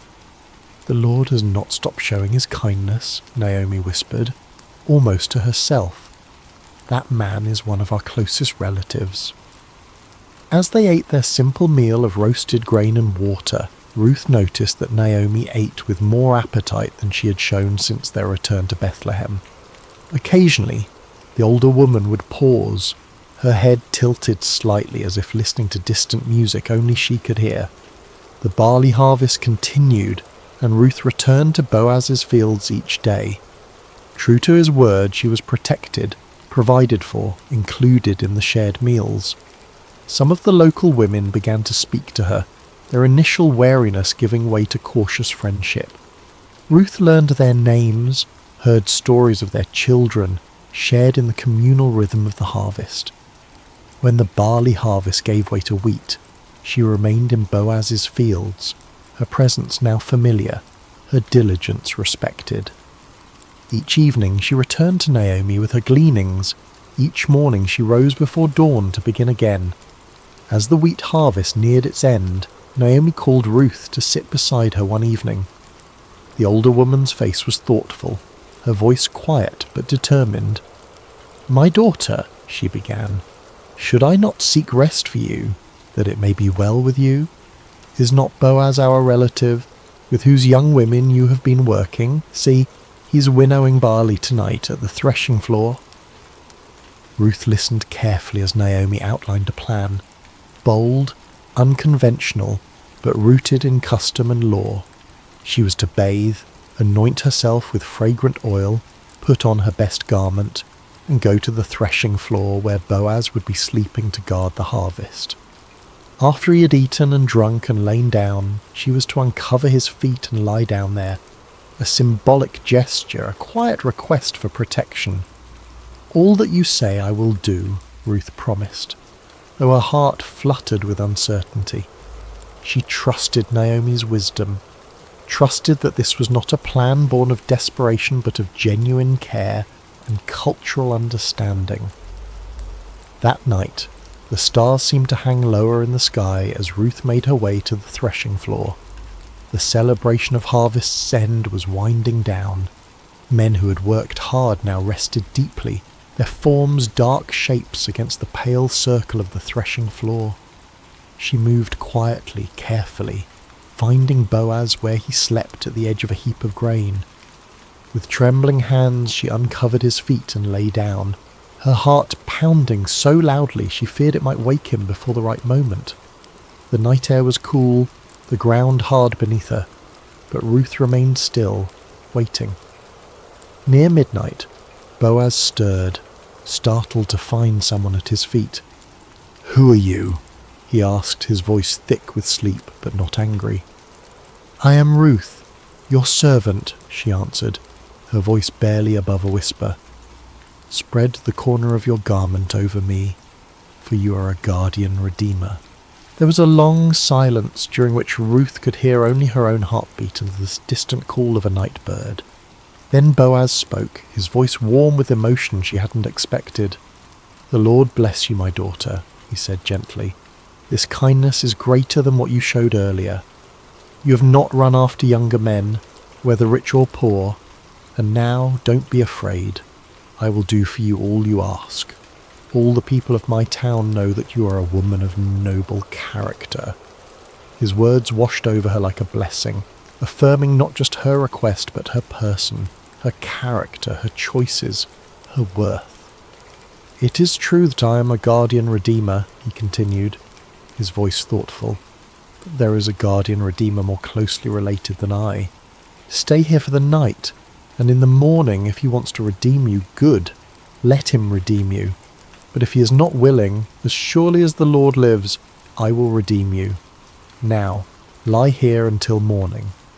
Ruth lay at his feet until dawn began to paint the eastern sky with the first pale colours of day. Before it was light enough for people to recognize each other, Boaz gently woke her. "Let it not be known that a woman came to the threshing floor," he said, practical and protective. Then he measured out 6 measures of barley, a generous gift, a promise of more to come, and placed it in her shawl. "Don't go back to your mother-in-law empty-handed," he explained. When Ruth returned and recounted the night's events, Naomi's eyes shone with a mixture of tenderness and satisfaction. "Wait, my daughter," she counselled, "until you find out what happens, for the man will not rest until the matter is settled today." And as the morning light filled their small home, Ruth felt a strange peace settle over her. Not the peace of certainty, for much remained unresolved, but the peace that comes from having taken a step in faith, from having placed one's future in hands both human and divine. Outside, the streets of Bethlehem were coming to life. Somewhere in the town, Boaz was already moving toward the city gate, where matters of law and redemption were settled.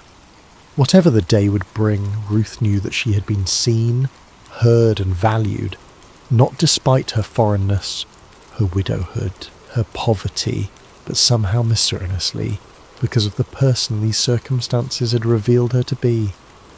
And in that knowledge, she found a quiet strength to wait, to hope, to trust in the unfolding of a story that suddenly seemed larger than her own life. A story written in fields of barley and wheat, in promises spoken in the darkness, in the steadfast love of a God who sees the sparrow fall and counts the hairs on every head.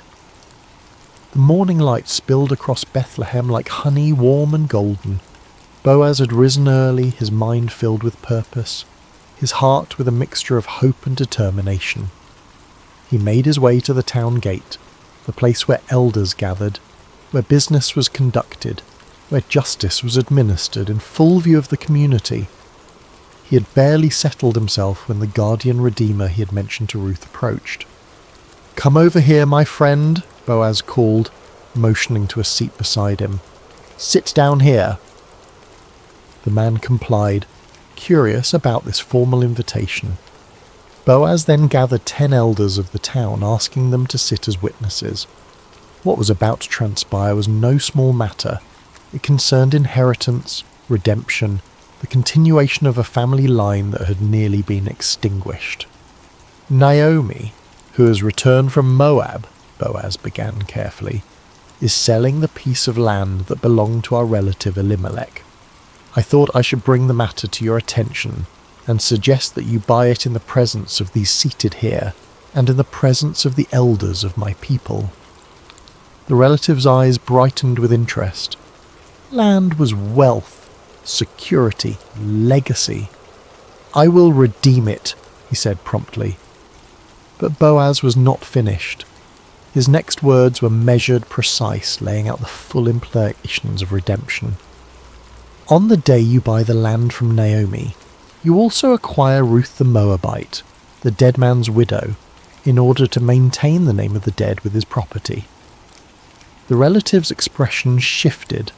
To redeem the land was one thing, a sound investment, but to marry Ruth meant dividing his own inheritance, complicating his family line. His enthusiasm visibly cooled. "Then I cannot redeem it," he said. "Because I might endanger my own estate. You redeem it yourself. I cannot do it." To formalize the transaction, the man removed his sandal, an ancient custom signifying the transfer of redemption rights. "Buy it yourself," he said, handing the sandal to Boaz. Boaz turned to the elders and all the people gathered at the gate. "Today you are witnesses," he declared, his voice carrying across the morning stillness, "that I have bought from Naomi all the property of Elimelech, Kilion, and Mahlon.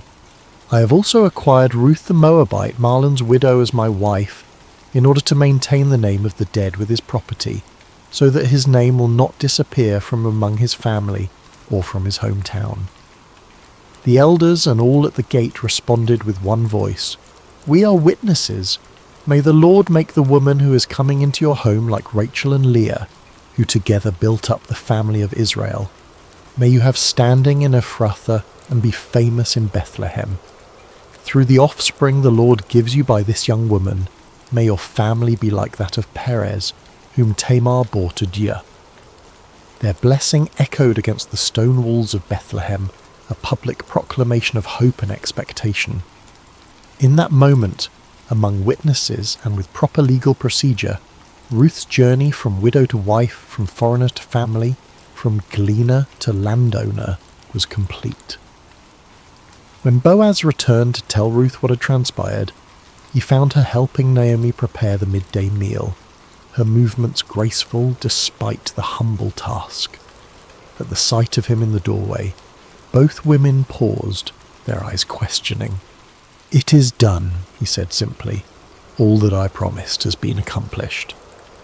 Ruth's marriage to Boaz was celebrated with the quiet joy of those who have known sorrow and found unexpected sweetness on the other side. Naomi, who had returned to Bethlehem empty, now found herself part of a home filled with new beginnings. The seasons turned, bringing change to the land and to the small family. When Ruth's time came to deliver her first child, the women of Bethlehem gathered around her. The same women who had once whispered about the foreign daughter-in-law, now offering support and wisdom as she laboured. The child was a son, strong and healthy. They placed him in Naomi's arms, this woman who had lost both husband and sons, who had called herself bitter and empty. Now, as she cradled her grandson, the women of Bethlehem blessed her. "Praise be to the Lord, who this day has not left you without a guardian redeemer.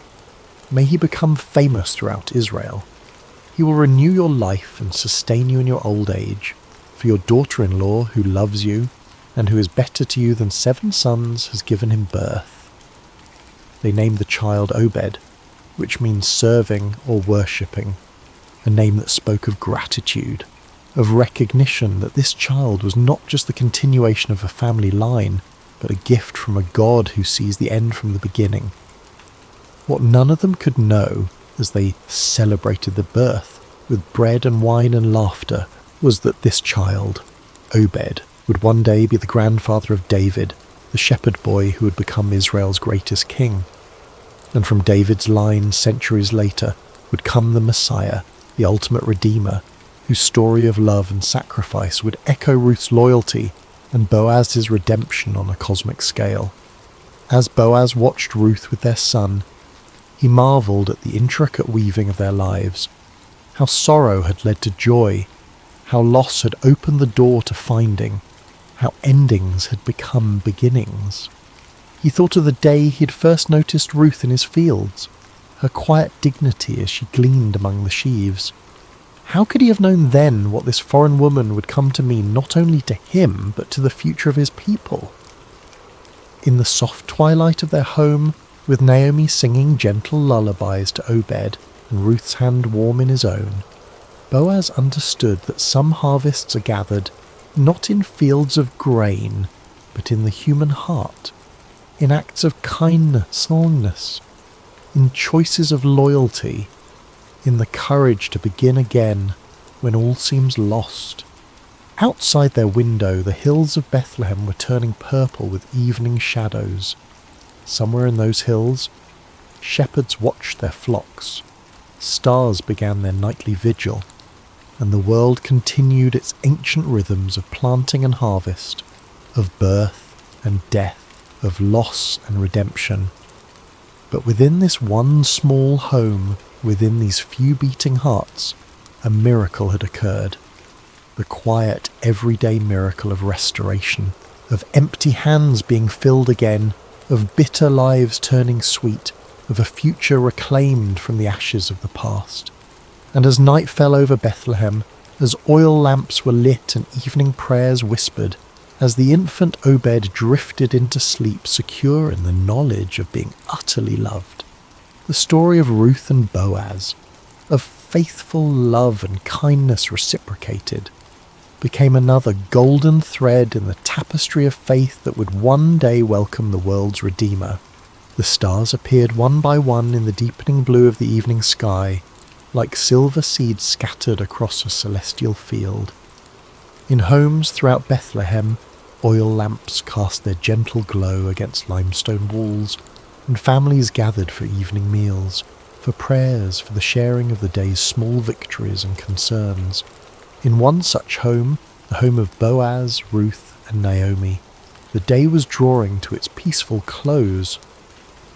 Little Obed, now a toddler with his father's strong build and his mother's gentle eyes, had been tucked into bed after a story from his grandmother Naomi. His breathing had deepened into the steady rhythm of childhood sleep, innocent and complete. Ruth sat in the courtyard, her fingers working methodically at a loom, creating fabric for their household. The rhythmic movement of the shuttle was soothing, meditative, a dance between yarn and skill that produced something both beautiful and necessary. Boaz watched her from the doorway, struck again by the quiet grace that had first drawn him to her in the fields. "Your hands create such beauty," he said softly, joining her in the cool evening air. Ruth smiled, her eyes never leaving her work. "My mother taught me to weave when I was a child," she replied. "She said that the making of cloth is like the making of a life, thread by thread, day by day, until a pattern emerges that was invisible at the beginning." Naomi appeared in the doorway, carrying a small cup of wine.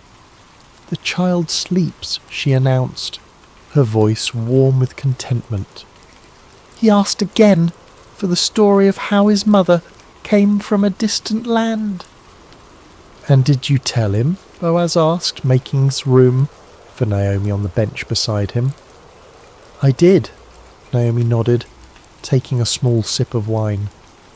I told him how Ruth chose love over safety, how she gleaned in the fields, how you noticed her and showed kindness. He likes that part, Ruth added with a smile, the part where his father was the hero. Boaz shook his head gently. If there is a hero in our story, beloved, it is not I. It is you who left everything familiar to follow Naomi. It is Naomi who endured loss upon loss, yet found the strength to return home. It is the Lord who guided each step, though we could not see the path ahead.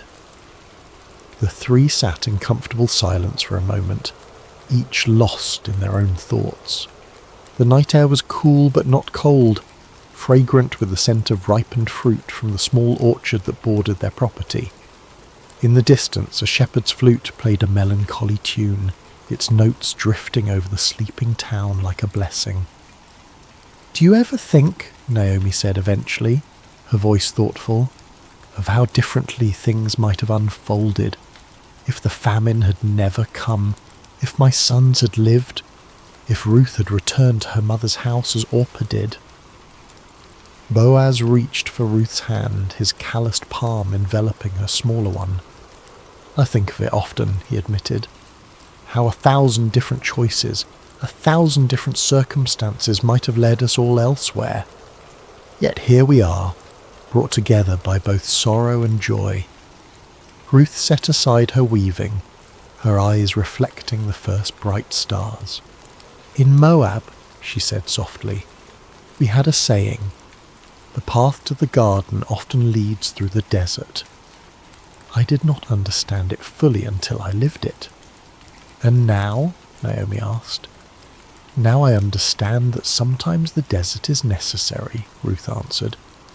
"Sometimes the empty road, the lonely field, the long night of waiting, these are not detours from God's plan, but the very path itself." Boaz nodded, his face solemn in the gathering darkness. "When I was a younger man," he said, "I often questioned why the Lord had not blessed me with a wife, with children. I watched my friends build families while I built barns and storehouses. I wondered if I had somehow missed the fullness of life." He looked at Ruth, his eyes soft with wonder even after these years together. "Now I see that I was waiting for you, though I did not know it. That each harvest I oversaw, each field I planted, was preparation for the day when a Moabite widow would come to glean among my sheaves." Naomi's laugh was gentle, without bitterness. "And I, who accused the Lord of emptying my hands, look what he has filled them with." She gestured toward the house where Obed slept, toward the small but thriving household that had grown around her. Sometimes emptiness is just the space God is creating for something new. As they sat together in the deepening twilight, a sense of reverent gratitude settled over them. Not the loud exuberance of those who have never known loss, but the deeper, quieter joy of those who have walked through shadows and found light waiting on the other side. The tale of their lives, this unexpected family, formed from fragments of broken dreams, would be told and retold through generations. Not because it was extraordinary in its outward circumstances, but because it revealed an extraordinary truth, that in the hands of a loving God nothing is wasted. Not grief, not loyalty, not kindness, not love freely given with no expectation of return. In the quiet darkness of Bethlehem, as the household of Boaz and Ruth prepared for sleep, they could not know how their story would echo through time, how the great-grandson of their son would be anointed king of Israel, how from their lineage would come the promised Messiah. They knew only this, that the God who had led them through famine and loss, through foreign fields and threshing floors, through legal proceedings and new beginnings. Hey everyone, welcome back to Sacred Slumber. Before we dive into tonight's story, I want to ask you something that would genuinely help us out. If you're enjoying this content, please consider using your hype points on this video. It really helps the channel more than you possibly know. Seriously, it makes a massive difference in getting these stories out to more people who love this kind of content. Also, if you want to, Drop a comment telling us what time it is for you right now and where in the world you're listening from. We absolutely love seeing where everyone is tuning in from. No pressure though, only if you feel like it. And of course, if you haven't already, hit that subscribe button. It keeps us going. All right, let's get into it. A whisper in the darkness. Imagine a night so quiet you can hear the oil lamps flickering. Picture a massive stone sanctuary in the ancient city of Shiloh, where shadows dance across walls that have witnessed centuries of worship. The air is thick with the scent of incense and burning oil, that peculiar combination of cedar smoke and olive essence that clings to sacred spaces. Outside, the wind moves through the hills of Israel like a whispered prayer, carrying with it the distant bleating of sheep settling for the night and the occasional call of a desert owl. Inside, in the sacred chambers near the Ark of the Covenant, a young boy lies sleeping on a simple mat. The stones beneath him still hold the warmth of the day's sun, though the night air has begun to cool. His breathing is steady, deep, the kind of sleep that comes from honest physical labour and a clear conscience. His name is Samuel. This is not a story about miracles that shake mountains or angels descending in blinding light. This is a story about something quieter, something more intimate, something that happens in the space between waking and dreaming, where the boundaries of reality become permeable. It is about a voice in the darkness, a child who learned to listen when the entire world had gone deaf, and a moment that would alter the spiritual trajectory of an entire nation. Because sometimes the most profound truths do not arrive with thunder and earthquake. Sometimes they do not announce themselves with burning bushes or pillars of fire. Sometimes they arrive in whispers, in the stillness between breaths, in the gentle calling of a name spoken 3 times before it is finally understood. What you're about to hear is one of the most mysterious and beautiful moments in ancient scripture. A moment when heaven reached down to touch earth, not through spectacular signs, but through the simple act of calling a child's name in the night. But it is also a story about silence broken, about the end of a spiritual drought, about what happens when the divine decides to speak again after generations of absence. This is the story of Samuel, the boy who heard God speak when the rest of the world had forgotten how to listen. And perhaps, hidden within this ancient narrative, there are questions we have forgotten to ask. Questions about why heaven goes silent. Questions about who gets chosen to break that silence.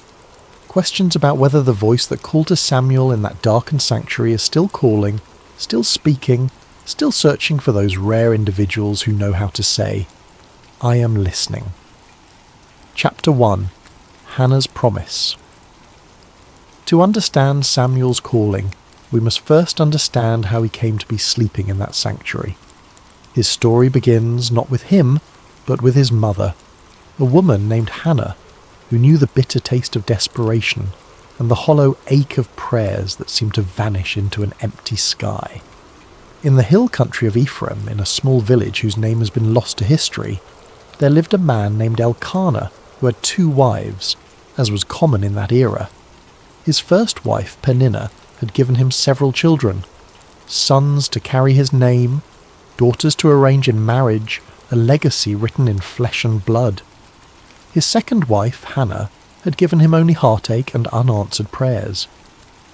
Year after year, Hannah remained childless, and in a culture where a woman's worth was often measured by her ability to bear children, this was not just a personal grief. It was a social death sentence, a daily humiliation, a question mark hanging over her entire existence. Neighbours would whisper, extended family would exchange knowing glances, even well-meaning friends would offer useless advice, or suggest that perhaps she had offended God in some way, that her barrenness was divine punishment for some unknown sin. Elkanah loved Hannah. The text makes this clear. He would give her double portions at feasts, trying to compensate with material generosity for what biology had denied her. He would ask her with genuine confusion, "Am I not better to you than 10 sons?" It was a question born of love but blind to understanding. He could not fathom that the issue went deeper than his affection, that Hannah's grief was not about him at all, but about her own sense of purpose, of completion, of being seen as fully human by the society around her. Peninnah, with the cruelty that can only come from insecurity dressed as triumph, would taunt Hannah relentlessly. Every time the family made their annual pilgrimage to the sanctuary at Shiloh to worship and offer sacrifices, Peninnah would remind Hannah of her barrenness. The taunts were not subtle.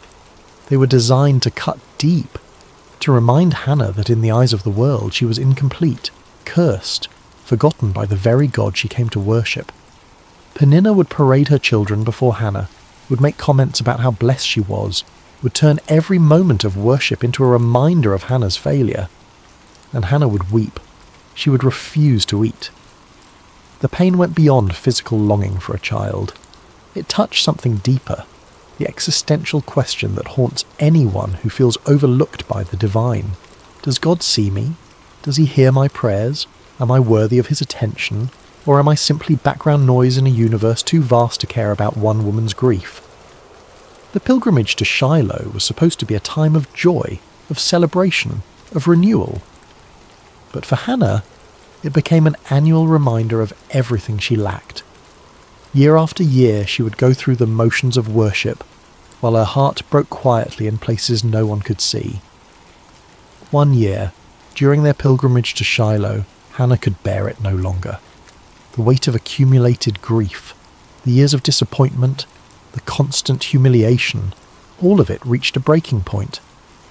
While the rest of the family feasted after the sacrifice, celebrating with wine and roasted meat, Hannah slipped away to the entrance of the sanctuary. She stood there, in the place where earth met heaven, in the threshold between the mundane and the sacred, and she prayed with an intensity that went beyond words. Her lips moved, but no sound emerged. Her whole body shook with the force of her grief and desperation. Tears streamed down her face. Her hands trembled. This was not the polite, ritualized prayer of public worship. This was raw, unfiltered communion with the divine. This was a woman pouring out her soul, holding nothing back, demanding to be heard by a God who had seemed deaf to her pleas for years. She made a vow that day, one that would echo through generations. If God would grant her a son, she would give him back to God. Not for a season, not for a few years, but for his entire life. The child would be dedicated to divine service from the moment he was weaned. It was the prayer of a woman who understood that sometimes the greatest gift we can receive is not something to hold on to, but something to offer back to its source. She was not bargaining with God so much as she was declaring her willingness to participate in something larger than her own desires. Eli, the high priest, sat by the doorpost of the sanctuary and watched this strange woman swaying and muttering. In his aging, perhaps cynical view of human nature shaped by years of dealing with corrupt worshippers and his own corrupt sons, he assumed she was drunk. The accusation was harsh, almost cruel. What are you doing here, intoxicated in the house of the Lord? How dare you bring your drunkenness into this sacred space? Hannah lifted her eyes, and in them Eli saw not the glaze of wine, but the clarity of absolute desperation, the look of someone who has nothing left to lose, who has stripped away all pretense and pride, who stands naked before God with only their need. She explained that she was not drunk, but deeply troubled, pouring out her soul before God. She had been praying out of her great anguish and grief. Something in her words, or perhaps in her eyes, or perhaps in the raw authenticity of her pain, convinced Eli. His response was both blessing and prophecy. Go in peace, and may the God of Israel grant what you have asked of him. It is unclear whether Eli knew what he was saying, whether he was simply offering the standard priestly blessing, or whether something moved through him in that moment. Some whisper of the divine speaking through a man who had grown complacent in his religious duties. But the words landed on Hannah like rain on parched earth. Hannah left the sanctuary that day transformed. Her face was no longer downcast. She ate. The grief lifted from her countenance like a fog dispersing under the morning sun. She had been heard, if not by man, then by something infinitely greater. She did not yet have the child she longed for, but she had something perhaps more precious. The certainty that her prayers had reached their destination, that her voice had penetrated the silence, that she mattered to the God she served. Within the year, Hannah conceived. When she gave birth to a son, she named him Samuel, which in Hebrew carries the meaning heard by God, or asked of God, or some translations suggest name of God. The name itself was a testimony, a permanent reminder that this child was an answer to prayer, a gift that came from somewhere beyond the ordinary workings of the world. Every time someone spoke his name, they were acknowledging that this boy represented the moment when heaven responded to earth, when silence gave way to acknowledgement. For the first few years of his life, Samuel remained with Hannah. She nursed him, taught him his first words, held him close during thunderstorms, watched him take his first steps, knowing that each day brought them closer to the moment of separation. She must have memorized the sound of his laugh, the feel of his small hand in hers, the weight of him sleeping against her chest. She was not raising a son to keep, but a son to give away, and that knowledge must have coloured every moment with a bittersweet intensity. When he was old enough to be weaned, somewhere around 3 years old by the customs of that time, Hannah kept her vow. She could have rationalised her way out of it. She could have argued that God understood, that the vow was made in a moment of emotional extremity, that surely keeping her son would be acceptable. But Hannah was a woman who understood that integrity means keeping promises even when they cost you everything. She took Samuel to Shiloh. She brought him before Eli, the same priest who had blessed her years earlier, and she said words that must have torn her heart even as she spoke them. I am the woman who stood here praying. I prayed for this child, and the Lord has granted me what I asked. So now I give him to the Lord. For his whole life he will be given over to the Lord. Then Hannah sang, not a lament, but a song of triumph and praise. She sang of God overturning the proud and lifting up the humble. She sang of barren women bearing children and the powerful being brought low. She sang of the Lord bringing death and giving life, bringing down to the grave and raising up. She sang of God judging the ends of the earth, giving strength to his king and exalting his anointed. Her song was radical, revolutionary, a declaration that the God she served delighted in reversing the expectations of the world, in using the weak to shame the strong, in lifting up those the world had written off as irrelevant. And then she left her son in that sanctuary and went home. Imagine being that child, too young to fully understand why your mother brought you to this vast, echoing building filled with strange smells and unfamiliar faces and then walked away.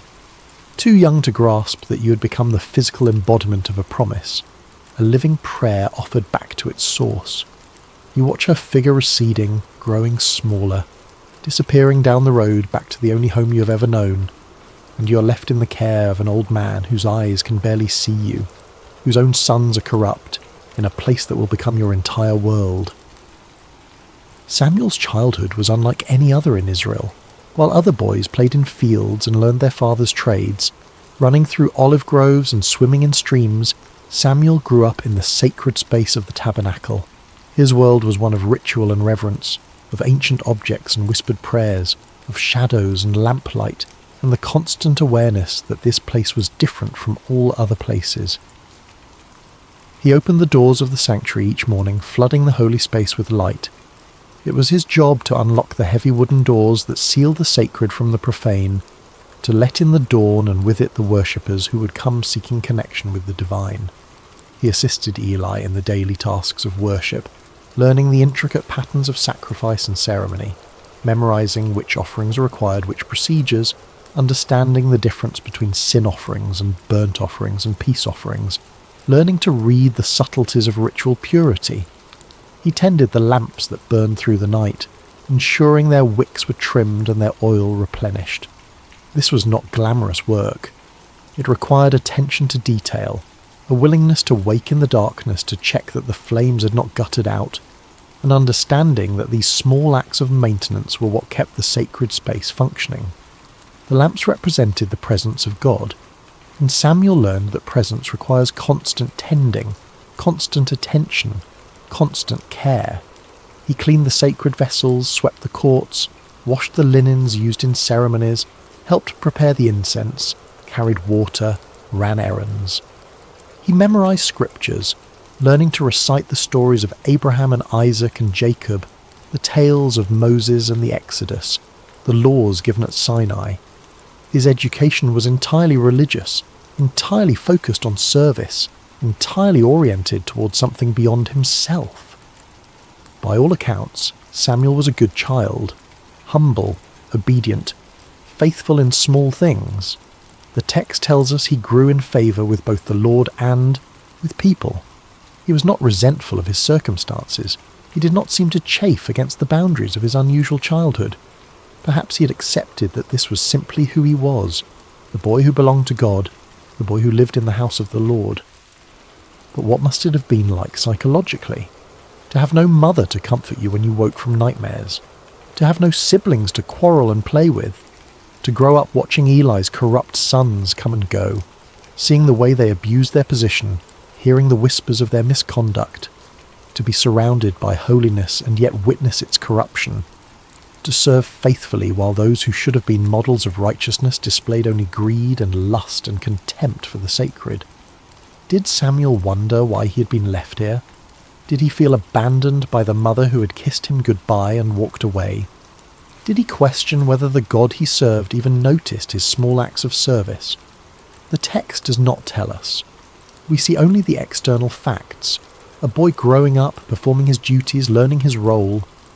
But surely there were moments of loneliness, moments of doubt, moments when the weight of it all felt too heavy for small shoulders to carry.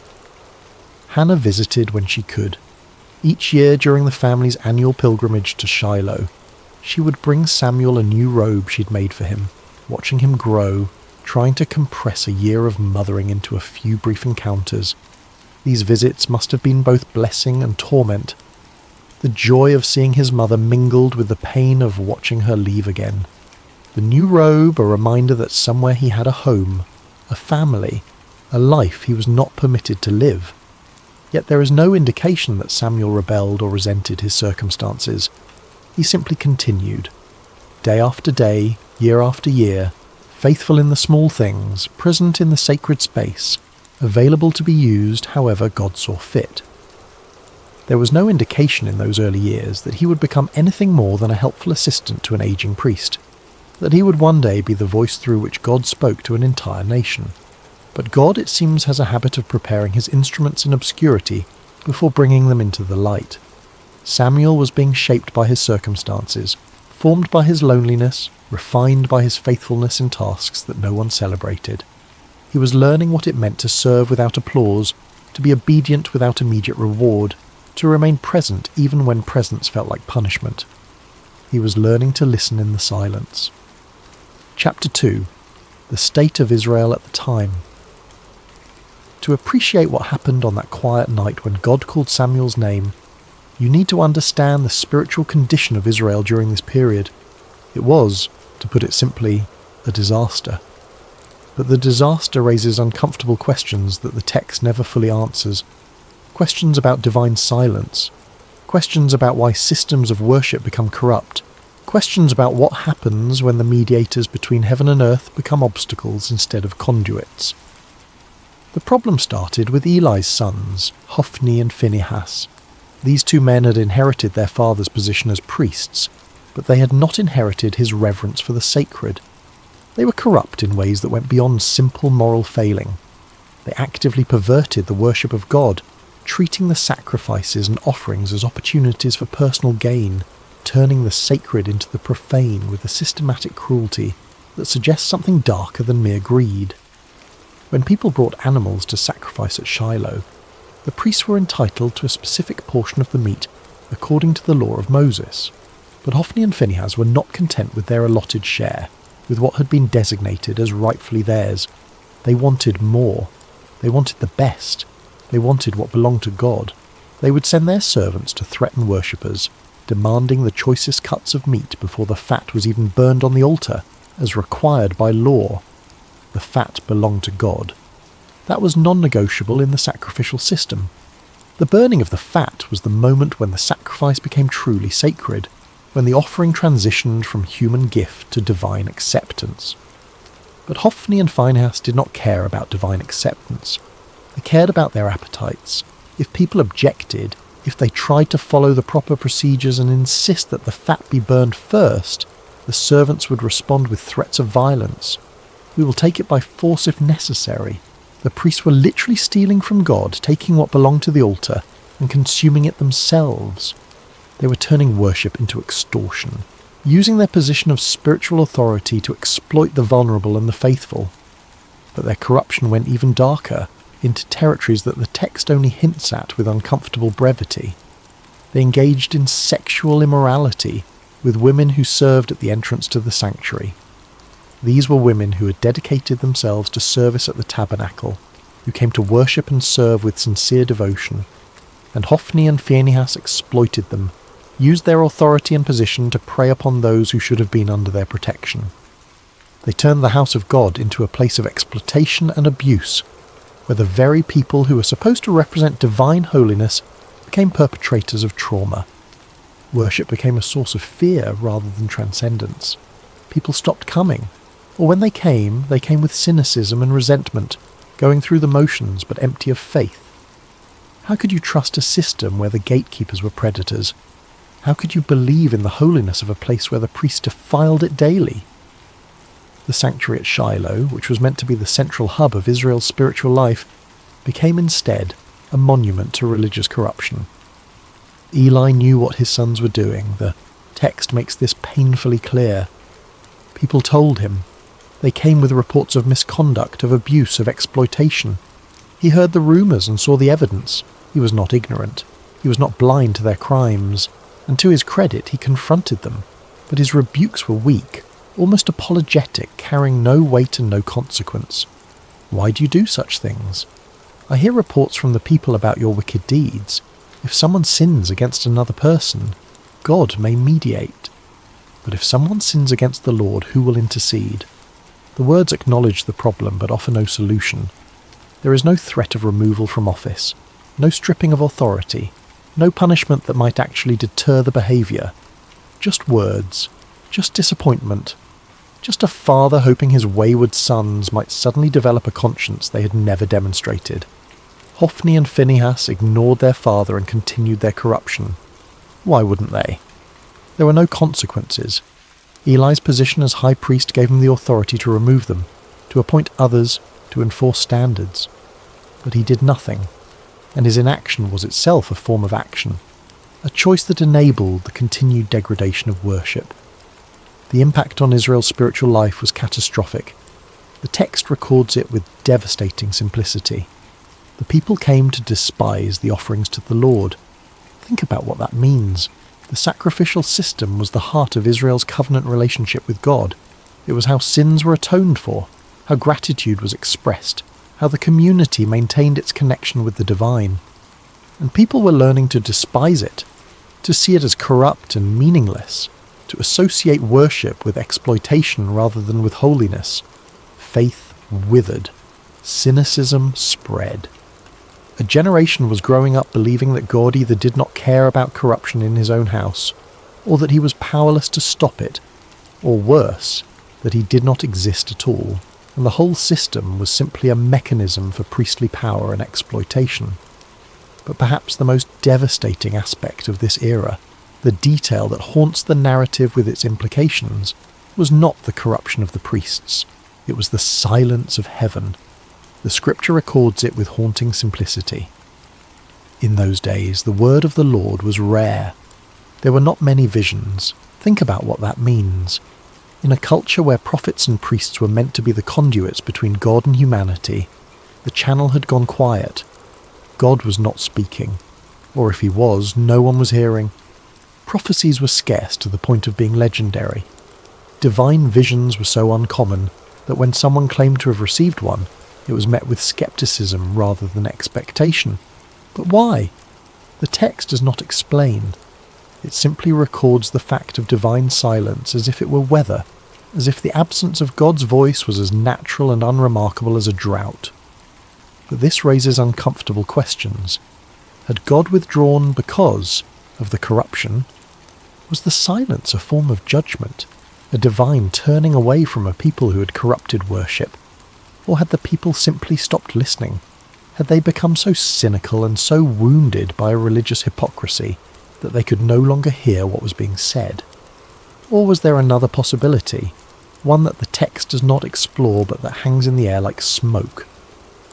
Perhaps the priests, who were supposed to be the mediators between God and people, had become such effective blockers of communication that divine messages simply could not get through.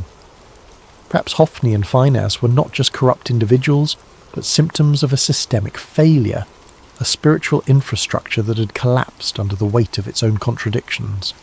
Israel was spiritually adrift, navigating by dead reckoning through waters where the stars had gone dark. There were no prophets to consult, no clear word from God about how to proceed, no divine guidance about which way to turn, just the daily grind of existence, the hollow rituals performed without meaning, the slow death of a people's faith in the face of institutional betrayal. This was the world into which Samuel was growing up, a world where the representatives of God were corrupt, where worship had become hollow, where heaven seemed distant and disinterested.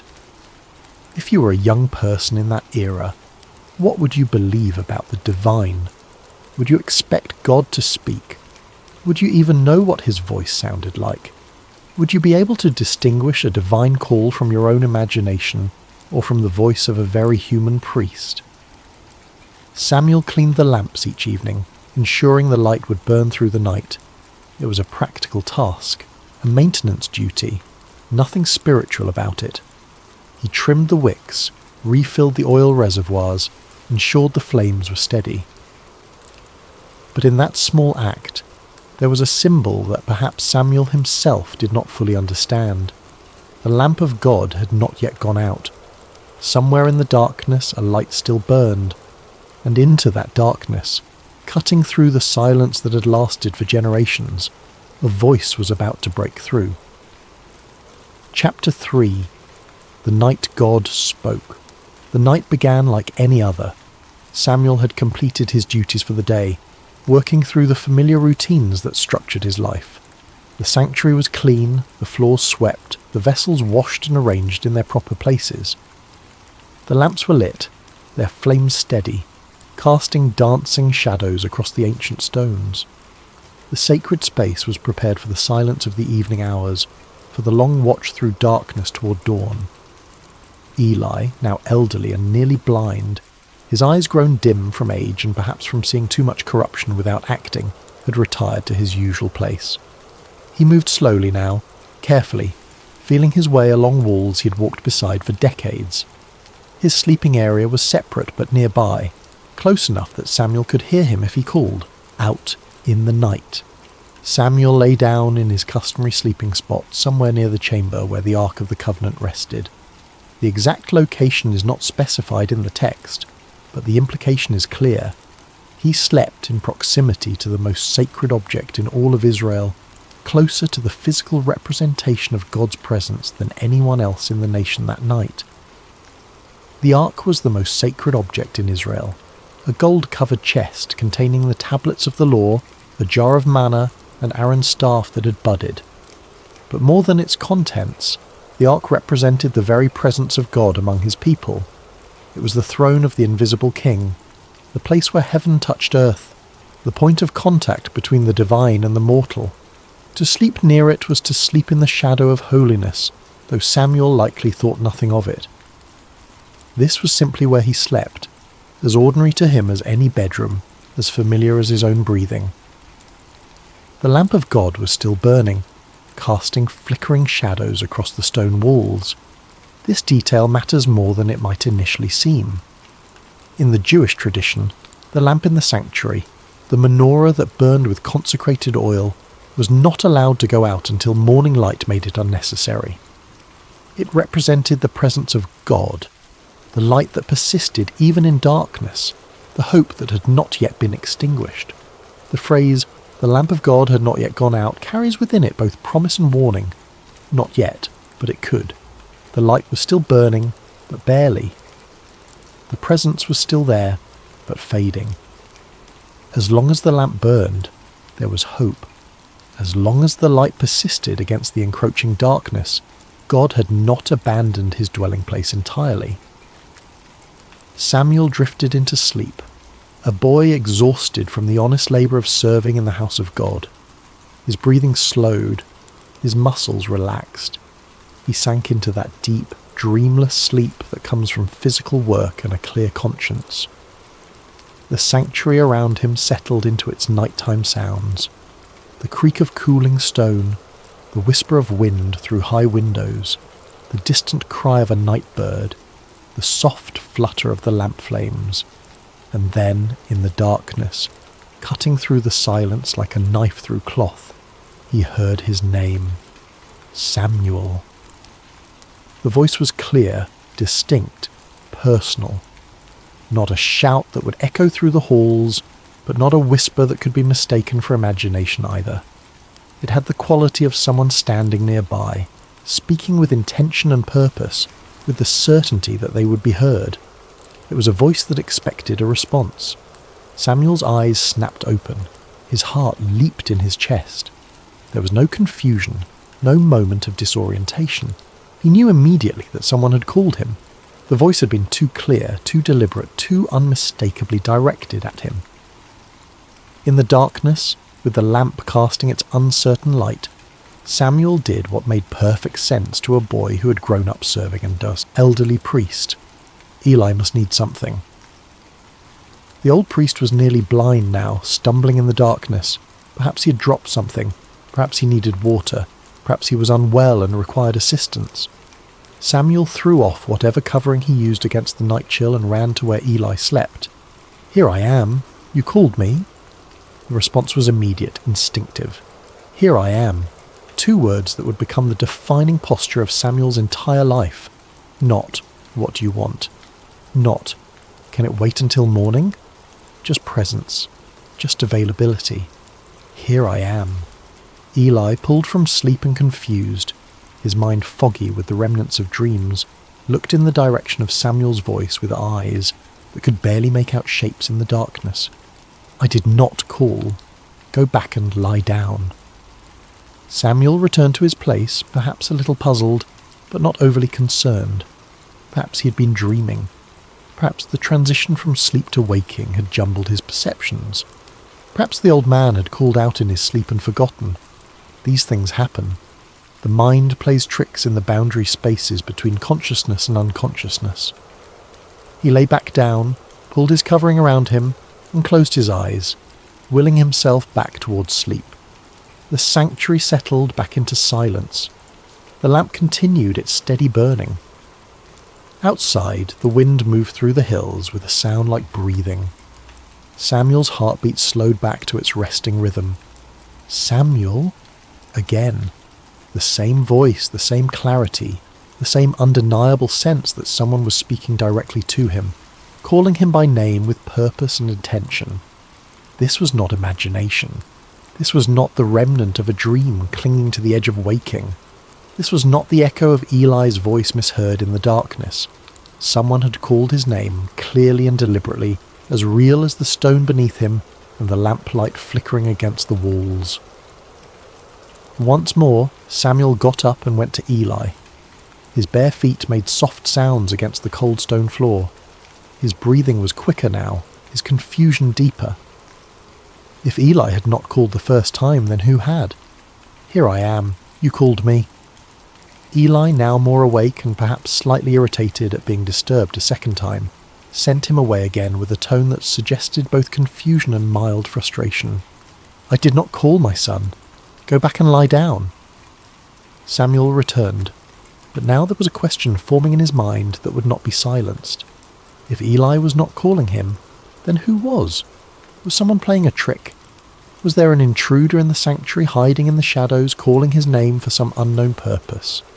But the voice had not seemed mischievous or threatening. It had been steady, certain, intimate. The kind of voice that knows you, that has the right to call your name. He lay back down, but this time sleep did not come easily. His eyes stayed open, staring into the darkness above him. His ears strained for any sound, any indication of who or what had spoken to him. The lamp flickered. A moth circled near its flame. Time stretched and compressed in that strange way it does when you are lying awake in the dark, unsure whether minutes or hours are passing. Samuel. The third time, Samuel abandoned any doubt or hesitation. Someone was calling him, and if it was not Eli, then perhaps the old priest was confused. Perhaps he was calling out without realizing it. Perhaps his dreams were speaking through him. Samuel got up once more, faster now, urgent, and went to Eli. He stood at the foot of the old priest's sleeping mat, his young face barely visible in the dim light that filtered in from the main chamber. "Here I am. You called me." And finally, after decades of serving in the sanctuary, after years of watching the word of the Lord become rare and vision scarce, after witnessing the corruption of his sons and the slow death of Israel's faith, Eli understood. The realization must have hit him like a physical blow. God was calling the boy, not the high priest, not the experienced religious leader, not the man who had served in this place for decades. The boy who cleaned the floors and tended the lamps and slept near the ark without fully comprehending what that meant. Eli's response is one of the most beautiful moments in the entire narrative. He could have been jealous, wounded by the divine bypassing, bitter that his years of service were being overlooked in favour of a child. He could have been defensive, questioning whether this was really happening, whether Samuel was perhaps confused or making things up. He could have claimed the voice for himself, insisted that any divine communication should come through proper channels, through the established hierarchy of priesthood. But instead, Eli became a teacher in the truest sense. He gave Samuel the gift of understanding and the words that would change everything. He put aside whatever personal feelings he might have had, and focused entirely on helping Samuel navigate what was about to happen. "Go and lie down," Eli said, and you can hear in those words both resignation and hope, both the sadness of being passed over and the wonder that God was speaking again at all. And if he calls you, say, "Speak, Lord, for your servant is listening." Those words, "Speak, Lord, for your servant is listening," not "Who are you?" not "What do you want?" not "Prove yourself to me." Just openness, just availability, just the humble acknowledgement that if God is speaking, the only appropriate response is to listen. Samuel returned to his place one more time. He lay down in the darkness, the lamp of God still burning nearby, casting its uncertain light across ancient stones, and he waited. His heart must have been pounding so hard he could hear it in his ears. His mind must have been racing with questions and fears and wonder. What does the voice of God sound like? What will he say? Am I worthy to hear it? What if I do not understand? What if I get it wrong? The silence stretched. The lamp flickered. Outside, the night continued its slow progression toward dawn. And then, for the fourth time, the voice came. But this time there was a difference. This time the name was repeated, spoken twice, with an intimacy and urgency that had not been there before. "Samuel! Samuel!" The repetition is significant. In Hebrew, when a name is called twice, it indicates intimacy, urgency, importance. Abraham, Abraham, Moses, Moses. Now Samuel, Samuel. This was not a casual summons. This was personal, direct, unmistakable. This time, the boy was ready. Following Eli's instructions exactly, word for word, he responded with the words that have echoed through millennia as the perfect posture of faith, the ideal response to divine initiative. "Speak, for your servant is listening." And God spoke. What happened next was not what a child would want to hear. God did not give Samuel a message of encouragement or blessing. He did not reveal some beautiful mystery or share some cosmic secret about the nature of reality or the structure of heaven. He did not offer comfort or promise Samuel a glorious future. Instead, God gave Samuel a prophecy of judgment, and the judgment was against Eli's household, against the man who had been like a father to him, against the only family he had truly known. God told Samuel that he was about to do something in Israel that would make the ears of everyone who heard it tingle. That phrase, ears tingling, suggests something shocking, something that would reverberate through the nation like a physical sensation. This was not going to be a quiet judgment, a private correction. This was going to be public, unmistakable, impossible to ignore. He was going to carry out against Eli everything he had spoken concerning his family, from beginning to end. There had been warnings before. A prophet had come to Eli years earlier with a similar message, speaking of judgment to come, of the priesthood being taken from his lineage, of his sons dying on the same day. That prophecy had been spoken and then seemingly forgotten, filed away as one of those uncomfortable truths that people acknowledge but never really expect to see fulfilled. But God was saying now that the time of fulfillment had come. The warnings were over. The judgment was at hand. The reason was clear and devastating. Eli knew about the sins of his sons. He knew they were blaspheming God, treating the sacred as profane, exploiting women, stealing from the altar, corrupting worship itself. He had heard the reports. He had seen the evidence. He had confronted them, yes, but his rebukes were empty, carrying no weight, leading to no consequences. He had failed to restrain them, failed to use his authority to stop them, failed to choose God's honour over his son's comfort, and that failure, that complicity through inaction, meant that the guilt of Eli's house would never be atoned for by sacrifice or offering. Think about what that means. In a religious system built entirely around sacrifice and atonement, where every sin could theoretically be covered by the blood of animals and the proper rituals, God was declaring that some corruption runs too deep for ritual to reach. Some betrayals are so fundamental that the system itself cannot address them.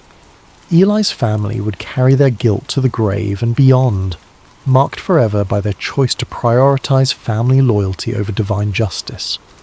Imagine being Samuel in that moment.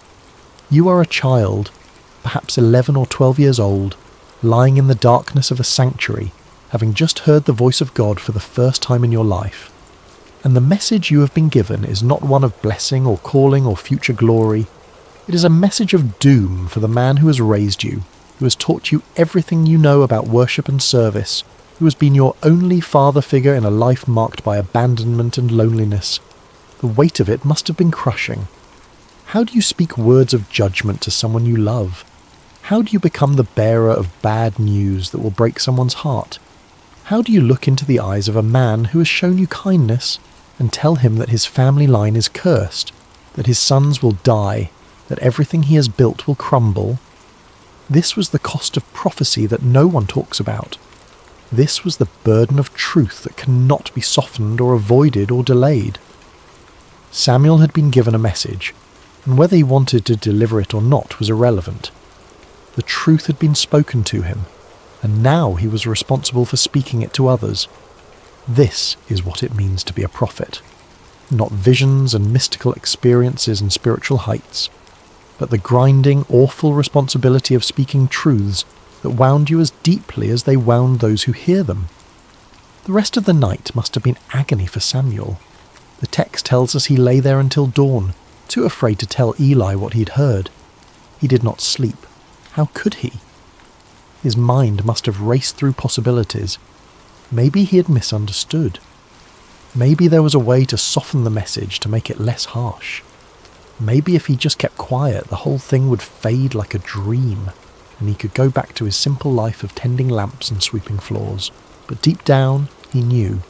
The voice had been too clear. The message had been too specific. And God had not asked his opinion about whether this was a good idea or whether Samuel felt ready for such responsibility.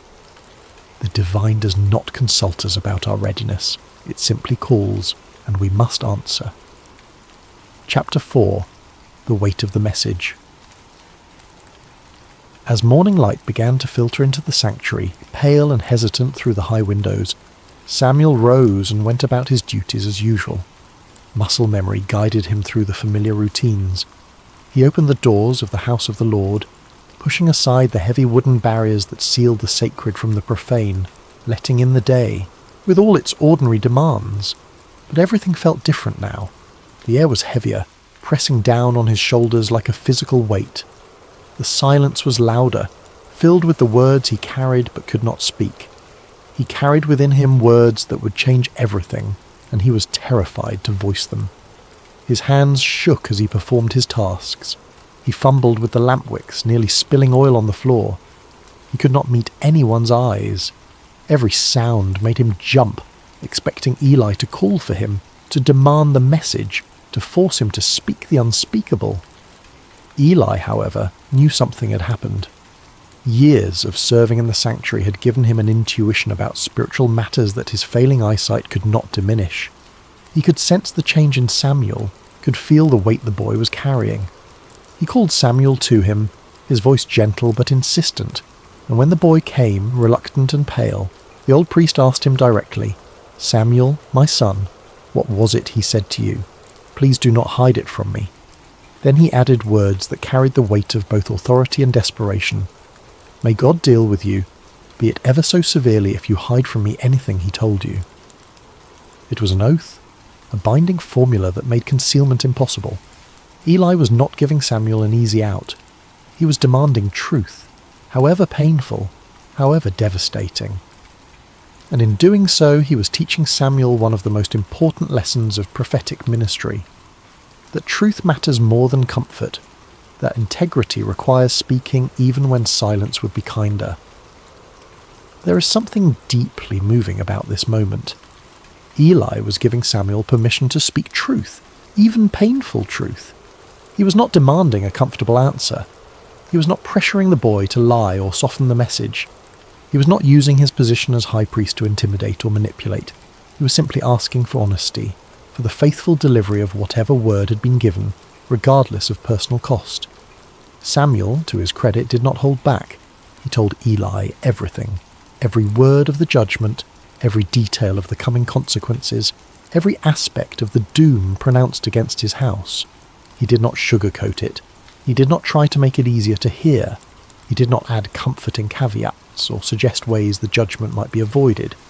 He simply delivered the message as it had been given to him, faithful to both God and to Eli in his refusal to distort the truth. The words must have felt like stones in his mouth, each one heavy and sharp. He would have watched Eli's face as he spoke, looking for signs of anger or rejection or denial. But what he saw instead was something he had not expected. Eli's response is remarkable in its humility and resignation. He did not rage against the pronouncement. He did not question Samuel's experience or suggest the boy had misunderstood or imagined things. He did not blame Samuel for being the messenger or accuse him of disloyalty or ingratitude. He simply said, with a weariness that spoke of years of knowing this moment would come, "He is the Lord. Let him do what is good in his eyes." There is defeat in those words, yes, but there is also acceptance, a kind of peace that comes from finally having the truth spoken aloud, from no longer living in the shadow of unacknowledged reality. Eli had known for years that his sons were corrupt. He had known that his failure to stop them was a kind of complicity, a betrayal of his calling and his God. The judgment was not a surprise. It was an inevitability finally spoken aloud, a truth that had been hovering unspoken in the air for years, finally given voice and substance. And perhaps in some way, Eli was relieved that the silence had been broken, even if the words spoken were words of judgment. Perhaps there is a relief that comes from knowing, from having certainty, even when that certainty is terrible. Perhaps after years of wondering when the hammer would fall, there was a strange comfort in finally hearing it fall, in knowing the shape of the future even when that future was dark. What Samuel learned that night and that morning was something most of us spend a lifetime avoiding. That truth is not always comfortable, that faithfulness sometimes means delivering hard words, and that love does not require us to hide reality from those we care about. Samuel could have lied to Eli. He could have softened the message or claimed he did not remember the details, or suggested that perhaps he had misunderstood what God was saying, but he chose honesty, and in doing so he established the pattern that would define his entire ministry. He would be a prophet who spoke the word of the Lord without compromise, without concern for how it would be received, without fear of the consequences. Not because he was harsh or unfeeling, but because he understood that truth, however painful, is ultimately an act of respect. To lie to someone, even to spare their feelings, is to treat them as less than fully human, as incapable of bearing reality. Samuel gave Eli the dignity of truth and Eli received it with the dignity of acceptance. Chapter 5. Samuel becomes a prophet. After that night, everything changed for Samuel. The text tells us that he grew, and the Lord was with him, letting none of his words fall to the ground. That phrase, letting none of his words fall to the ground, is the ancient way of saying that everything Samuel prophesied came true. He was not speaking his own opinions or making educated guesses or offering the kind of vague predictions that could be interpreted multiple ways, depending on how events unfolded. He was speaking with divine authority, and reality itself confirmed his words with uncomfortable precision. The prophecy about Eli's house came true exactly as Samuel had spoken it. The details are grim and worth recounting because they establish Samuel's credibility as a true prophet in a time when false prophets were common and people had grown cynical about divine communication. Israel went to war against the Philistines, their perennial enemy. In the first battle, the Israelites were defeated and thousands of soldiers died. In desperation, the elders decided to bring the Ark of the Covenant from Shiloh to the battlefield, believing that God's physical presence would guarantee victory. Hophni and Phinehas accompanied the Ark, treating it like a magical talisman rather than the throne of the living God. The Israelites shouted when the Ark arrived, a roar so loud that the ground shook. The Philistines were terrified at first, knowing the stories of what the God of Israel had done to Egypt. But they fought anyway, and in the battle that followed, Israel was utterly defeated. 30,000 soldiers died, and on that same day, exactly as prophesied, both Hophni and Phinehas were killed. The Ark of God was captured by the Philistines, carried off as a trophy of war. When a messenger brought the news to Shiloh, Eli was sitting by the road, his heart trembling for the Ark of God. When he heard that the Ark had been captured and his sons were dead, the 98-year-old priest fell backward off his chair, broke his neck, and died. The priesthood of his line ended in that moment, cut off exactly as God had declared.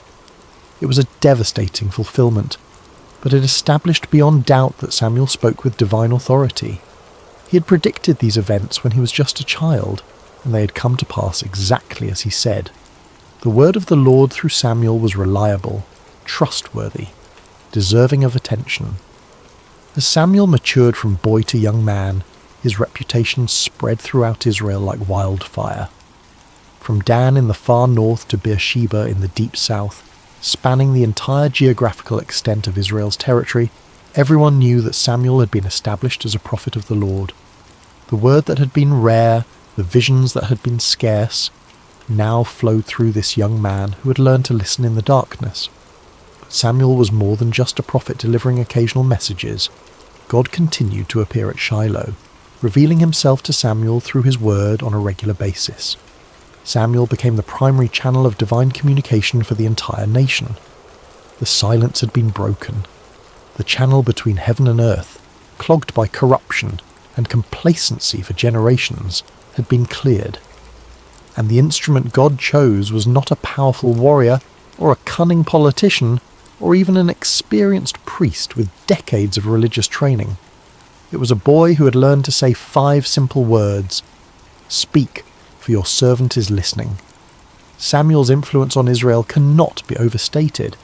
He became the bridge between the chaotic era of the judges and the establishment of the monarchy, standing at one of the most critical transitions in the nation's history. He was the last judge, travelling on a circuit through Bethel, Gilgal and Mizpah, settling disputes and administering justice with a wisdom that people recognised as coming from God. He was also the first of the great prophets, the founder of a prophetic tradition that would produce Elijah, Elisha, Isaiah, Jeremiah, and all the voices that would call Israel back to God throughout its history. When the people demanded a king like the surrounding nations, it was Samuel who anointed Saul, a tall and handsome man from the tribe of Benjamin, as Israel's first king. And when Saul proved disobedient and unfaithful to God, it was Samuel who had to deliver yet another hard message of judgment, who had to watch another man he had elevated fall under divine displeasure. Later, it was Samuel who anointed David, the younger son of Jesse, a shepherd boy with no apparent qualifications except that God had chosen him. That shepherd boy would become Israel's greatest king, the man whose lineage would eventually produce the Messiah. But beyond the political role, beyond the anointing of kings and the settling of disputes, Samuel represented something Israel desperately needed: spiritual integrity in a world corroded by compromise. In a time when the priesthood had become corrupt, when worship had become hollow, when the word of the Lord was rare, Samuel embodied what it meant to hear from God and speak his truth faithfully regardless of personal cost. He reformed religious life throughout Israel, establishing schools of prophets where young men could learn to listen for God's voice and speak his word. He called the people back to authentic worship, challenging them to put away their foreign gods and serve the Lord only. He led the nation in repentance at Mizpah, where they fasted and confessed their sins, acknowledging that they had abandoned God. And when the Philistines attacked during that gathering, Samuel interceded for the people, and God threw the enemy into confusion with thunder and lightning, giving Israel a decisive victory. Samuel demonstrated that God had not abandoned his people, that the silence had been circumstantial rather than permanent, that divine presence and power were still available to those who would seek them with integrity. The boy who once cleaned floors and trimmed lamp wicks became the conscience of a nation. The child who slept near the ark became the voice through which God spoke to kings and commoners alike. His authority came not from position or political power or military might, but from the simple fact that he had learned to listen and had the courage to speak what he heard, even when speaking cost him dearly. Chapter 6. The Legacy of the Story. So what do we take from this ancient narrative? What does it mean for us, centuries removed from oil lamps and tabernacles and sleeping near the Ark of the Covenant? And perhaps more intriguingly, what questions does this story raise that it never fully answers? First, there is the theme of listening. God can speak in quiet places, in ordinary moments, when we least expect it. Samuel was not performing some elaborate spiritual ritual when God called his name. He was not fasting on a mountain. He was not in a trance or a vision quest. He was sleeping, exhausted from a day of mundane labour. He was simply present in a sacred space, available to be awakened. How often do we miss the voice of the divine because we are too busy, too distracted, too convinced that revelation only comes in spectacular packages? We wait for burning bushes and angelic visitations, for dramatic signs and unmistakable interventions, while the still small voice speaks in the darkness and we mistake it for our imagination, or for human conversation, or for nothing at all. Samuel teaches us that sometimes the most profound moments arrive softly, in the space between waking and sleeping, in the darkness when our defences are down and our minds are quiet enough to hear what has always been speaking. But this raises uncomfortable questions. How many times has that voice spoken and we have ignored it? How many times have we attributed divine communication to coincidence or psychology or wish fulfillment? Because we have lost the ability to recognize it for what it is. Second, there is the theme of obedience. Samuel's first response when he heard his name was immediate and complete. Here I am. No hesitation, no calculation, no weighing of options or considering whether this was a good time, just presence and availability. Not, what do you want, but here I am. Not, let me think about it, but immediate response. Later, when Eli gave him the words to use, Samuel followed the instruction exactly. He did not improvise or try to improve on the formula or insert his own personality into the exchange. He simply said what he had been taught to say: "Speak, for your servant is listening."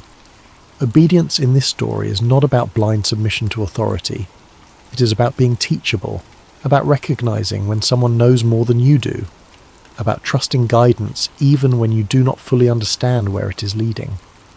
But there is something deeper here, something that troubles the waters of easy interpretation.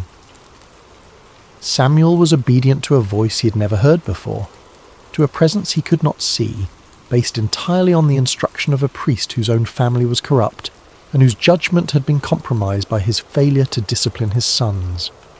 What made Samuel so certain that this was God speaking and not some other voice? What internal compass guided him toward trust when skepticism would have been equally reasonable? Third, there is the theme of humility. Samuel's greatness began in small acts of service. He was faithful in opening doors, in cleaning, in tending lamps, in all the unglamorous work that keeps a sacred space functioning. He did not despise the small things or consider himself above menial tasks. He swept floors with the same attention he later brought to anointing kings. He trimmed lamp wicks with the same care he would later exercise in delivering prophetic words, and it was in that posture of humble service, in the daily repetition of small faithful acts, that God found him. How different this is from our modern obsession with platform and visibility, with making a name for ourselves and ensuring everyone knows our accomplishments, with treating service as a stepping stone to something better rather than as its own reward. Samuel reminds us that true influence is built in obscurity, that character is formed in the small decisions no one sees, that greatness is the fruit of faithfulness in little things rather than the result of ambitious self-promotion. But again, there is a mystery here. Why Samuel?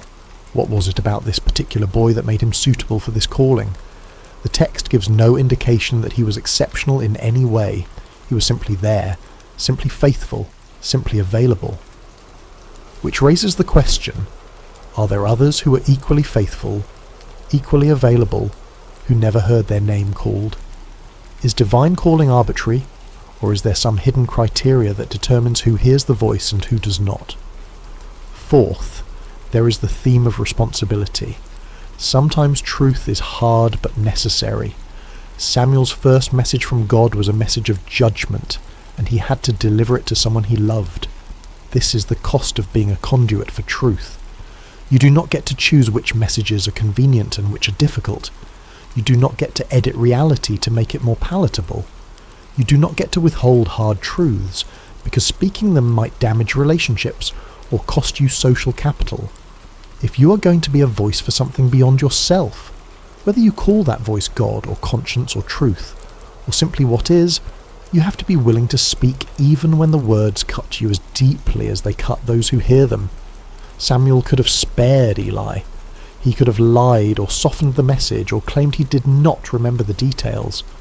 But he chose the harder path of honesty, and in doing so he honoured both Eli and himself. Yet this raises ethical questions that the narrative does not resolve. What is the balance between truth and compassion? When does speaking hard truths become cruelty disguised as honesty? Samuel was a child delivering a message he did not create and could not change. But what about us? When the truths we must speak are filtered through our own perceptions and biases and limited understanding, how do we know when to speak and when to remain silent? Fifth, there is the theme of hope. The lamp of God had not yet gone out. Even in the darkest period of Israel's spiritual life, when the priesthood was corrupt and the word of the Lord was rare and the nation was spiritually adrift, there was still a light burning somewhere in the darkness. God had not abandoned his people. He was simply waiting for someone who would listen, someone who would respond, someone who would be faithful with what was given to them. Samuel represents the truth that it is never too late for renewal, that no matter how far things have fallen, no matter how corrupt the systems or how cynical the people, there is always the possibility of a voice in the darkness calling us back to what matters. The light may be flickering, the wick may be nearly consumed, the oil may be running low, but as long as there is any light at all, there is hope for rekindling, for replenishment, for the dawn that follows even the longest night. But this optimistic reading sits uncomfortably with the historical reality. The lamp did eventually go out. The sanctuary at Shiloh was destroyed. The ark was captured and never returned to that place. The line of Eli ended in blood and disgrace. Samuel's calling did not prevent disaster. It only narrated it before it happened. So what kind of a hope is this? Is it simply the hope that truth will be spoken, even if it changes nothing? Is it the hope that someone will bear witness, even in the midst of collapse? Finally, there is something unspoken in this narrative that deserves attention. God bypassed the entire religious hierarchy to speak to a child. He did not go through official channels. He did not honour the established order. He did not consult with the high priest or seek permission from religious authorities. He simply called out in the darkness to a boy who had no status, no authority, no credentials beyond faithfulness in small things. This is either deeply encouraging or deeply unsettling, depending on your perspective. It suggests that divine communication is not controlled by institutions, that truth can emerge from the margins, that the voice of God might speak to those we least expect, rather than to those we have designated as official intermediaries. But it also raises anarchistic questions about authority and order, about how we distinguish genuine divine calling from delusion or manipulation, about what happens when everyone claims to hear the voice of God speaking contradictory messages. Samuel's story is ultimately about availability.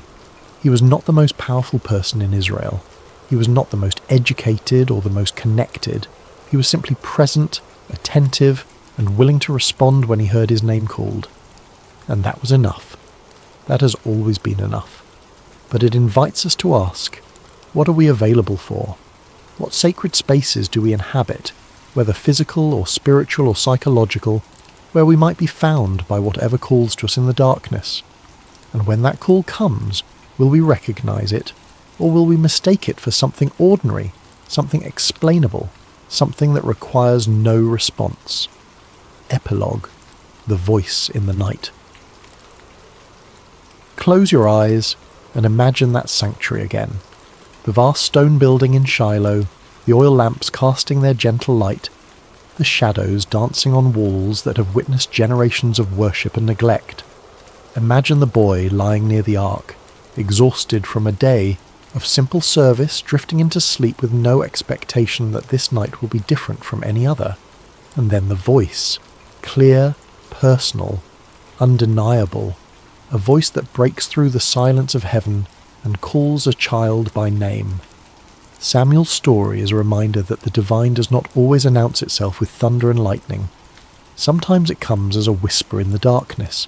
Sometimes it arrives in the form of a question repeated until we finally understand that we are being addressed. Sometimes the most significant moments of our lives happen when we are alone, unguarded, simply present in a space where we have made ourselves available to something greater than ourselves. The lamp of God is still burning. That is the promise embedded in this ancient narrative. No matter how dark the times, no matter how corrupt the systems, no matter how silent heaven seems, there is always a light somewhere refusing to go out, and there is always the possibility that in the quiet, in the stillness, in the spaces between our busy thoughts and desperate prayers, we might hear our name spoken by a voice we do not yet recognize. The question is not whether the voice is calling. The question is whether we are listening. Samuel lay in that sanctuary as a boy and became a prophet because he learned to say 5 words that changed everything. Speak, for your servant is listening. He did not demand proof.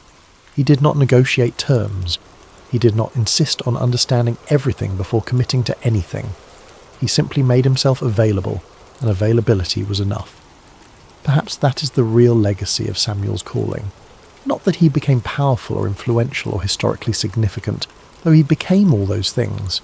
The real legacy is that he teaches us what it looks like to be genuinely open to transformation, to be willing to hear hard truths, to be faithful in small things while waiting for larger purposes to reveal themselves. In our age of constant noise and perpetual distraction, where silence is something to be feared rather than cherished, Samuel's story feels almost subversive. It suggests that the most important communications might not come through our devices or our carefully curated information streams.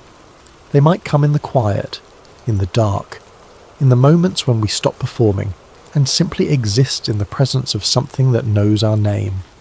So tonight, as you drift towards sleep, consider the possibility that you, too, might be lying in a sacred space, even if you do not recognize it as such. Consider the possibility that there might be a voice, gentle and persistent, calling your name in the darkness. Consider the possibility that the most profound transformation of your life, might not begin with a grand revelation or a spectacular sign, but with the simple decision to respond to that voice with 5 words. Speak, for your servant is listening. The lamp is still burning. The voice is still calling. The only question is whether we have ears to hear.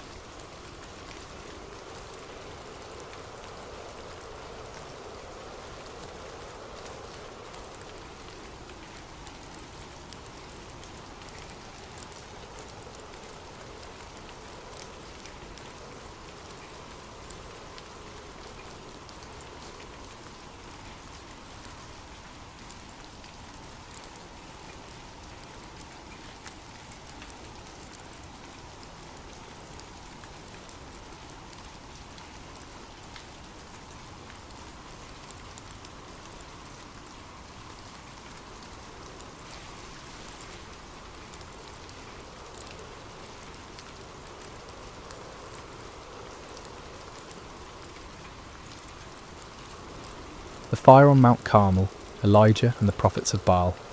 Hello everyone, and welcome to Sacred Slumber. Before we dive into today's powerful message, I want to connect with each of you personally. How has your day been treating you so far? Whether you're watching this in the early morning hours as the sun rises, during your lunch break, in the middle of a busy day, or perhaps late at night when the world has quieted down, I want you to know that this moment we're sharing together is sacred. I'm curious about where you're joining us from today. Are you listening from bustling New York City, the peaceful countryside of Iowa, the sunny beaches of California, or maybe you're tuning in from across the globe, in London, Sydney, or somewhere in between? Wherever you are, whatever time it is in your corner of the world, you are exactly where God wants you to be right now. If this is your first time joining us, I want to extend a warm welcome to our Sacred Rest family. We're so grateful you're here. And if you've been walking this journey with us, thank you for your continued faithfulness and support. Before we begin today's incredible story, I encourage you to subscribe to Sacred Slumber if you haven't already.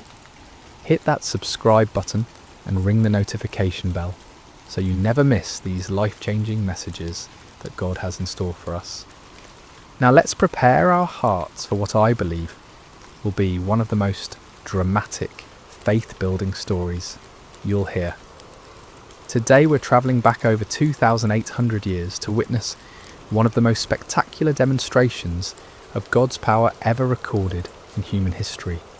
We're going to Mount Carmel in ancient Israel, where one man's faith stood against an entire nation's rebellion, where fire fell from heaven, and where hearts were turned back to the one true God. The fire on Mount Carmel, Elijah and the prophets of Baal. Chapter 1. A nation in spiritual freefall. Picture, if you will, the ancient kingdom of Israel during one of its darkest hours. This wasn't just a time of political upheaval or economic hardship, though both of those existed. This was a time of complete spiritual catastrophe, a moment when an entire nation had turned its back on the God who had delivered them from slavery in Egypt, who had parted the Red Sea, who had given them the Promised Land. King Ahab sat on the throne of Israel, and beside him ruled Queen Jezebel, a woman whose very name has become synonymous with wickedness and manipulation. Jezebel wasn't just content to worship false gods herself. She was determined to drag the entire nation of Israel down with her into the depths of idolatry and spiritual darkness.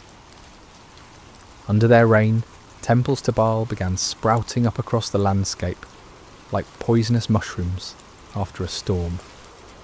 Baal was the Canaanite storm god, supposedly the controller of rain and fertility, the giver of crops and abundance. The people were drawn to him because they believed he could provide what they desperately needed: prosperity, security, and success. Sound familiar? In our modern world, we may not bow down to statues of Baal, but how many of us have made idols out of our careers, our bank accounts, our social media followers, or our pursuit of comfort and pleasure. The heart of humanity hasn't changed much in nearly 3,000 years. But Jezebel wasn't satisfied with just building temples. She launched a systematic persecution campaign against the prophets of the Lord. These faithful men and women of God were hunted down like criminals. Some were executed, others were forced to hide in caves and secret places, living in constant fear for their lives. The word of God was being silenced, and darkness was spreading across the land like a plague. Can you imagine living in such a time, when speaking the truth about God could cost you your life, when the very foundations of faith that had sustained a nation for generations were being torn down brick by brick, when it seemed like evil had won and righteousness had fled? Yet in the midst of this spiritual holocaust, God had his man. His name was Elijah, and he was about to become the most famous prophet in Israel's history. Chapter 2. The Drought of Divine Judgment. Before we meet Elijah face to face, we need to understand the backdrop against which his ministry unfolded. For 3 long years, not a single drop of rain had fallen on the land of Israel. This wasn't just an inconvenient dry spell or a minor weather pattern. This was divine judgment, God's response to a nation that had forgotten him and chased after false gods. The drought was devastating in ways that are hard for us to fully comprehend in our modern world of grocery stores and water systems. Rivers that had flowed for centuries dried up to cracked mud. Wells that had sustained families for generations ran completely dry. Crops withered in the fields, livestock died, and famine stalked the land like a relentless predator. People were desperate. Children cried from hunger. Farmers watched helplessly as their fields turned to dust. Merchants had nothing to sell, and families had nothing to eat. The very fabric of society was unravelling under the weight of this supernatural judgment. And yet, in their desperation, most of the people didn't turn back to the Lord. Instead, they cried out even more desperately to Baal, pleading with the storm god to send rain. They increased their sacrifices, intensified their rituals, and multiplied their prayers to deaf idols. They were convinced that if they just tried harder, if they just offered more, if they just believed with greater fervour, Baal would answer and the rains would come. But the skies remained as bronze hard and unyielding. Day after day, week after week, month after month, year after year, the sun blazed down mercilessly from a cloudless sky. The drought continued, and Baal remained silent. This is the world into which God sent his prophet Elijah. Not a comfortable world of revival meetings and supportive congregations, but a hostile environment where speaking God's truth could mean death, where the majority had embraced lies, and where the very elements seemed to declare that God's judgment was upon the land. Chapter 3. Enter Elijah, the man of fire. Elijah appears in the biblical narrative like a bolt of lightning splitting the darkness. We don't know much about his background or his early life. He's introduced simply as Elijah the Tishbite from Tishbe in Gilead. No impressive genealogy, no royal connections, no seminary degrees or credentials. Just a man from a small town that most people had probably never heard of. But what Elijah lacked in pedigree, he more than made up for in faith, courage, and an unshakable conviction that the Lord God of Israel was the one true God. While the nation around him bowed to Baal, Elijah stood firm. While others compromised and conformed, Elijah remained faithful. While the majority chose the easy path of popular religion, Elijah chose the narrow way of truth. God had sustained Elijah supernaturally during the 3 years of drought. First, he had sent him to the brook Cherith, where ravens brought him bread and meat every morning and evening, and he drank from the brook. When the brook dried up, God sent him to a widow in Zarephath. where a handful of flour and a little oil miraculously sustained 3 people for over a year. These experiences had built Elijah's faith to an unshakable level. He had seen God's provision in impossible circumstances. He had witnessed miracles that defied natural law.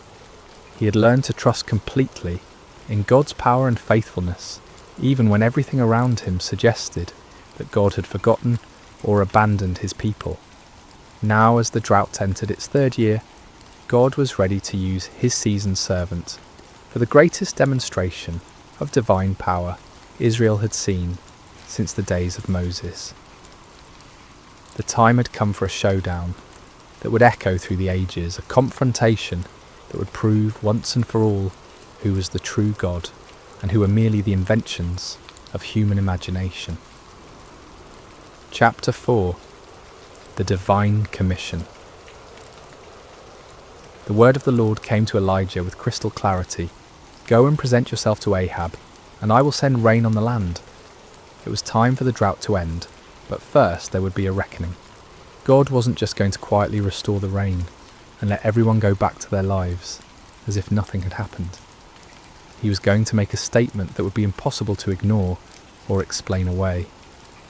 Elijah set out to find King Ahab, but Ahab was already looking for him. The king had been searching throughout his own kingdom and in neighbouring nations, trying to find the prophet he blamed for the drought. When Ahab finally encountered Elijah, his greeting was filled with accusation and anger. Is that you, you troubler of Israel? Can you imagine the audacity? Here was a king who had led his nation into idolatry, who had allowed his wife to murder God's prophets, who had built temples to false gods throughout the land, and he had the nerve to call God's faithful prophet a troublemaker. It's a perfect example of how sin blinds us to our own responsibility and causes us to blame others for the consequences of our own choices. But Elijah didn't back down. With the boldness that comes from knowing you're standing on the side of truth, he fired back. I have not made trouble for Israel, but you and your father's family have. You have abandoned the Lord's commands and have followed the Baals. This wasn't just a theological debate or a polite disagreement about religious preferences.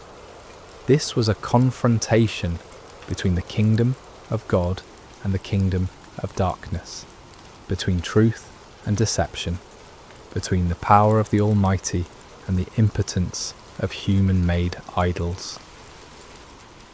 Chapter 5. The challenge issued. Elijah then issued a challenge that would go down in history as one of the most dramatic moments in all of Scripture. Now summon the people from all over Israel to meet me on Mount Carmel, and bring the 450 prophets of Baal and the 400 prophets of Asherah who eat at Jezebel's table. Mount Carmel was the perfect location for this showdown. Rising about 1,800 feet above sea level, it offered a commanding view of the surrounding countryside and could accommodate the massive crowd that would gather. More importantly, Mount Carmel was considered sacred to Baal worship. The Canaanites believed it was one of Baal's favourite dwelling places. By choosing this location, Elijah was essentially challenging Baal on his home turf. The terms of the contest were elegantly simple. Get 2 bulls for us. Let Baal's prophets choose one for themselves, and let them cut it into pieces and put it on the wood, but not set fire to it. I will prepare the other bull and put it on the wood, but not set fire to it. Then you call on the name of your God, and I will call on the name of the Lord. The God who answers by fire, he is God. It was brilliant in its simplicity. No complicated rituals, no ambiguous signs that could be interpreted different ways, no room for trickery or deception. Fire from heaven would be the ultimate proof. The God who could send fire to consume the sacrifice would be proven to be the true God. The people's response revealed both their spiritual confusion and their deep hunger for truth. What you say is good. The They were tired of the uncertainty, tired of not knowing which God to trust, tired of the drought and the suffering. They wanted a clear answer, and Elijah's challenge offered exactly that.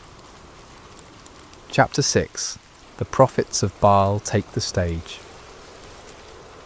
As dawn broke over Mount Carmel, an incredible scene began to unfold. Hundreds of prophets of Baal gathered around their altar, dressed in their ceremonial robes, carrying their ritual instruments, confident in their God's ability to answer their call. After all, they outnumbered Elijah 450 to 1. They had the backing of the royal court.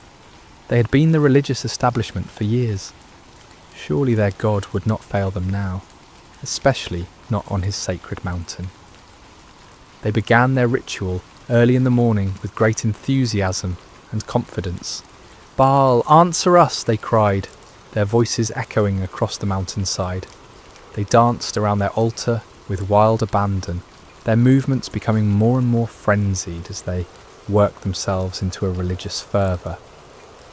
This wasn't a quiet, dignified ceremony. This was raw, primal religion at its most intense.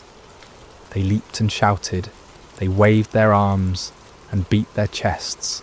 They called upon their God with every fibre of their being. The sound of their voices, the pounding of their feet, the clashing of their instruments created a cacophony that could be heard for miles around. But as the morning wore on and became noon, something became increasingly obvious. Nobody was answering. The sky remained clear and cloudless. No fire fell from heaven. No voice spoke from the heavens. The altar remained cold and lifeless, despite all their passionate pleading. You have to understand, these weren't insincere men going through empty motions. These prophets genuinely believed in Baal. They had devoted their lives to serving him. They had staked their reputations, their careers, and their very identities on the belief that he was real and powerful. The failure of their God to respond wasn't just embarrassing, it was devastating to everything they had built their lives upon. Chapter 7. Elijah's divine sarcasm.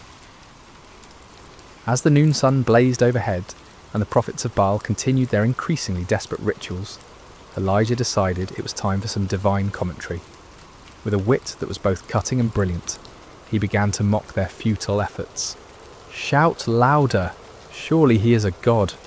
Perhaps he is deep in thought, or busy, or travelling. Maybe he is sleeping and must be awakened." Can you imagine the scene?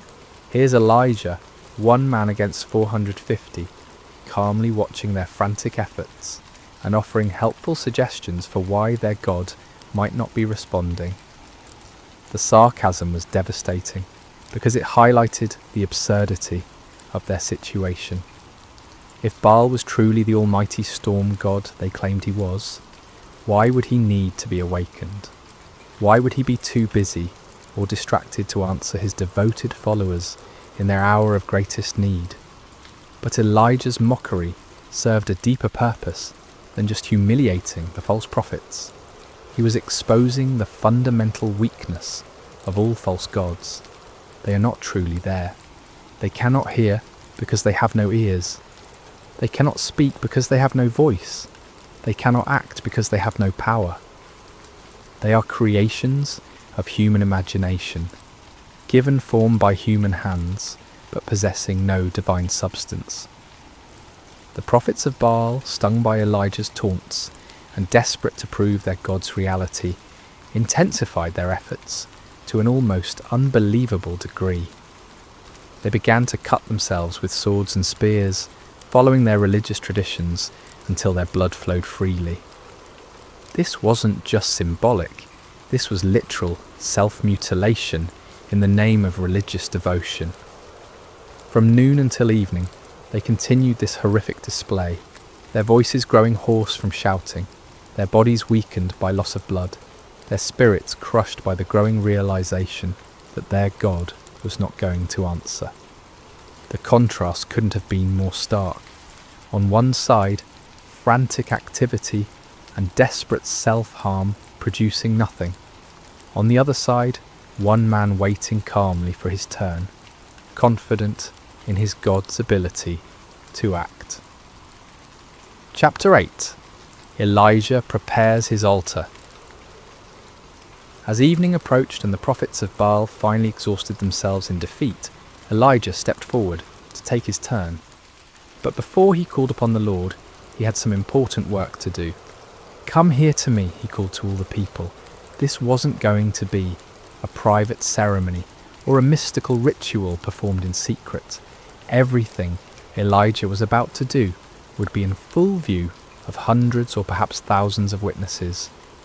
There would be no opportunity for trickery, no possibility of deception, no room for doubt about what actually happened. The first thing Elijah did was repair the altar of the Lord that had been torn down. This altar represented the nation's covenant relationship with God, a relationship that had been broken by years of idolatry and rebellion. By repairing it, Elijah was symbolically calling the nation back to their true identity as God's chosen people.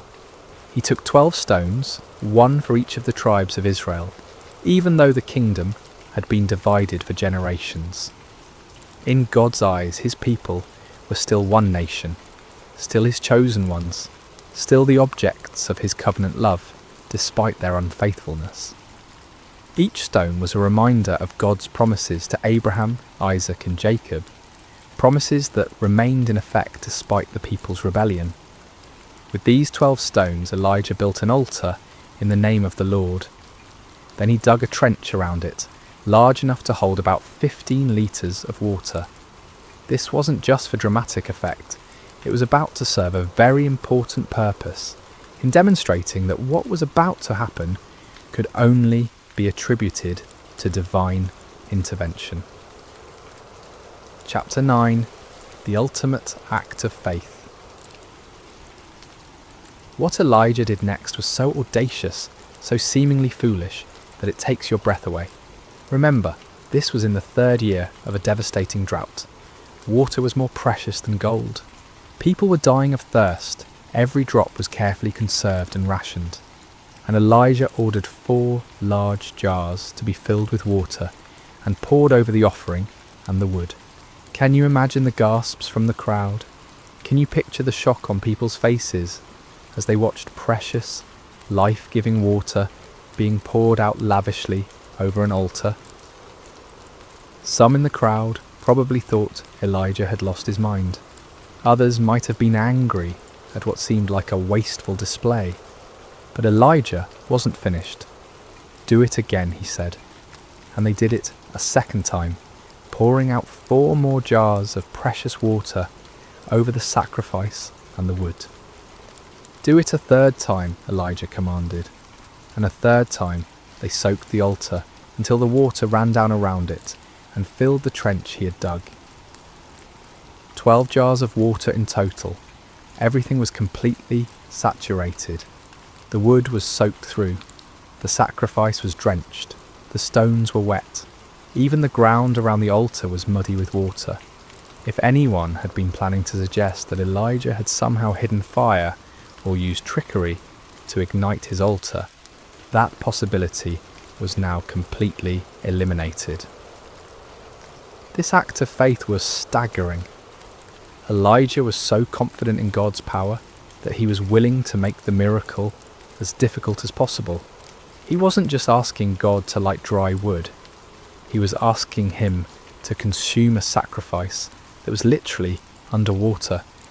He was putting his reputation, his ministry, and his very life on the line, betting everything on God's ability to do the impossible. Chapter 10. The Prayer that Shook Heaven and Earth. As evening approached and the time for the evening sacrifice arrived, Elijah stepped up to the altar he had prepared. The moment had come. Everything led to this point. The drought, the confrontation with Ahab, the challenge to the prophets of Baal, the repair of the altar, the soaking with water, all of it was preparation for this moment when one man would call upon the name of the Lord. But notice what Elijah didn't do. He didn't scream and shout like the prophets of Baal. He didn't dance wildly, or cut himself, or work himself into a frenzy. He didn't perform elaborate rituals, or recite complicated incantations. He simply prayed, and his prayer was a model of faith, simplicity, and complete dependence upon God. "Lord, the God of Abraham, Isaac, and Israel," he began, immediately identifying the God he served not as a local deity or a tribal God, but as the God of the covenant, the God who had made promises to the patriarchs and had been faithful to those promises for generations. "Let it be known today that you are God in Israel, and that I am your servant, and have done all these things at your command." This wasn't about Elijah's reputation or glory. This wasn't about proving his own power or wisdom. This was about demonstrating to a watching world that the Lord alone is God, and that Elijah was merely his obedient servant. "Answer me, Lord, answer me, so these people will know that you, Lord, are God, and that you are turning their hearts back again." The purpose of the miracle wasn't to show off, or to defeat enemies, but to turn hearts back to God. This was an act of divine love, a desperate attempt to rescue a nation from the spiritual destruction they had brought upon themselves. The prayer was short, simple, and powerful.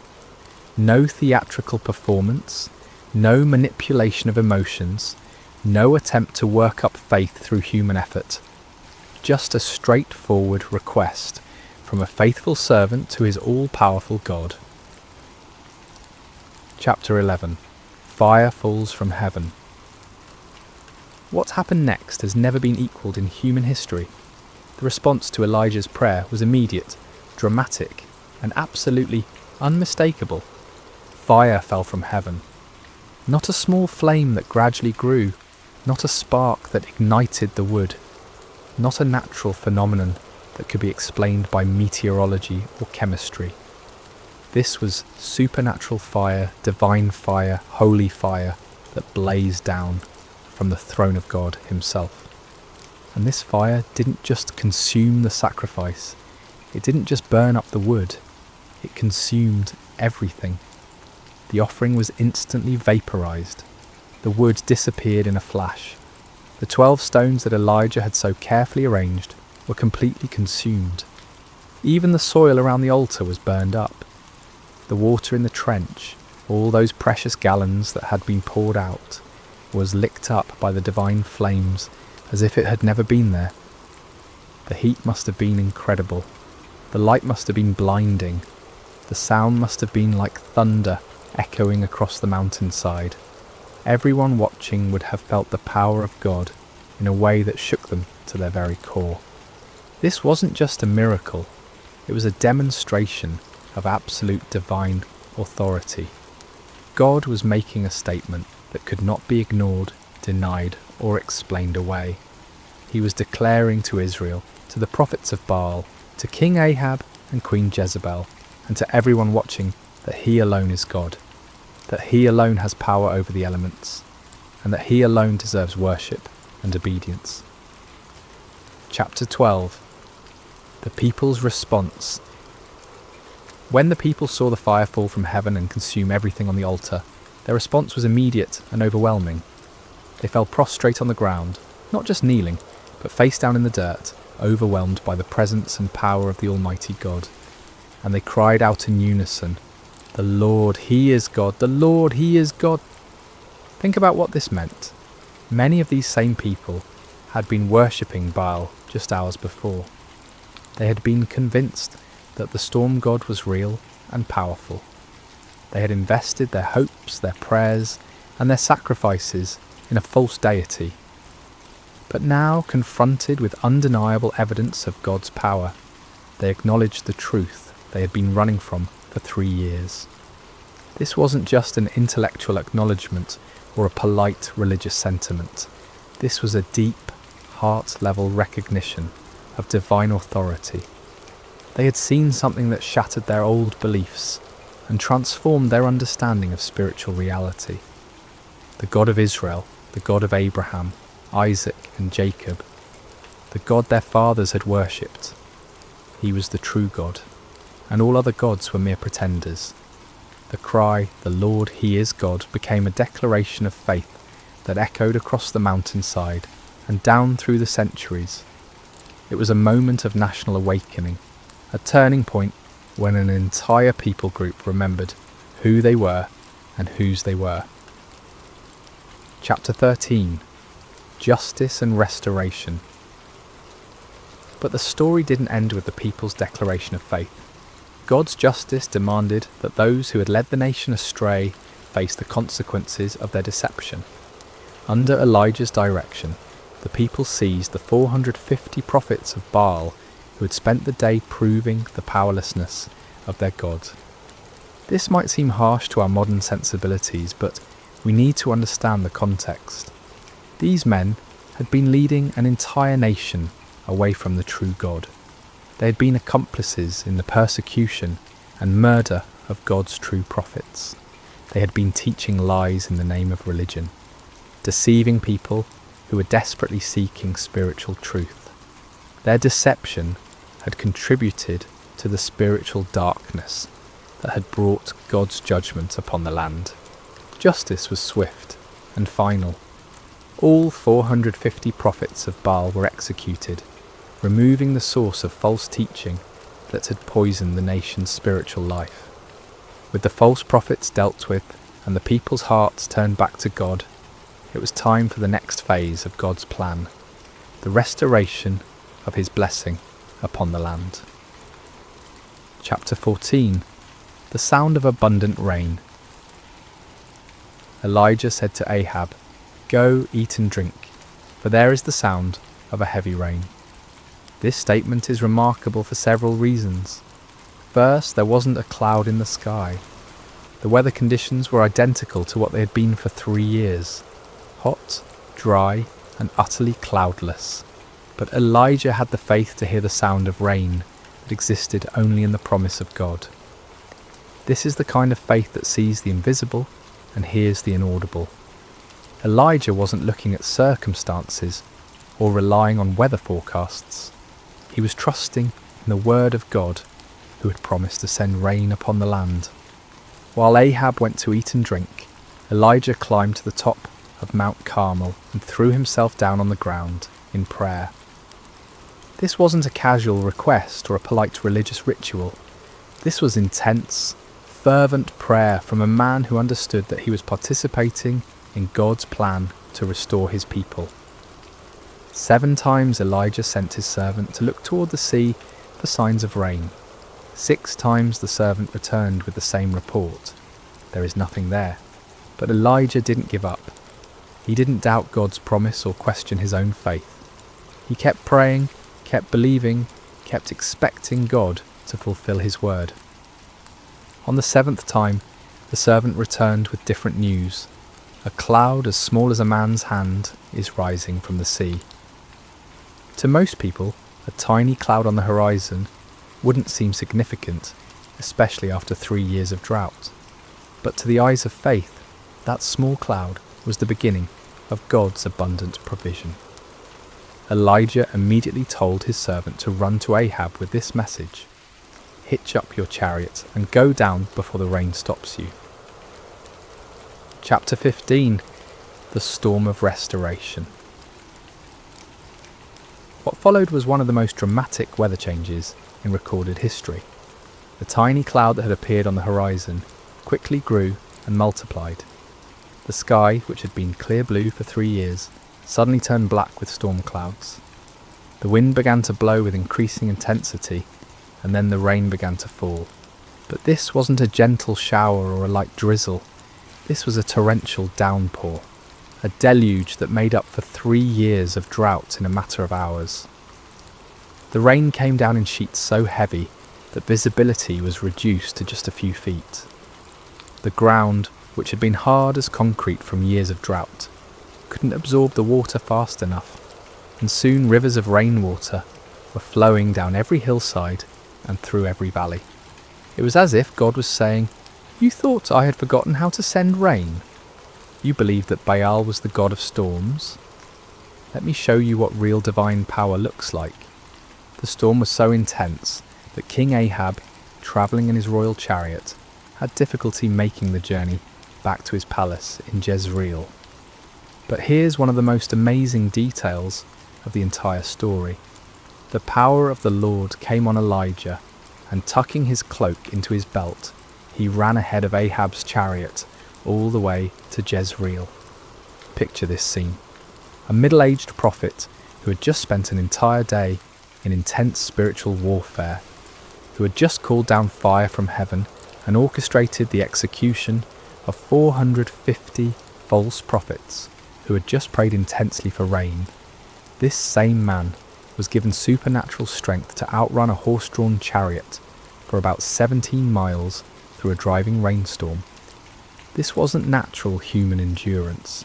This was divine empowerment, God's way of putting an exclamation point on the entire day's events. Even in the storm, even in the exhaustion that should have followed such an intense spiritual battle, God's power was sufficient to carry his faithful servant. Chapter 16. Lessons for today. The story of Elijah on Mount Carmel is far more than just an exciting historical account. It's a template for understanding how God works in our world today and how he calls each of us to live lives of faith and courage. First, we see the power of standing alone for truth. Elijah was outnumbered 450 to 1, but he wasn't really alone because God was with him. In our culture today, it often feels like those who stand for biblical truth are vastly outnumbered by those who have embraced the false gods of our age. Materialism, relativism, hedonism, and secular humanism. But numbers don't determine truth, and God's power isn't limited by human statistics. Second, we learn that false gods will always disappoint. The prophets of Baal cried out to their God from morning until evening, but he never answered because he wasn't real. Today's false gods, money, success, pleasure, power, technology, entertainment, promise fulfillment, but can never deliver on their promises. Only the true God can satisfy the deepest longings of the human heart. Third, we see that God often chooses to work through ordinary people who have extraordinary faith.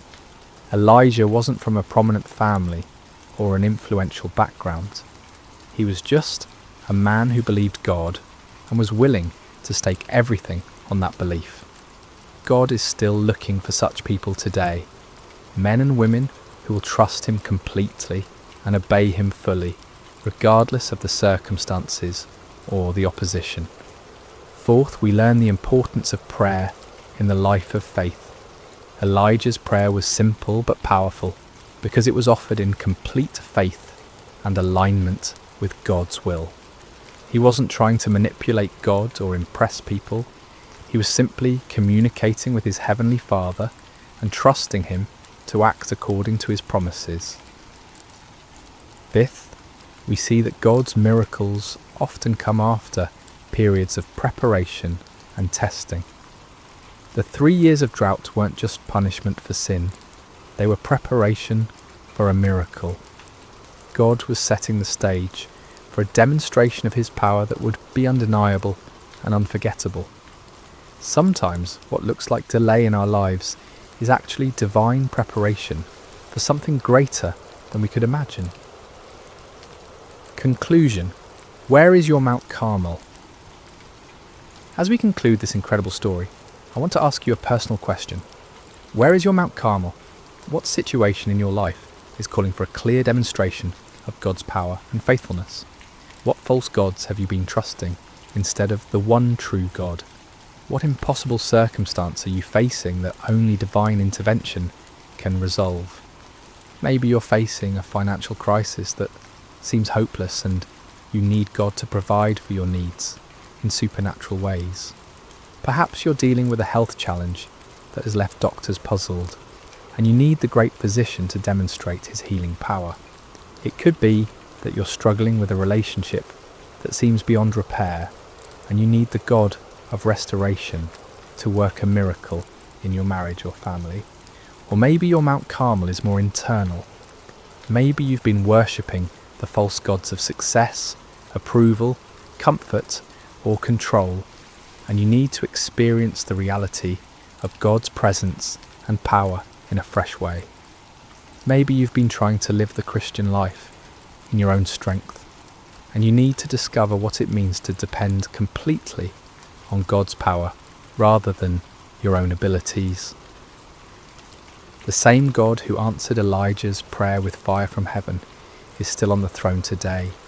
He still hears the prayers of his people. He still demonstrates his power in impossible situations. He still turns hearts back to himself and brings restoration where there has been devastation. But like Elijah, we must be willing to stake everything on God's faithfulness. We must be prepared to stand alone if necessary, to trust when circumstances seem impossible, to pray with faith rather than doubt, and to give God the opportunity to show his power in ways that will leave no doubt about his reality and love. The fire that fell on Mount Carmel that day wasn't just about proving that the Lord is God, though it certainly did that. It was about a loving father reaching out to his wayward children, demonstrating his power not to destroy them but to draw them back to himself. It was about restoration, redemption, and the kind of love that will go to any lengths to rescue those who are precious to him. That same love is reaching out to you today. That same power is available to you in your situation. That same God who answered Elijah is waiting to answer your prayers and demonstrate his faithfulness in your life. The question isn't whether God is able.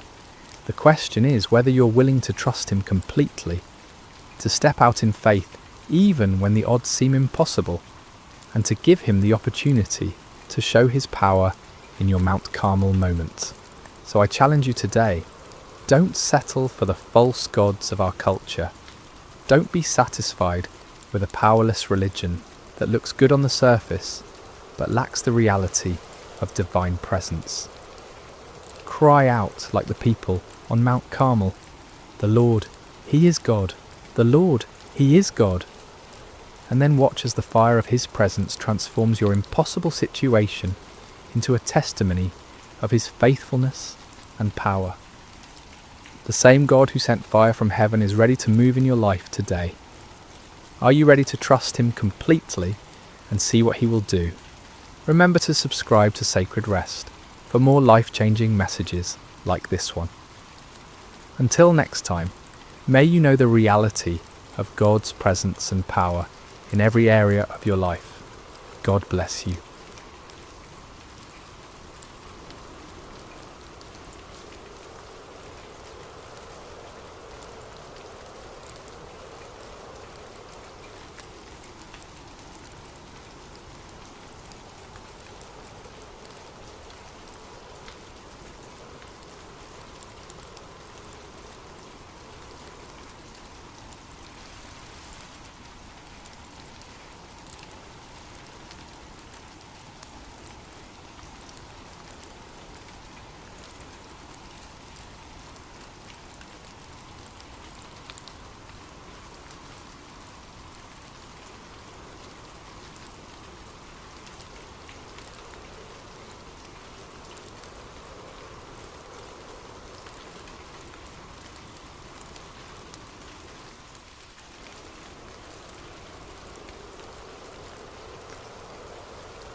Hello dear listener and welcome to Sacred Slumber.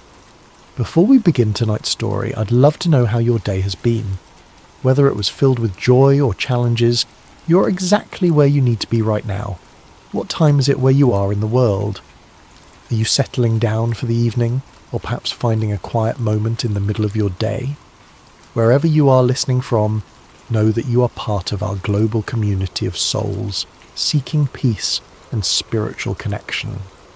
If this is your first time joining us, please consider subscribing to Sacred Slumber.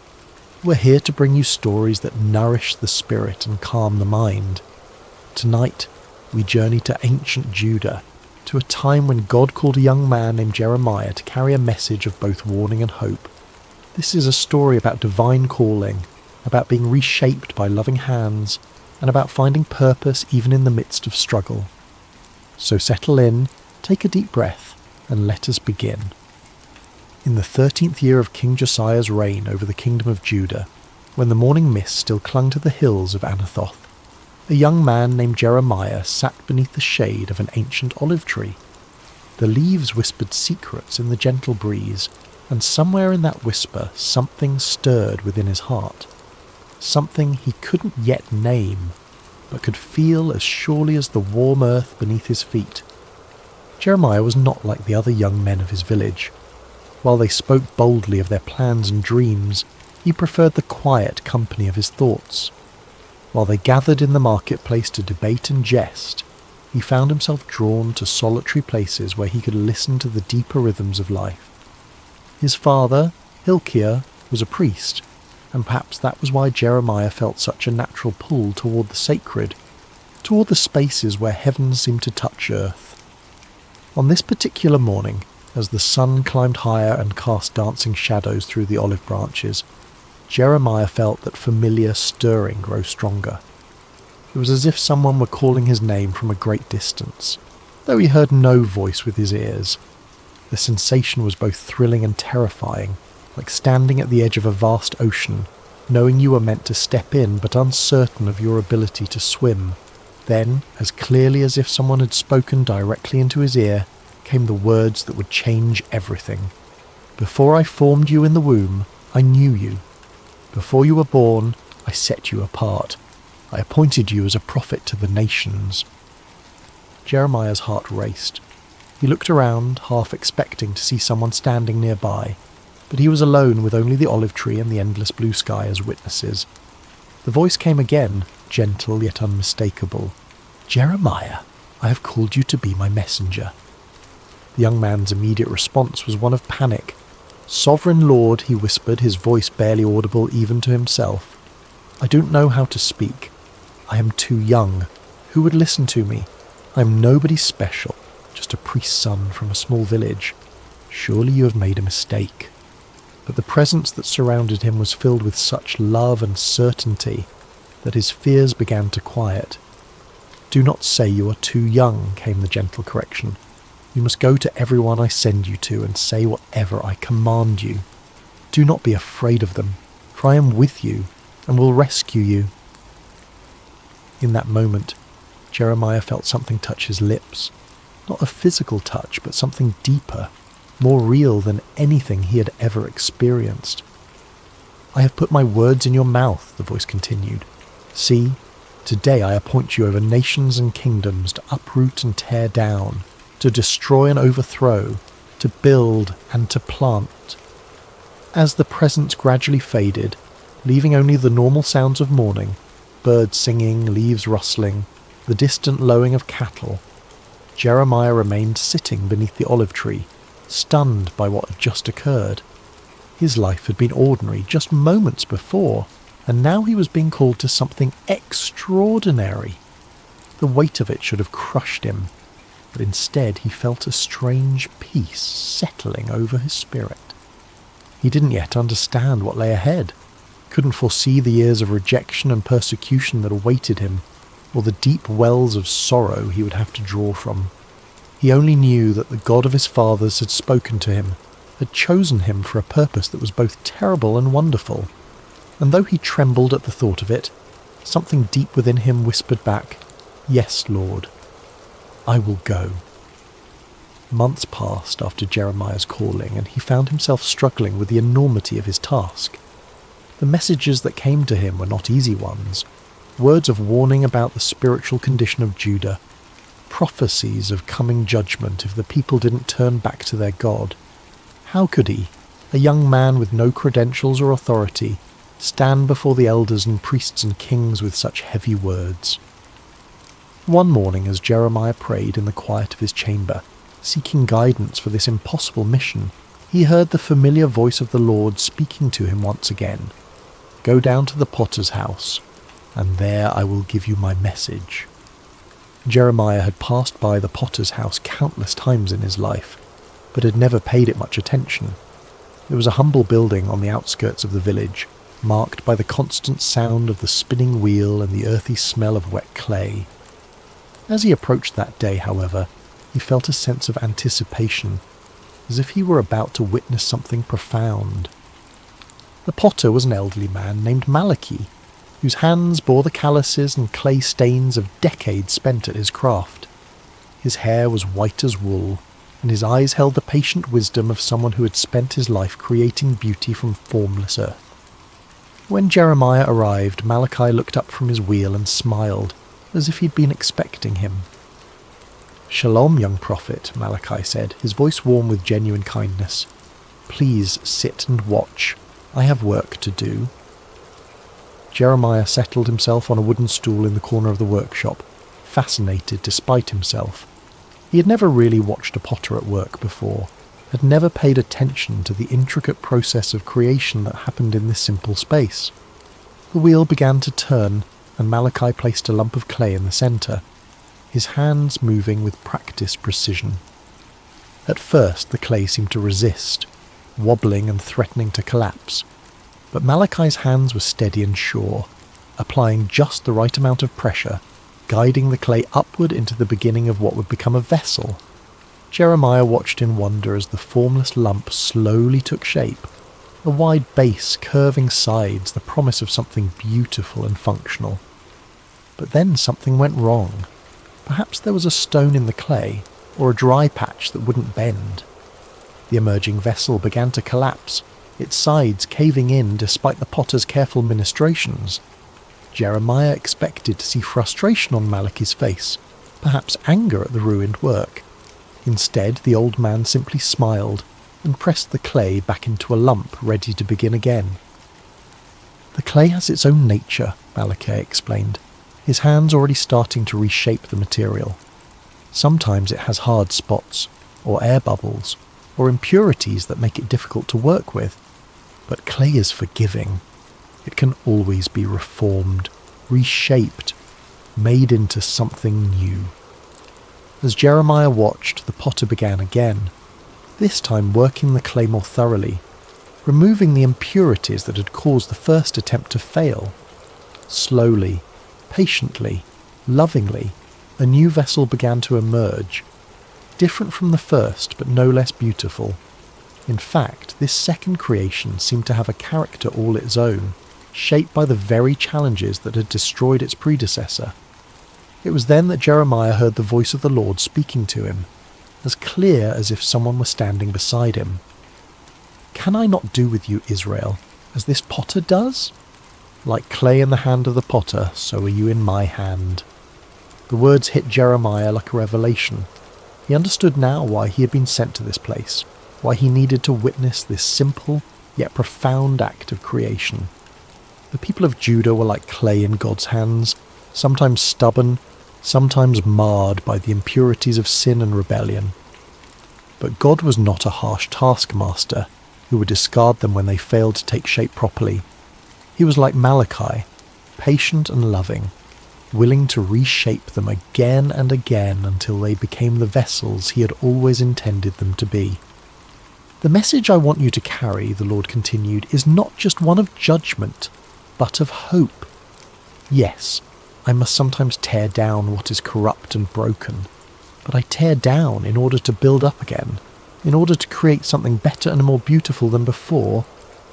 Jeremiah felt tears welling up in his eyes as he watched the potter's hands continue their gentle work. Here was a picture of God's character that he had never fully grasped before. Not the angry judge he had sometimes imagined, but the patient artist who sees potential in every lump of clay, who never gives up on his creation, who can bring beauty from the most unlikely materials. "Thank you," he whispered to Malachi as he prepared to leave. The old potter looked up from his work and smiled. "The clay thanks the potter by yielding to his hands," Malachi replied. "Perhaps that is all any of us can do, yield to the hands that know how to shape us into something beautiful." As Jeremiah walked home through the narrow streets of his village, he felt a new understanding of his calling beginning to take root in his heart. He was not just a bearer of bad news, but a messenger of hope. The God who had called him was not a destroyer but a creator, not a tyrant but a loving craftsman who would never abandon his work. The words came to him then, the message he would carry to the people of Judah. "If at any time I announce that a nation or kingdom is to be uprooted, torn down and destroyed, and if that nation I warned repents of its evil, then I will relent and not inflict on it the disaster I had planned. And if at another time I announce that a nation or kingdom is to be built up and planted, and if it does evil in my sight and does not obey me, then I will reconsider the good I had intended to do for it." It was a message of both warning and promise, of judgment and mercy intertwined. Like the potter's hands, God's discipline was always aimed at restoration, always working toward the creation of something more beautiful than before. Armed with this new understanding, Jeremiah began his prophetic ministry in earnest. But if he had hoped that his message of God's love and patience would be readily received, he was quickly disillusioned. The people of Judah, from the poorest peasant to the most powerful priest, seemed determined to resist the very hands that were trying to reshape them. His first major public appearance came during the reign of King Jehoiakim, Josiah's son, who had turned away from his father's reforms and allowed idolatry to flourish once again throughout the land. Jeremiah stood in the temple courts, his voice carrying across the stone courtyard as he delivered the message God had given him. "This is what the Lord says," he proclaimed, his young voice growing stronger with each word. "Reform your ways and your actions, and I will let you live in this place. Do not trust in deceptive words and say, 'This is the temple of the Lord, the temple of the Lord, the temple of the Lord.' If you really change your ways and your actions and deal with each other justly, if you do not oppress the foreigner, the fatherless or the widow, and do not shed innocent blood in this place, and if you do not follow other gods to your own harm, then I will let you live in this place in the land I gave your ancestors for ever and ever." The reaction was immediate and hostile. The priests, who had grown comfortable with their compromises and political alliances, saw Jeremiah's words as a direct threat to their authority. The wealthy merchants and nobles who had prospered by exploiting the poor and forming partnerships with pagan nations heard his call for justice as an attack on their way of life. "Who does this young man think he is?" they muttered among themselves. "He speaks of judgment and destruction like some kind of doomsday prophet. Where is his authority? Where are his credentials?" But Jeremiah continued, his heart breaking even as he spoke the words God had given him. He could see the spiritual adultery that had infected his beloved nation, the way they had turned from the God who had delivered them from Egypt and given them this promised land. They had made alliances with foreign powers, adopted their gods, and forgotten the covenant that had made them a people set apart. "My people have committed two sins," he declared, his voice now thick with emotion. "They have forsaken me, the spring of living water, and have dug their own cisterns, broken cisterns that cannot hold water." The imagery was powerful and heartbreaking. Jeremiah could see it so clearly. A nation that had access to the purest, most life-giving water imaginable, yet had chosen instead to dig broken wells that left them thirsty and desperate. They had exchanged their glory for worthless idols, their security for political alliances that would ultimately fail them. As the weeks and months passed, Jeremiah's message remained consistent, but the opposition grew fiercer. He was mocked in the streets, his words dismissed as the ravings of a madman. Children threw stones at him, and adults crossed to the other side of the road to avoid his presence. The loneliness was crushing, but what hurt most was seeing the people he loved rushing toward destruction, their ears closed to the voice of the one who wanted to save them. One particularly dark day, after being physically threatened by a group of priests who wanted to silence him permanently, Jeremiah found himself wondering if he had misunderstood his calling. Perhaps God hadn't really spoken to him at all. Perhaps he was just a deluded young man with an overactive imagination and a tendency toward melancholy. But then he remembered the potter's house, the gentle hands shaping and reshaping the clay, and he understood something profound about the nature of love. True love doesn't just tell people what they want to hear, it tells them what they need to hear, even when that truth is painful. The potter sometimes had to apply pressure to the clay, had to work out the impurities and air bubbles, and this process wasn't always comfortable for the clay, but it was necessary for the clay to become what it was meant to be. "I am not their enemy," Jeremiah whispered to himself as he walked through the quiet streets late one evening. "I am their friend.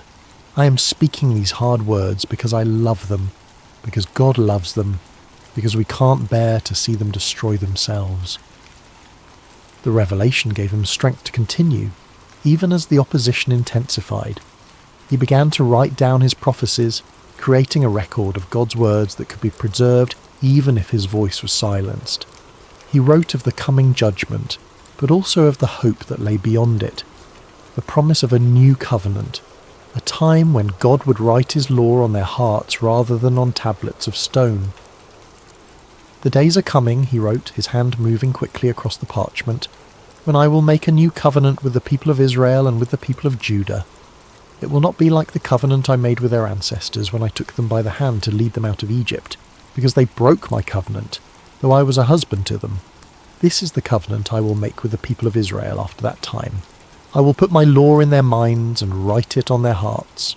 I will be their God, and they will be my people." Even in the midst of his loneliness and rejection, Jeremiah held on to this vision of hope. The potter was still at work, still shaping, still creating something beautiful from the clay of human hearts. The process might be painful, but the end result would be worth it all. There came a time when the weight of his calling became almost too much for Jeremiah to bear. The constant rejection, the threats, the loneliness of being God's messenger to a people who didn't want to hear from God. It all pressed down on him like a physical burden. He had been faithful to his calling for years now, and what did he have to show for it? A nation that seemed more rebellious than ever, leaders who actively opposed him, and a heart that felt like it might break from the strain. The breaking point came when Pashur, the priest who was chief officer in the temple, had Jeremiah beaten and put in stocks overnight for prophesying that Jerusalem would be destroyed. The humiliation was complete, displayed like a common criminal in front of the very people he was trying to save. When he was released the next morning, bruised and aching, Jeremiah's first instinct was to flee. He made his way to his favourite spot of solitude, a small grove of trees outside the city where he often went to pray.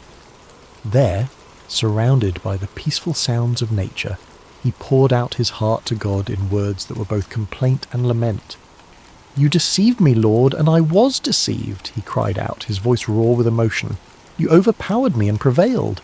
I am ridiculed all day long. Everyone mocks me. Whenever I speak, I cry out proclaiming violence and destruction. So the word of the Lord has brought me insult and reproach all day long."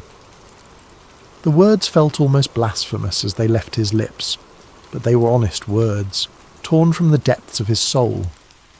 He'd given everything to this calling. His youth, his dreams of a normal life, his relationships with family and friends. And for what? To be treated as a pariah, a madman, a troublemaker.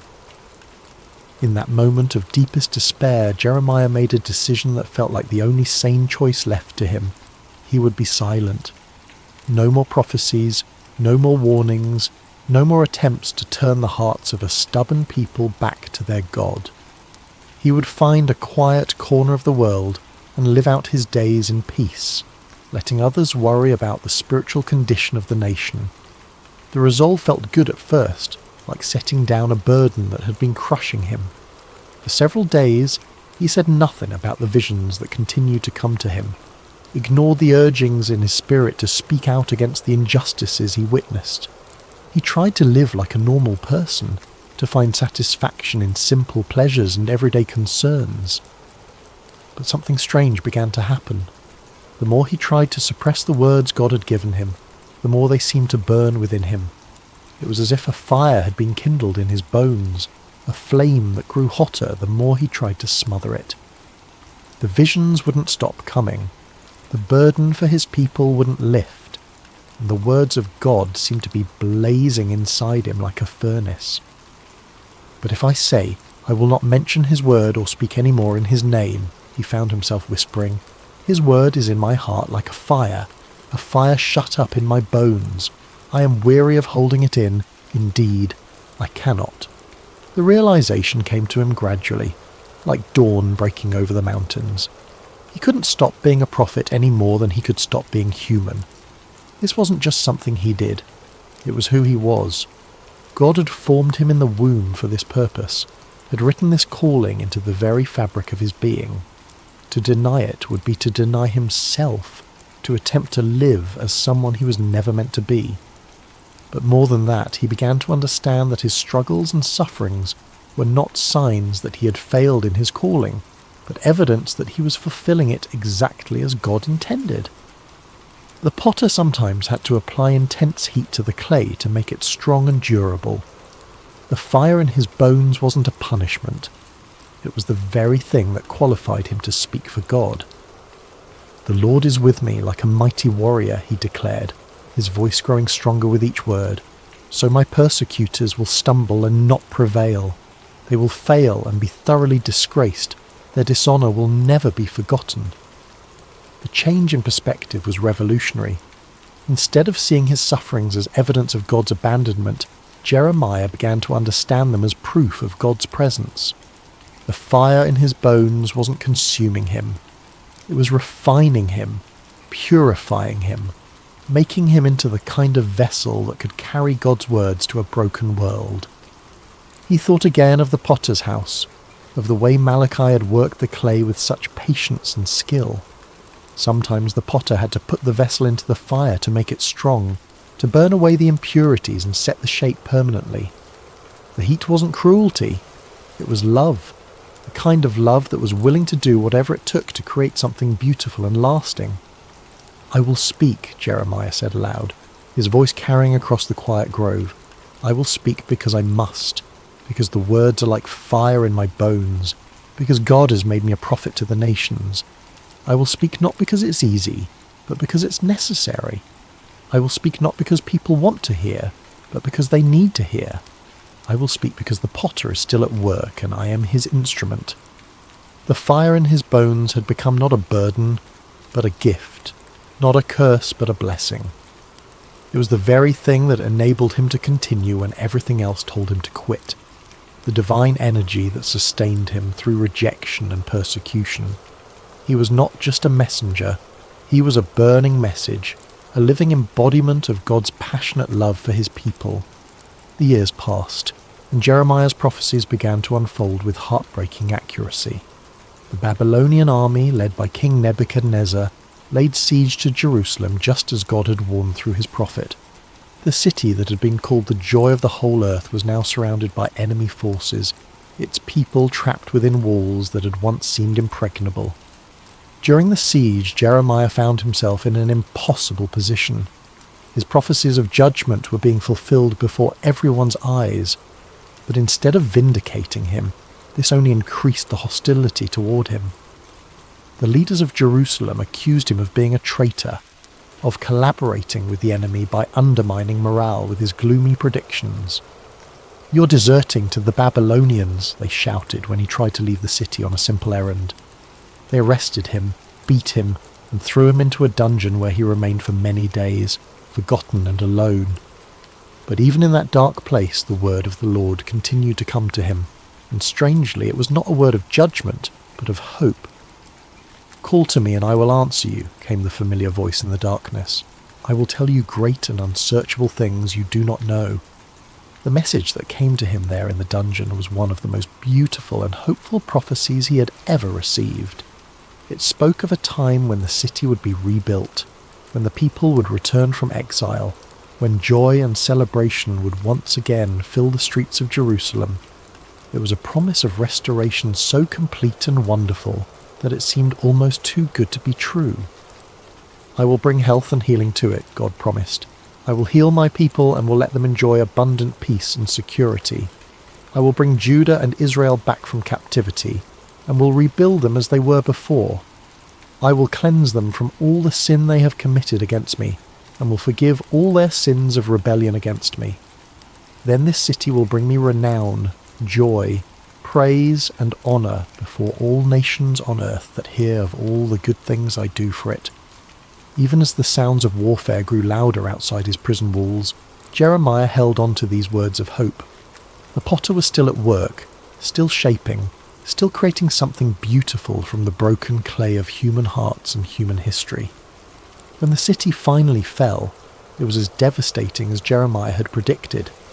The temple was destroyed, the walls torn down, the leaders killed or carried away into exile. The sight of Jerusalem in ruins was almost more than the prophet could bear. This was the city where God had chosen to dwell, the place where his people had worshipped for centuries.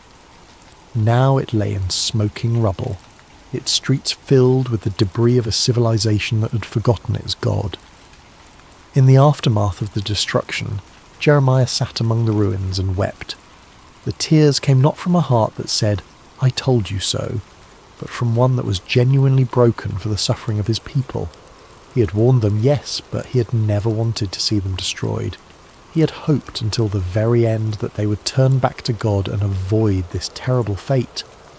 It was then that he began to write what would become known as the Book of Lamentations, a collection of funeral songs for a dead city, poems of grief and mourning that captured the full depth of the tragedy that had befallen Jerusalem. But even in the midst of this profound sorrow, hope refused to be extinguished. "Because of the Lord's great love we are not consumed," he wrote, his hand trembling as he formed the words. "For his compassions never fail. They are new every morning. Great is your faithfulness." The words seemed to come from somewhere deeper than his own understanding, as if the Spirit of God was using his human grief to express a divine truth that transcended the immediate circumstances. Yes, Jerusalem had fallen. Yes, the people were scattered and the temple destroyed. But God's love had not failed. His faithfulness had not ended. His compassions were indeed new every morning, even in the darkest of times. "The Lord is good to those whose hope is in him," he continued, "to the one who seeks him. It is good to wait quietly for the salvation of the Lord." As he wrote these words, Jeremiah began to understand something profound about the nature of hope. It wasn't based on circumstances or on the absence of suffering. True hope was rooted in the character of God himself, in his unchanging love and faithfulness. The potter might allow the clay to be broken, but he would never abandon it. He might permit the vessel to be shattered, but only so that he could create something even more beautiful from the pieces. "For no one is cast off by the Lord forever," he wrote, his voice growing stronger with each word. "Though he brings grief, he will show compassion. So great is his unfailing love. For he does not willingly bring affliction or grief to anyone." The ruins of Jerusalem became, in a strange way, a place of worship for Jeremiah. There among the broken stones and scattered debris, he found a closeness to God that he had never experienced before. The external symbols of faith were gone, but faith itself remained. The building had been destroyed, but the builder continued his work. People would come to him there, survivors of the siege who were struggling to make sense of what had happened. They would ask him why God had allowed such suffering, why the innocent had to pay for the sins of the guilty, why the city of God had been given over to pagan armies. "I cannot answer all your questions," Jeremiah would tell them gently, "but I can tell you what I've learned in my years of walking with the Lord. He is like a potter who shapes clay, and sometimes the shaping process is painful. But he never works without purpose. and he never abandons what he has begun. The vessel may be broken, but the potter's hands are still at work creating something new from the pieces. In the final years of his life, Jeremiah found himself in Egypt, carried there against his will by a group of Jewish refugees who feared remaining in the land of Judah. It was not where he had expected to end his days, far from the city he had loved and served for so many years. But even in this foreign land, he continued to speak the words God gave him, continued to comfort and challenge the people who had been scattered by the winds of history. As he sat one evening by the banks of the Nile watching the sunset over the ancient land of the Pharaohs, Jeremiah reflected on the long journey that had brought him to this place. He was no longer the young man who had trembled beneath the olive tree at his first calling. His hair was now white, his hands marked by years of writing and rewriting God's words, his heart scarred by decades of rejection and persecution. But he was not bitter. Somehow, through all the pain and struggle, he had learned to see his life as part of a larger tapestry that God was weaving through history. He was just one thread in that tapestry, but he had been woven in exactly the right place, at exactly the right time, for exactly the right purpose. A young Jewish woman approached him as he sat by the water, her eyes reflecting the same uncertainty and pain he had seen in so many faces over the years. "Prophet," she said softly, "my heart is broken. I have lost everything. My home, my family, my future. How can I believe that God still cares about me?" Jeremiah smiled and gestured for her to sit beside him. "Let me tell you a story," he said, his voice warm with the wisdom of long experience. "Once God sent me to a potter's house to watch him work. The potter was shaping a vessel on his wheel, but something went wrong. The clay became marred, misshapen, useless for its intended purpose." The young woman leaned forward, intrigued despite her sorrow. "I expected the potter to throw the clay away," Jeremiah continued. "After all, it was ruined, wasn't it? But instead, he gathered it up and began again. He worked the clay, removed the impurities, and slowly shaped it into something new. The second vessel was different from the first, but it was beautiful in its own way. Perhaps even more beautiful because it bore the marks of the potter's patient love. "But what does this mean for me?" the woman asked. "How does this help me with my broken heart?" Jeremiah reached down and picked up a small piece of clay from the riverbank. "This is what God showed me that day," he said, working the clay gently in his hands. "You are not ruined, you are not beyond hope. You are clay in the potter's hands, and he is still shaping you. The breaking you've experienced is not the end of your story. It's the beginning of a new chapter." As he spoke, the clay in his hands began to take shape, becoming a small but perfectly formed vessel. "God's love is like this potter's skill," he continued. "It can take the most broken, damaged clay and create something beautiful from it. Your pain is not wasted. Your tears are not meaningless. They are part of the process by which God is making you into the person he always intended you to be." The woman began to weep, but they were not tears of despair. They were tears of hope, of recognition, of a heart that was beginning to heal. "How do you know this?" she whispered. "How can you be so sure?" Jeremiah smiled, and in that smile was the peace of a man who had wrestled with God and found him faithful. "Because I have been clay in the potter's hands for 40 years, he said simply.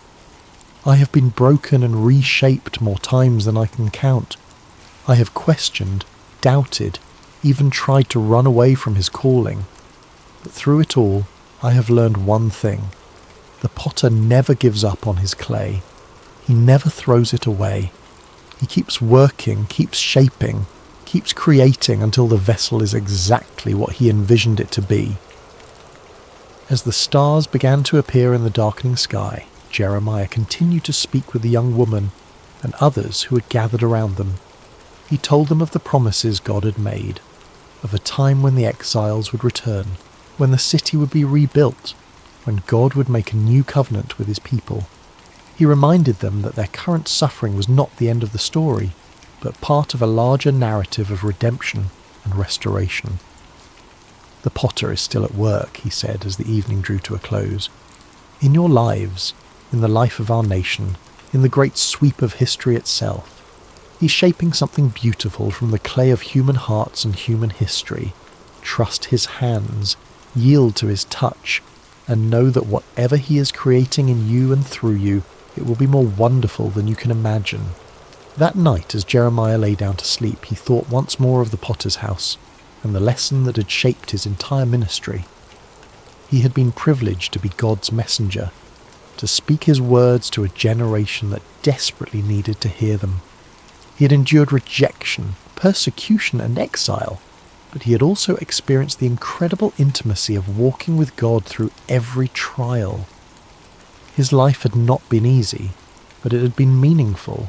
He had been clay in the potter's hands, shaped and reshaped according to God's perfect will. And though he would not live to see the full fulfillment of the promises he had proclaimed, he knew with absolute certainty that the potter's work would continue. The hands that had shaped him would continue to shape others, generation after generation, until the final masterpiece was complete. The last words he wrote in his journal that night were these: "The steadfast love of the Lord never ceases. His mercies never come to an end. They are new every morning. Great is your faithfulness. The Lord is my portion, says my soul, therefore I will hope in Him." And in the quiet darkness of a foreign land, far from the ruins of Jerusalem but close to the heart of God, Jeremiah slept peacefully, knowing that the potter's hands were still at work, still shaping, still creating something beautiful from the clay of human hearts. The message he had carried for 4 decades would outlive him, would speak to countless generations of broken people who needed to know that they were not beyond hope, that the potter never gives up on his clay, and that His love truly is new every morning. The story of Jeremiah reminds us that even in our darkest moments, even when our lives seem shattered beyond repair, we are never beyond the reach of the potter's hands. Like clay on the wheel, we may be broken, but we are never discarded. We are loved, shaped, and reshaped by hands that know exactly what we can become. And in the end, that is enough. That is everything. In the quietness of this story's end, may you find the peace that comes from knowing you too are clay in the potter's hands, being shaped with infinite love and patience into something beautiful beyond your wildest dreams. The potter is still at work, still shaping, still creating, and His love for you is new every morning.